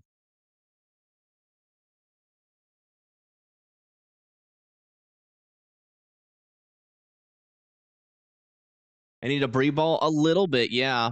but it's kind of hard to confirm. It's not really lining up that great now, but it did seem like we had a debris signature moments ago. See if I can get it stop on the frame. Yeah, like over 65. I'm pretty sure if that's a debris signature, it definitely just hit our camera. We're watching it on a camera. The winds got really strong. We saw a big flash, a big white blob, and then the camera died. Let me see if it's back up. Maybe it just went down briefly. It never comes back. I wish I could get that last frame. I'm gonna try to go find it in the stream. If somebody can go and clip that, like one of the mods clip that and put it when the camera went down and put it in the chat, would be helpful. I want to see if we can actually see it. All right, latest scan here. Still some decent rotation and still some stuff popping up here, but it's some pretty strong rotation. But it's not still not really showing a real definite debris signature. But it would not surprise me if this was one of those more touch and go tornadoes with like a bowl funnel.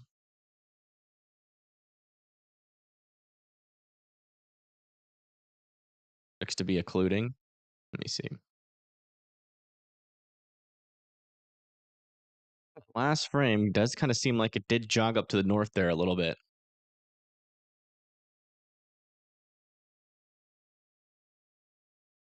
In Middle Tennessee, kind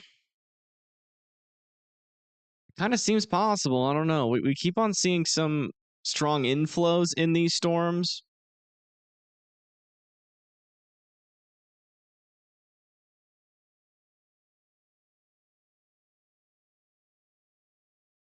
Like all these storms are side lobe contaminated to all get out.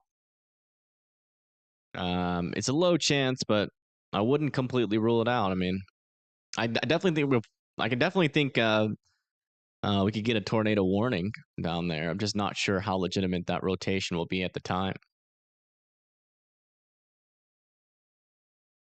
Okay, latest scan is in. Still a little couplet here.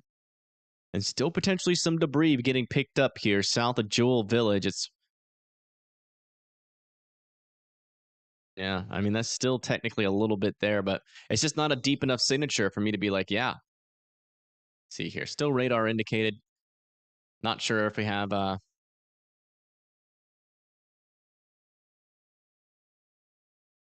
sure if we have any updates on that from the ground.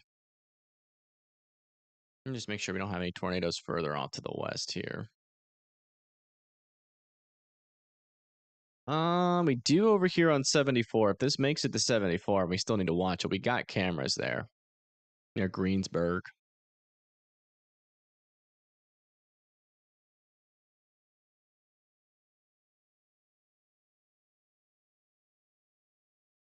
Closer radar exists? No, there's no closer radar, unfortunately.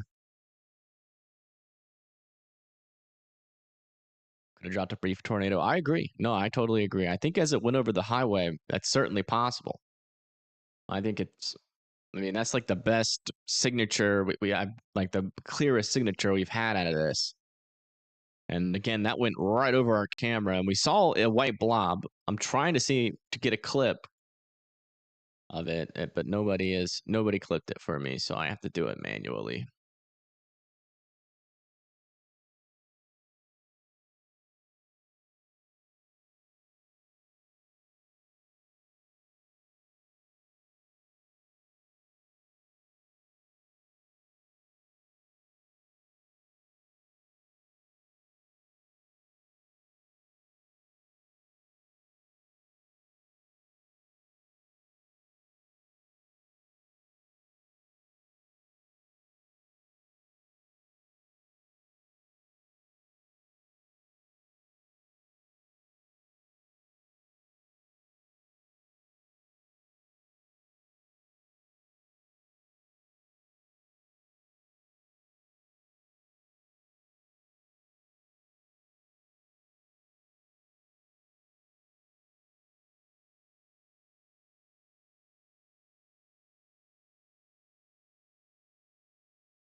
Okay, so this is the last.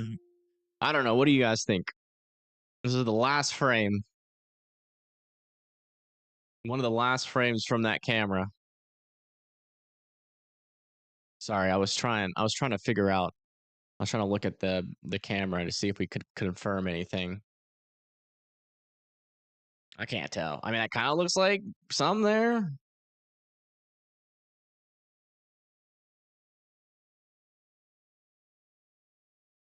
But I don't know if that's like a light thing or not. Did I mess with the contrast? No, this is just how it looked.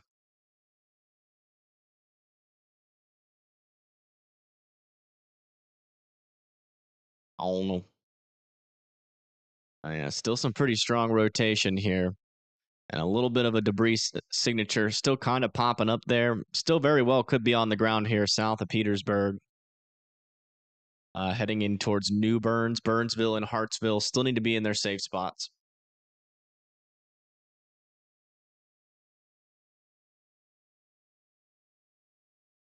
No, it's okay. I found it and I got to it.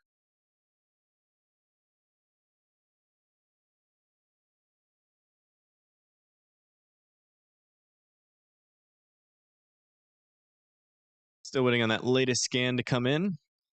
While we wait for that, let's go check in on our other storms. They're still warning these storms back here. There still must be some decent winds.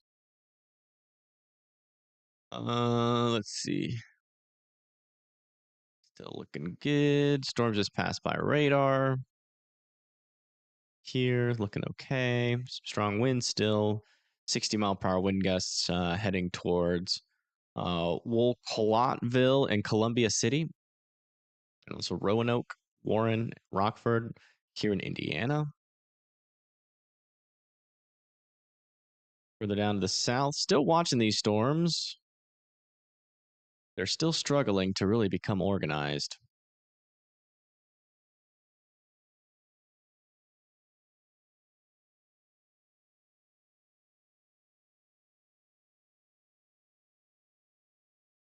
The latest coalition coefficient scan, our latest debris scan. Let me turn this back to blue.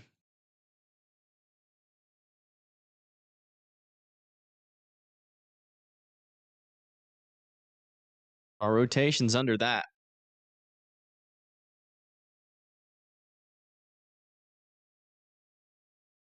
Ooh, potentially a tornado. Oh, yeah. Even stronger rotation now. Wow. South of Petersburg. Again, folks, this is potentially a pretty strong area of rotation and potentially a strong tornado here near New Bern and Hartsville. Very strong rotation. Still a debris signature.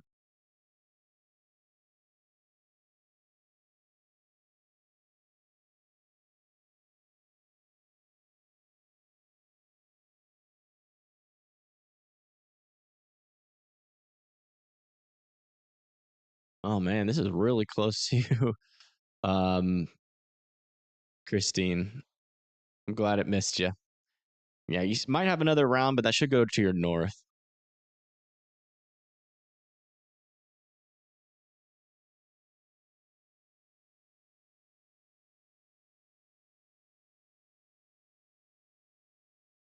Bartholomew and which county is that? Is that just extending this tornado warning? I would assume.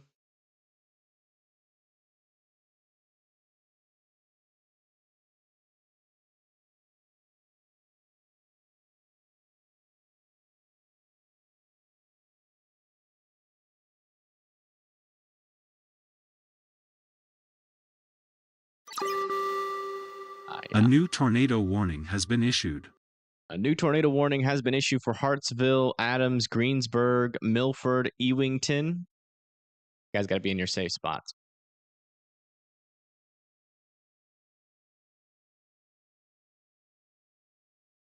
Yeah, that's definitely still on the ground here. South of New Bern, still moving towards Hartsville. Again, what we're dealing here, folks, is some pretty strong rotation here.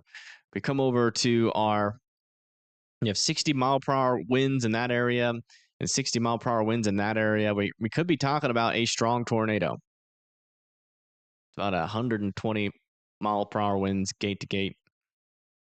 Oh no, that's 60 gate to gate. I forget if is it the gate to gate where you divide it by 2 or I don't know. But I mean it's there is indicating that we have 60 mile-per-hour winds going that way, 60 mile-per-hour winds going that way. Definitely a stronger area of rotation here. That's the strongest area of rotation with a tornado that we've had on the ground this time. So again, if you're out in front of the storm, you're going to want to get into your safe spots. I understand. Sometimes you want to wait until you see a tornado before you go, but this is not the time. It's getting dark out there. You probably won't see it. So just get in your safe spots. It's the lowest, most interior portion of your house. As many walls in between you and the outside as humanly possible. A tornado shelter or a basement that's underground. You need to be getting there immediately.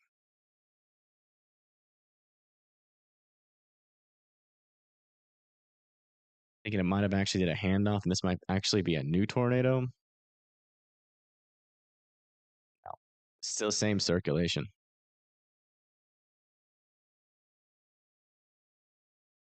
Yeah, latest scan, still something here near New Bern. Potentially on the ground. Still heading towards Hartsville. Hartsville's going to be next in line in the immediate path. Where is it at? This is in Indiana, east of Columbus. Heading towards Greensburg. We get those cameras set up in Greensburg, and I'll put it under me if we can.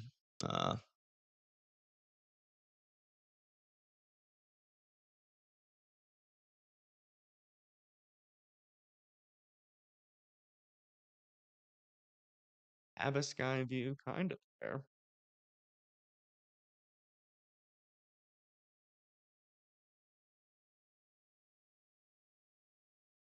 See if we can see anything. This is looking to the east, which is kind of the wrong way. Find one looking west, maybe. This is looking southwest. That's about as good as we'll get. Oh wow, that lightning? Yeah, that's got to be lightning. All right, this is near Greensburg. Looking at the tornado warned storm. And you can really see there's a lot of lightning in this storm right now. Let me put that under me.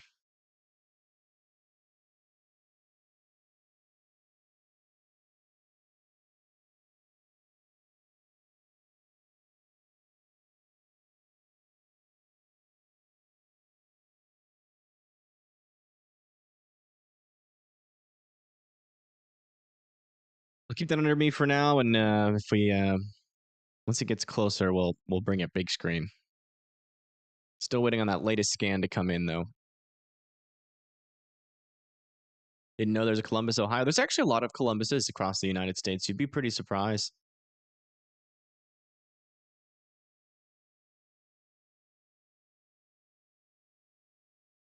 All right, let's go check these other areas again. Just to make sure. Yeah, still looking pretty good. Looking pretty good. Definitely still got to be checking in on those guys for sure. Still not attempting to wrap up any further to the south. Still dealing with side lobe contamination city down here in Tennessee. They're doing pretty good. Tennessee is not warning those storms, which is good.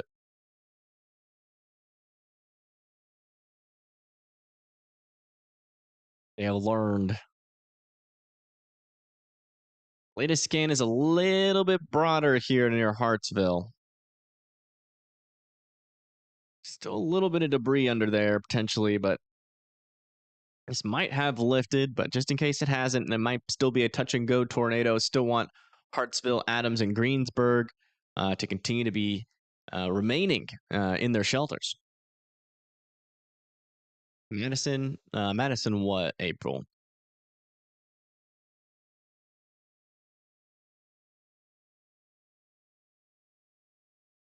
Threat verified? No. Nothing about today has been as forecasted.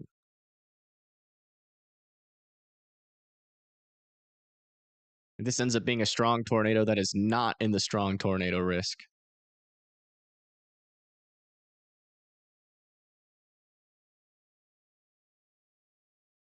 We shall see.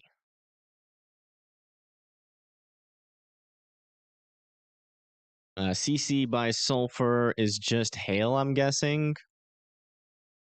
By sulfur?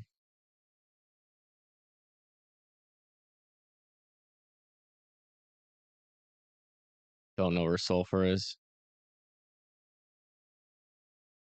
The board equation, if I want to look at it, yeah, I'll look at it.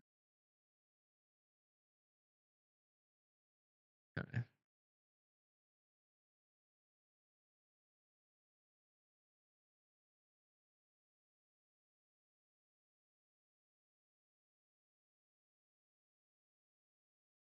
Yeah, our camera is located right here.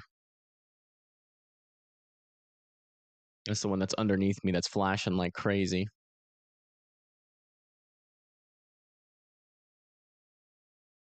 Does seem like, though. I mean, if there's not a debris scan or debris ball on the next scan, this thing's lifted. We'll see. Still watch the cam as it comes through just to see what it's like, but storm to the south of Columbus is interesting. I mean, it's kind of doing the same thing, but it, very, very broad and weak circulation. We'll see if it tries to wrap up like this one did. Because this one started off as broad, weak circulation, and then eventually surged and became a tornado. So we can see the base of the cloud here, actually. Let's come back over to here real quick.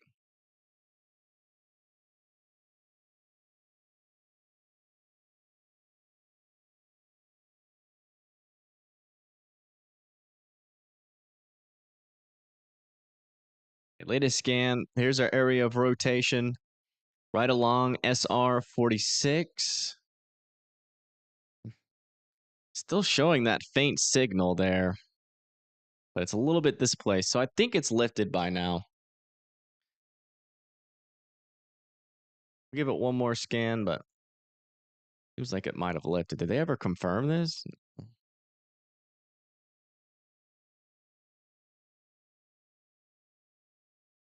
Directly east of Louisville. Let me see. Yeah, that correlation coefficient is hail, north and west of Leavenworth.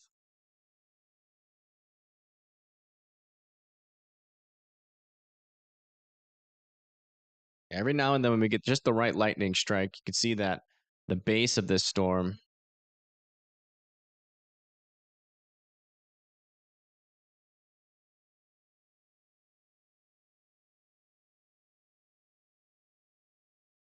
all clear for Kankakee County.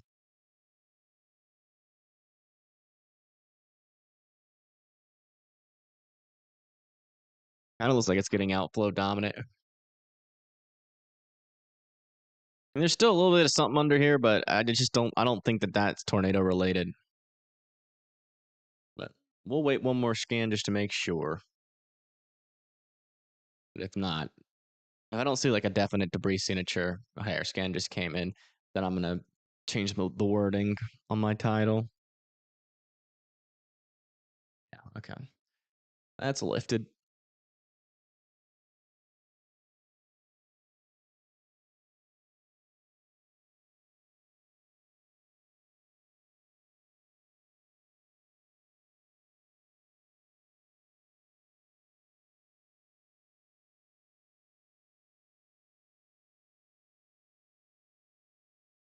Yeah, latest scan, you can definitely tell. Circulation is getting a lot broader here as that moves up towards Greensboro. This is starting to look like it's counter parts over here. Looking very similar, outflow dominant look, no tight circulations. If it continues like that, we'll probably see the tornado warning expire. So we shall see. Looks like they're letting these severe thunderstorm warnings expire up here, further up to the north as well.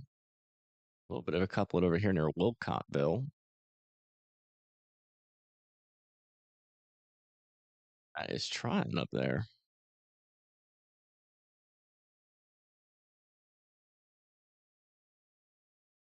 Certainly trying. I'm going to keep an eye on that little guy up there. Something about that northern part of the risk is sneaky.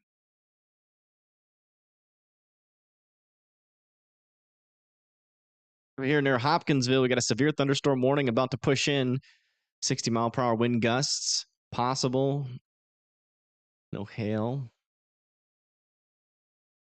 Further up to the north for Cloveport, Hartsford, Fordsville, and Hardinsburg, we have a severe thunderstorm warning with 1-inch hail, 60-mile-per-hour winds, and another one to its south for Hartford there in Kentucky.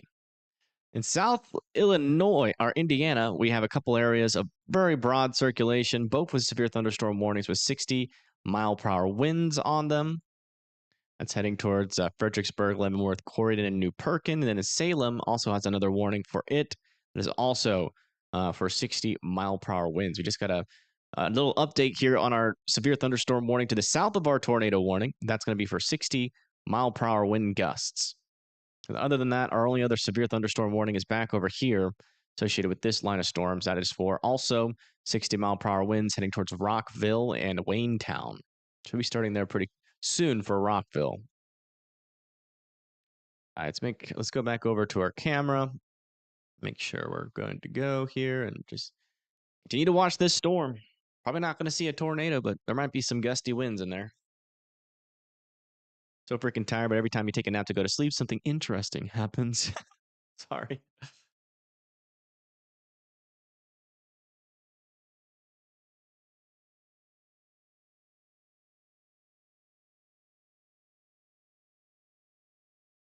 Guys having a party, yeah, that's for sure. There's a lot of lightning in this storm. It's almost nonstop. Only time it stops is when this camera screws up.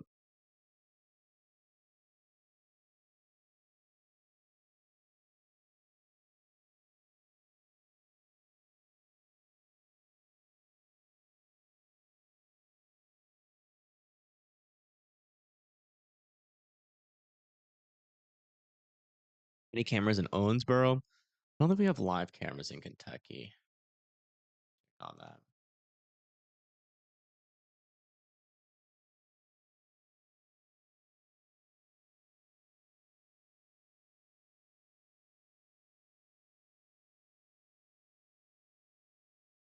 I know there's cameras in Kentucky. I'm just not sure if they're live. Yeah, no live cameras. They're all picture cameras in Kentucky.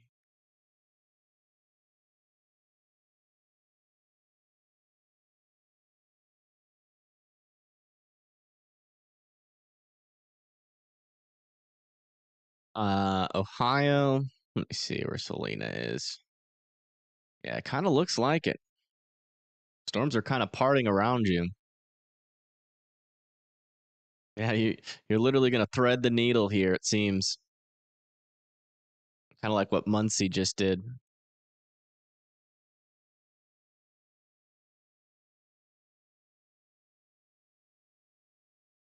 Think someone's protecting you today. Seems like it.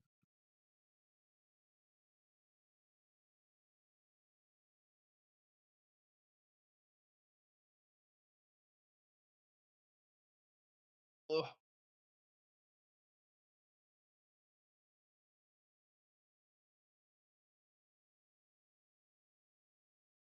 From there in their police scanner. From where, Chastity?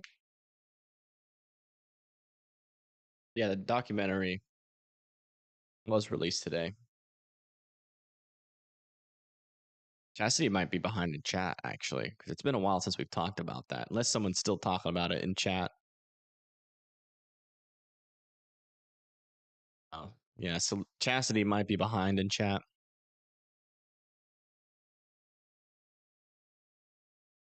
Latest scans here. Broad circulation here. Maybe a pass off trying to happen further south as this goes into Greensburg.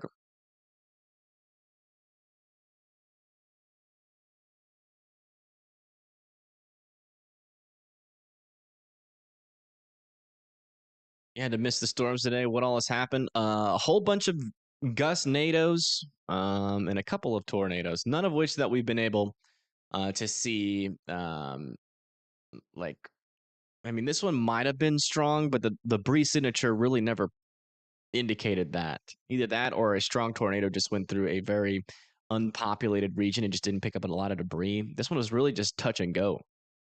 So I'm not sure if that one was strong or not, but I mean, it's been relatively calm in comparison to what the models were saying yesterday.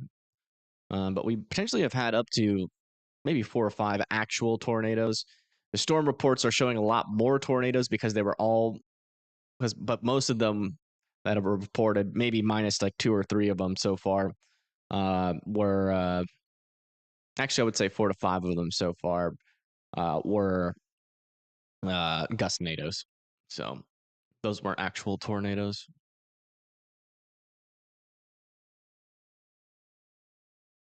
You think it'll just be thunderstorms in Springfield? Yeah, it depends on what these northern storms do. But these ones are trying to make it up towards you. They're gonna come pretty close. So you might get under a severe thunderstorm warning if these storms hold on strength here. Fort Wayne, Indiana, really? I mean, they're still kind of looking the same, still pretty broad.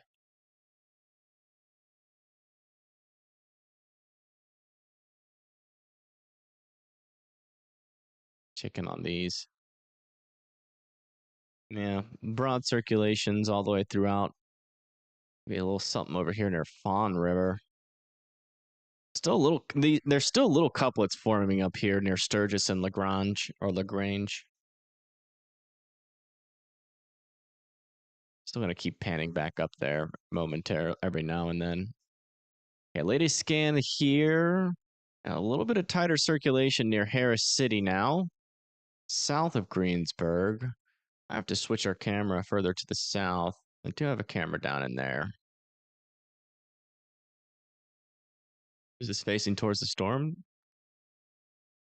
Thankfully.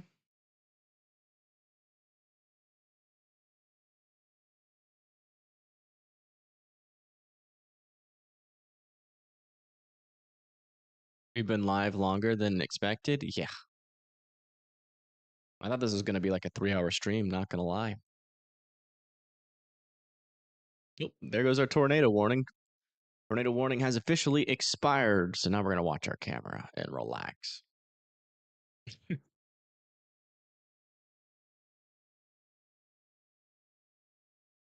Problem with today is that we just keep on getting these.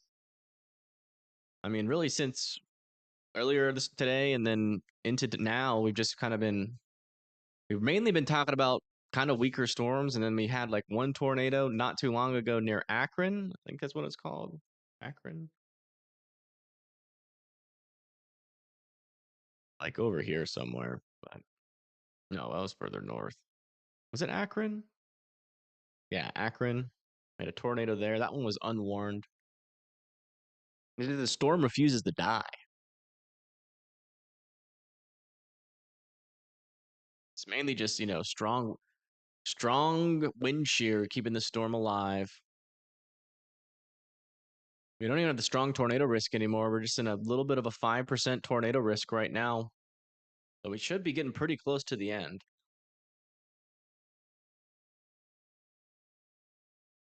Southern blips keep popping up. Yeah, they're supposed to come all the way down into Mississippi. Yeah, they're already down in Mississippi. Heck, we got storms all the way down into Louisiana. Holy moly. So some thunderstorms and maybe even some severe weather is going to be possible, really from Mississippi and northern Alabama, also over here in the Nashville area. In the Kentucky area, we're still talking about a tornado threat, which should start to really calm down after Louisville or Louisville.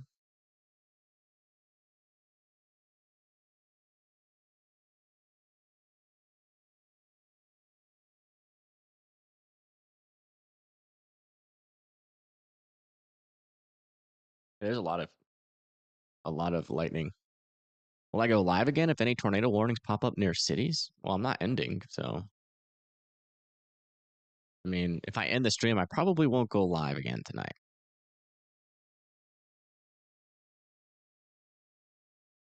That's just like, unless it like if they would get a tornado warning and like it looks really bad, then yeah. But if we get a tornado warning and it's just another area of broad circulation, I probably will not go live for that.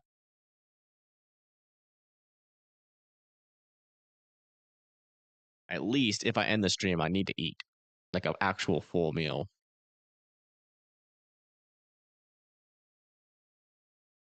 I'm not planning on ending the stream anytime soon.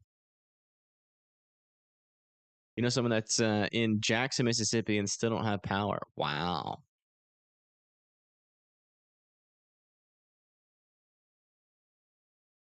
Cloverport, Kentucky? Yeah. Anti cyclonic circulations don't typically do much. So usually the only time you get an anticyclonic tornado is usually on the other side of a cyclonic tornado. Very rarely do they actually do something by themselves.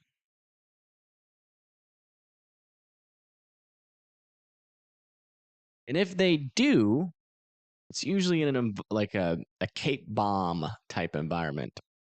Let me change my title back.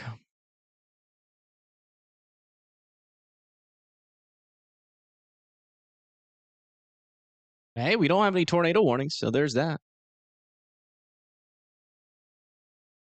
Isn't that good? Not sure if you saw my post earlier today, but I want to thank you again for helping keep me safe Friday night when an EF4 passed less than 1 mile from you. Oh my goodness, Elaine, I am so happy that you are okay. Holy moly, that is about as close of a call as you can get. You enjoyed the Freiburger lawyer earlier? Oh my goodness. Never forget. Never forget what happened. March 19th, 2025. The day the earth stood still. We got flooded with max velocities and chatters and Ryan Hall chatters and probably storm chaser chatters all coming in to tell us that there was tornadoes on the ground when they were just GustNados. That was the most annoying thing possible. I just don't understand why they called it that. Just like look into it. Like they're supposed to be experts. They just need to look into it a little bit more. I just don't understand why they like feel the need to come into my chat. Like, just go watch your streamer. Leave us alone. You chose your poison. Now you're getting lied to. Leave us alone. We're gonna stay in Faxville. You were super scared. Well, where do you live?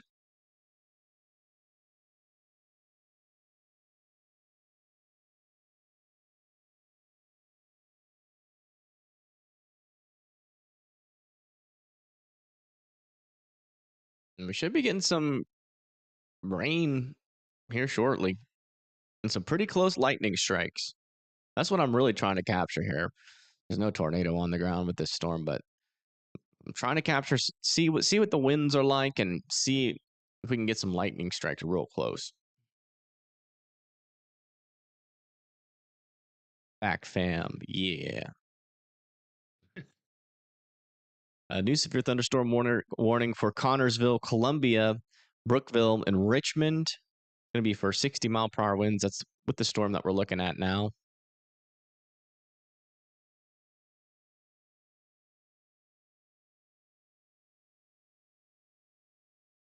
Yeah, if you go on Twitter right now, you see that a lot of people are now calling all of that like GustNado, just like we were doing.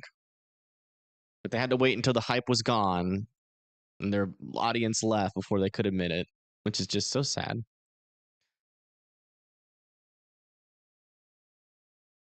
We all keep bringing this topic up. Y'all gonna make me rant every time. It's not healthy. Although it still pisses me off, but it's not healthy.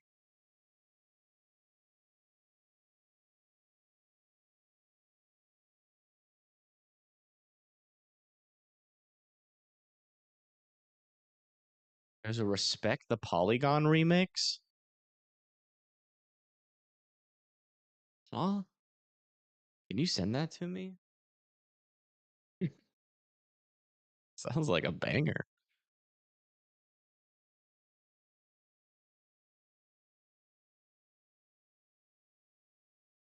I gotta get permission from James Spann, and maybe I can. Maybe we'll put the Respect the Polygon remix. It's like my starting music. James Spann is usually nice to me. I haven't talked to him in a while, but he's usually nice to me.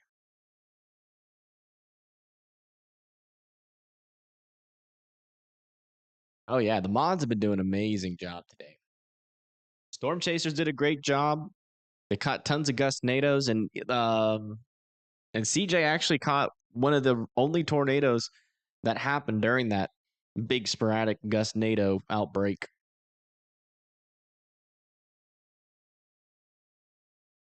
Yeah, Span is the best.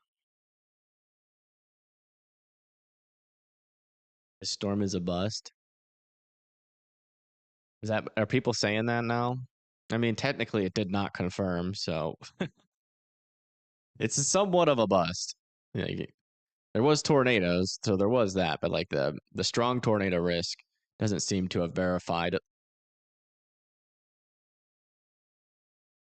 It definitely happened different than the models were saying. I think a lot of that has to do with the dust. This storm was a dust. This storm dusted, bro. My consideration is when we have 0 storm reports. I guess. I mean, if you're expecting strong tornadoes and you get tornadoes, technically you still did forecast the tornadoes right. So the majority of the forecast was still verified. Oh, what is that? There's a dangling thing out there. I'm not sure if that's Scud. Y'all see that? On the left side of the road? What that? Is that a scary looking cloud? And there's broad circulation on this storm. It's got to be just a scary looking cloud. It looks extra scary at night. It's definitely not a tornado. Or maybe we're looking at this one? No, that's definitely a scary looking cloud. It was dangling there. I was like, whoa. But I think we're good. I think it's a false alarm. And the original warn? No. I mean, we're looking at the storm passing to our north. So yeah. I mean, yeah, that's the storm that was warned, but I don't think that was. It looked very suspicious for a second, but now that it's gone through, it doesn't look as suspicious. We still have some decent circulations here. Let's come back over to here real quick. Bring this up. Okay. So yeah, we do have some circulation still. We got one over here, pretty broad, north and east of Greensburg, and another one north of Westport. Keep my eye on. That one's a little bit weaker there.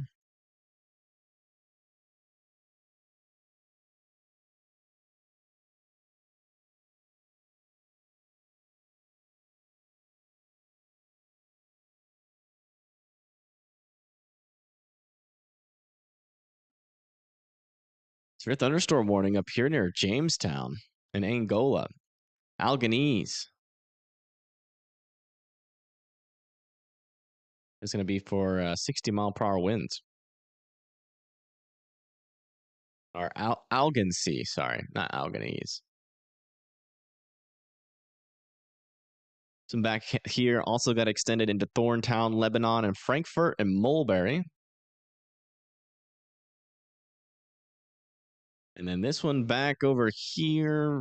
I think we're warned for 60-mile-per-hour winds down the board here. Yeah. All these storms are warned for 60-mile-per-hour winds right now. It's going to be for Richmond, Connorsville, Brookville, Batesville, Osgood, Versailles, North Vernon, Austin, Scottsburg, Sellersburg, also down over here near Irvington, Brandenburg. And this one over here near Hopkinsville, heading towards Elkton and Pembroke. Lots of severe thunderstorm warnings out there.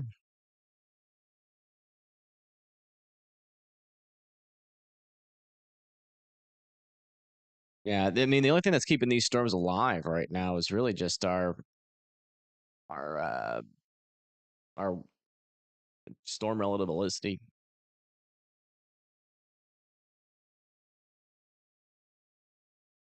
Or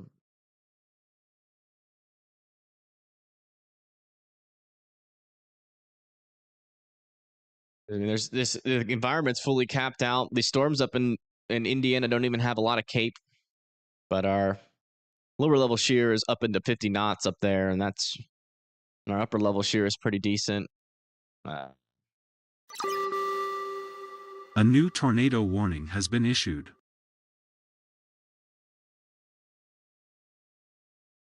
SRH is up near 500, 4 to 500, in and along this line here. A new tornado warning for this storm here. Got a little area of rotation here south of Clarksburg. Trying to wrap up. That is certainly worth the warning there. If you live in Clarksburg, I'd be in your safe spots. We'll probably get an extension on this shortly. Storm just will not shut up. Everybody tell this storm to shut up. Go to sleep, storm. We've had enough of your BS.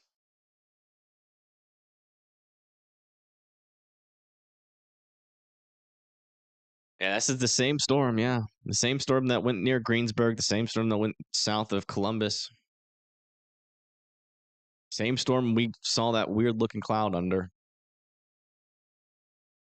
Why are they still trying? Because they suck. I think at this point the storm has realized that no one likes it, and so it's just trying to act out.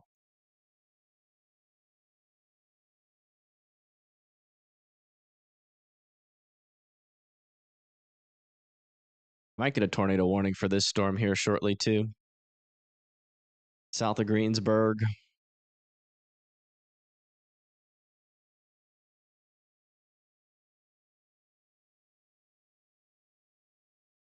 Storm's throwing a hissy fit. Yeah, it's got an attitude. It needs to go into the corner. He's going to timeout. Stupid storm. Yeah. Over here south of Clarksville, still a little bit of rotation, but it's looking a tad bit weaker. One to the south looking broader now. You want to check back up north. This area up here still interests me.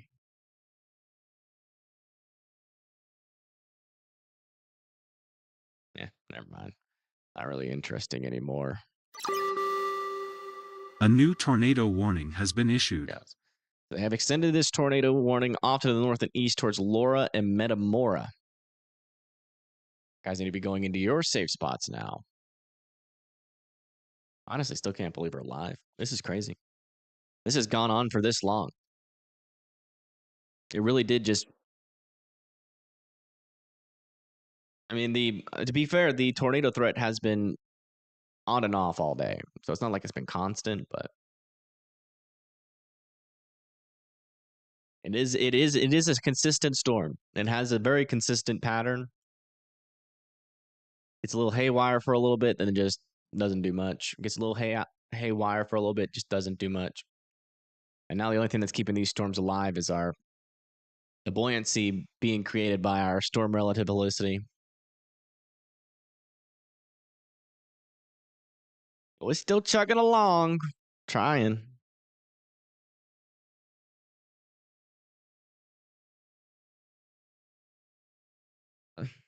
Yeah, we're not.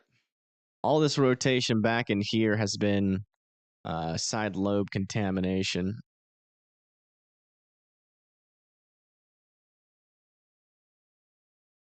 It's not really seeing much convincing out here that any of us should be worried about yet. Same over here near Kentucky. It's a lot of broad circulations down here.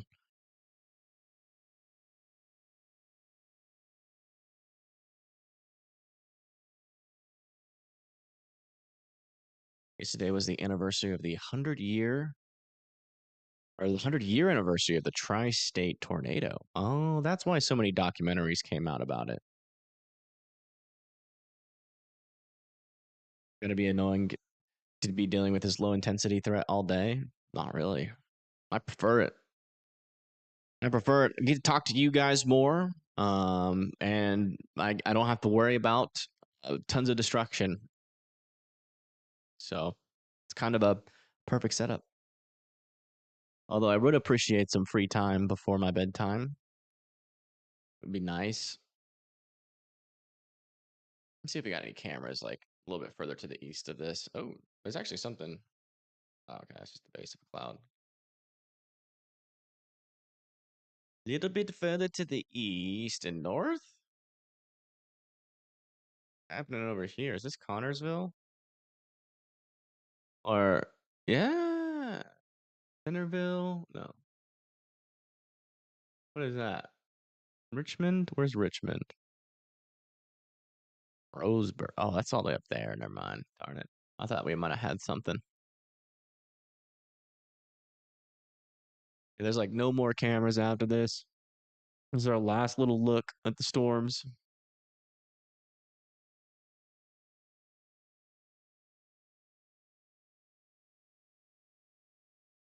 Is Michigan cooked? Oh.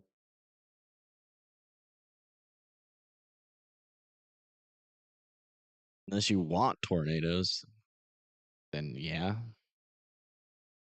I mean, unless you don't want tornadoes, then yeah. Wait, what does cooked mean again?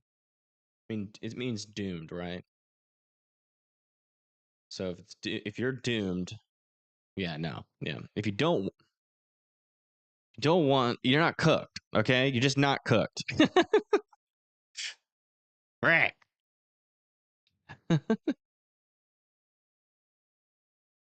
uh, I hate new slang. It's so confusing. You're uncooked, all right? You're about as raw as can be. You got salmonella, all right?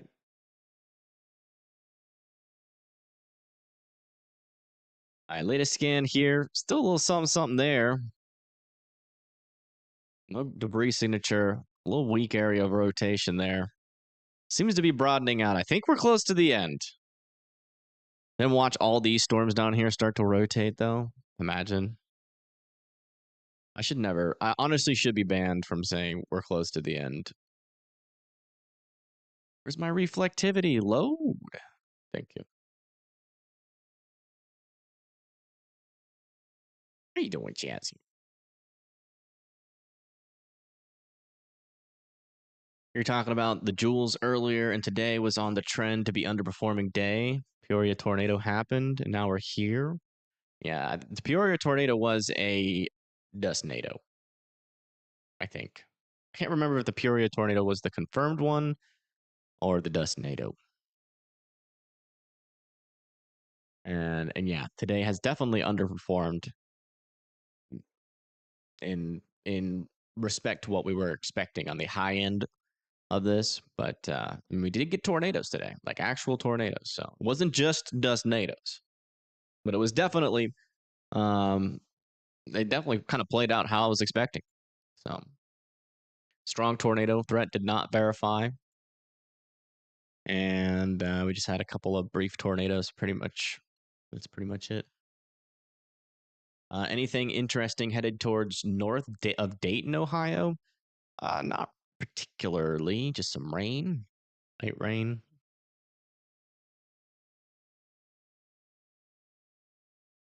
My area done for the night. Yes. You can go sleep. But that stuff is going to stay to your north up there. I think the one under the warning is going to swallow the warned one. No. Not really how it works. But this one in itself is still trying to rotate, but that rotation is out in front. So there's our leading edge. Rotation is up a little bit further to the north.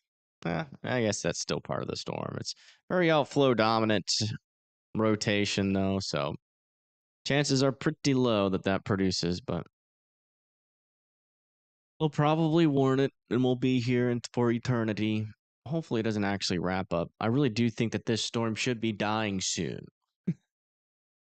I really do believe that, like with all my heart.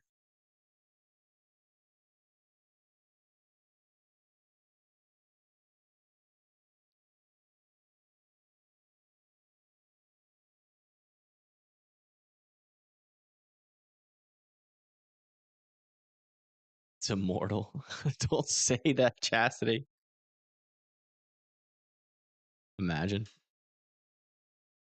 You guys like go to sleep tonight and then like you come back and I'm like over here in like Belgium.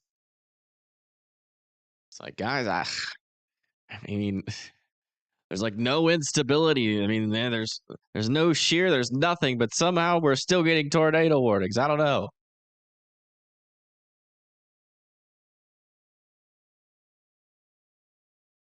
I know Belgium's. I know Belgium. Wait, what are those called? Belgiumese? Belgianese? Are those? Is that France? Belgium is no. Belgium's north of France.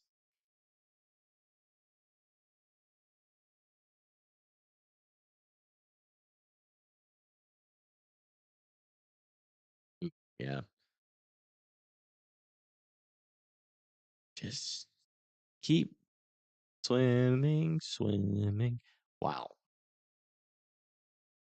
Look at that side lobe. I'm pretty convinced that's side lobe.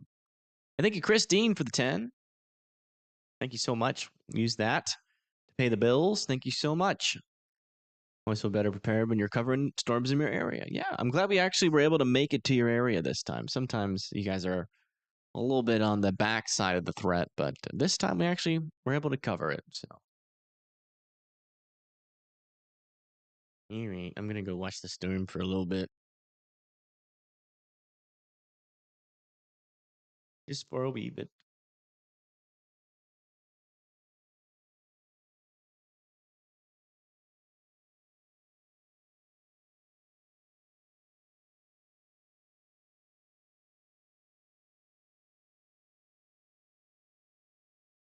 It's like a GustNado to me. No, this is actually this is an outflow dominant portion of the storm, so it is possible. No problem, help. Thanks for the $2. Everybody put ours in the chat for help. And y'all are in Europe, right? Everybody in the chat would be like, "You're still here?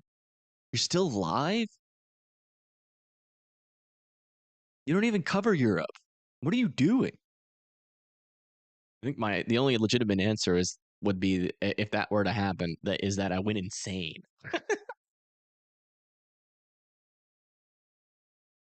Next time you'd see me, there'd be padded walls behind me.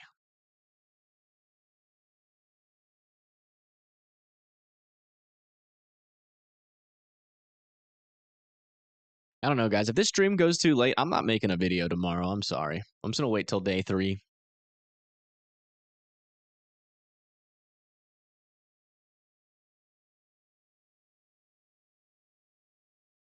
I'm just gonna stay up late tonight.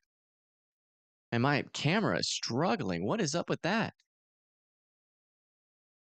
What the heck?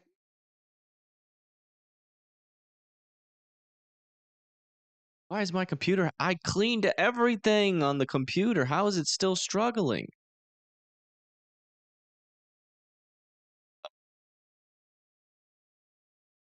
Is it the entire stream that's doing that?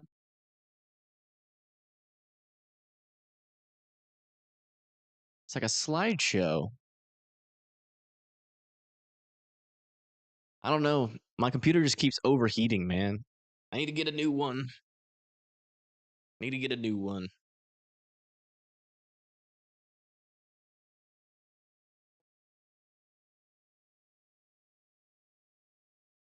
It's even the risk for tomorrow? There is none.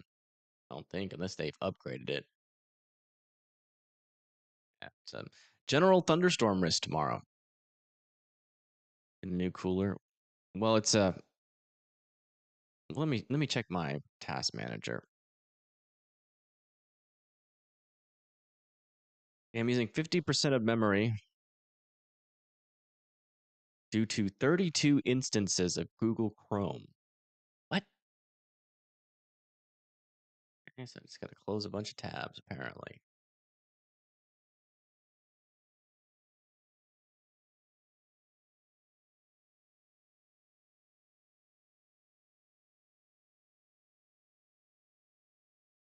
Yeah. We got rid of 46%. Okay, what if I delete all of that? I did like nothing. I have literally one tab open, but it says I have 42. No, it says I have 14 tabs open, and I only have 2.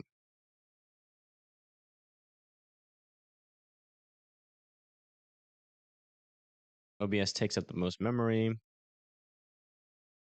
OBS browser page, exe. Oh, wow.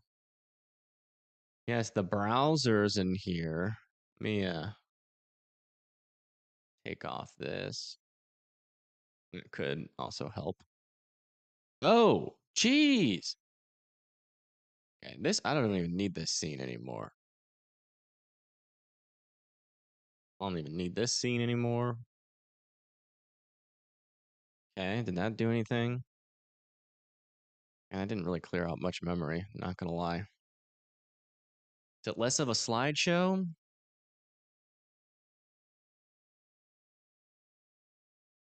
Seems a little bit less. Let me, CJ's still live? The storms need to end so I can raid CJ. All right, let me also take this off. Also take this off. So keep this on though.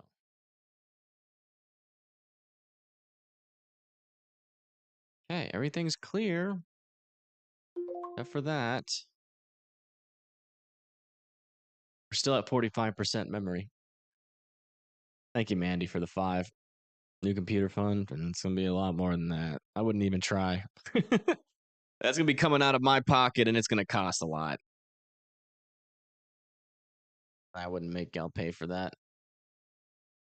Just keep, donate whenever you feel like it, but please do not feel obligated to pay for a new computer. All right. Oh wow, they let this tornado warning expire. And if these storms could just die off, we would be there. As long as these ones behave themselves. Guys, I'm telling you, computers cost like the computer that I would need to replace this would cost like $4 grand. Please. You're not gonna get there. But I do appreciate it. The $4 or the $5, but please, I will pay for it on my own when the time is right, when I can afford it. Oh, wait. The radar over from here makes the storms look less interesting. I like this radar.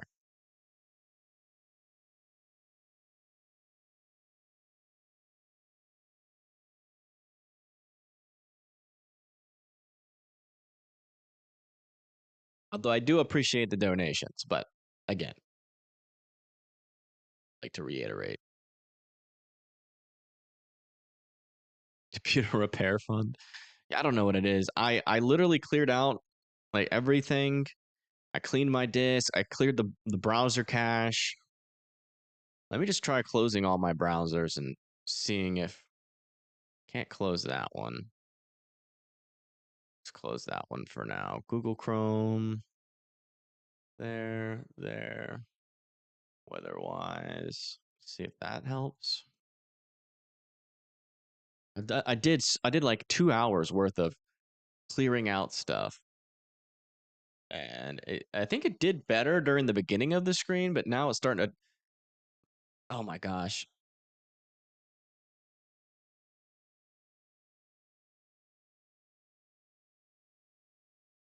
Oh, it's Slideshow City. Oh, it's struggling. Oh, this computer's got me through so much stuff. This is so sad. It's almost like watching a dog get sick. Oh. Why? Ugh. Yeah, I mean this computer I spent $2,500 on. And it's lasted 2 years. I was expecting it to last longer than 2 years, but to be fair, I have been putting this computer through the ringer.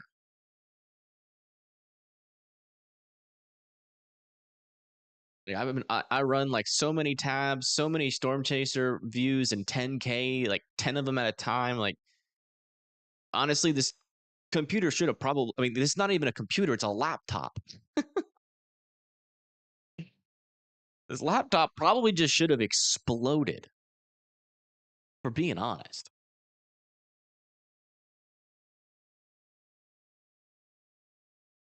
We upgrown? No, no. I mean, it's whatever's happened, I think has to do with something internally, and it's gonna keep happening because it's a small laptop and it produces a crazy amount of heat. Like if I put my finger underneath the space bar, it almost burns my finger.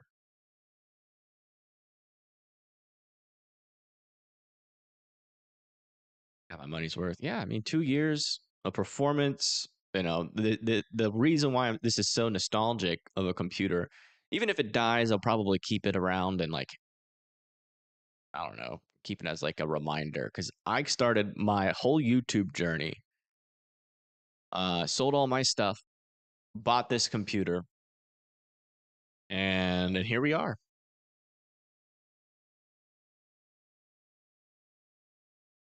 Gaming laptop? No, I'm done with laptops. This one's a laptop too. It has a 370 Ti in it. It's like almost top of the line. Super, super nice screen so that I can make like thumbnails and all that kind of stuff with color accuracy. I mean, it was at the top of its game when I got it, but thing is, it's just a lot of data. It's got to process, and the more and more that I've grown, the more creative I've gotten with my channel. It has to, every single couple of months, it has to process even more data, and definitely put it through the ringer. I might try to bring it in, but just to like, you know, keep me going until I can afford another one. Has been a long run. Yeah, it has.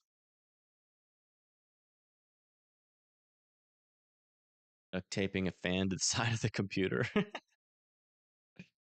No. Like the thing is, it's a memory issue. At least according to my computer, which it shouldn't be, but it's a memory issue. I mean, I could maybe try to put a new memory slot in and see if that does it. I might do that. That'd be like $100. But another problem is that it overheats. Let me see like what my, it should be able to show me my internal temperatures.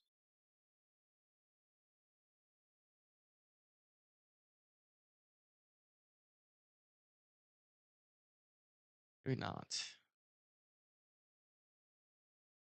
My memory for this entire time has been like at 44%. My CPU's at 22%. Not really smart to run everything on the or for your memory to be that much used up and run it like that for a long time, because then your computer's definitely bringing on a pretty high workload and is producing a lot of heat. I think about Greensburg. Where is that?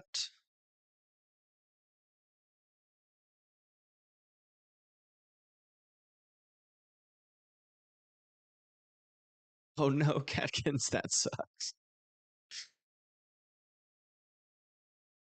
No, it's both. It's the combination of both. I mean, I'm not maxed out on the RAM, so it shouldn't be stuttering this much.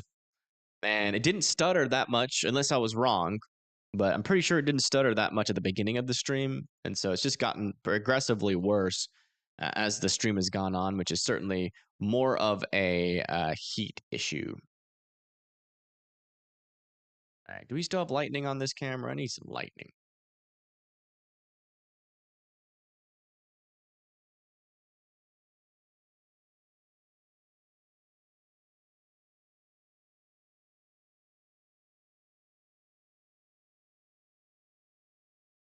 Junior Mac got mad at you and slammed it on the ground and broke it, then bought me another. Jeez Louise, what do you be doing though that makes someone do that?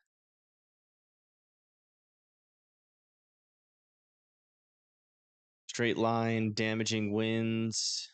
Took the roof off of a skating rink? Holy moly.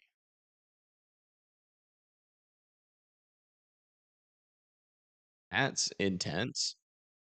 Skating rink must have been built like a straw house, but still. Oh, wow, look at these stronger winds coming in here. Look at that tree. Yeah, these winds aren't weak.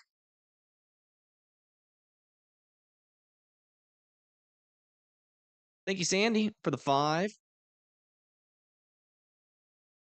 No, I have my computer on a fan. So I have tried to think of that. I have tried that. I'm not sure if I can show you, but it's like the thing that I set my computer on is a fan. And then the computer has a fan. I don't know, man. It's complicated. Well, I don't know. What do y'all think? I think I can eat. Take a break and eat. I think that's what I'm thinking. I'm going to take a break and eat. And if something crazy happens, we'll go back live. But I'm going to eat, give my computer a break, give me a break. And we'll be back on if need be. Hopefully not. But I do appreciate you guys tuning in. Thank you guys so much. And I hope you guys have a wonderful rest of your evening. Sorry for the slideshow computer. But it is what it is. But yeah, see you in a little bit. I'll probably go live when the storms hit Belgium. Peace. I'm just kidding. And also, huge shout out to the mods. Thank you guys again. Awesome catch. Help catching that one tornado up there. What nobody else did. So huge shout out to Help for that. That was impressive. But yeah, I gotta log off here. Gonna eat, and I'll be back. Maybe. We'll see. Peace.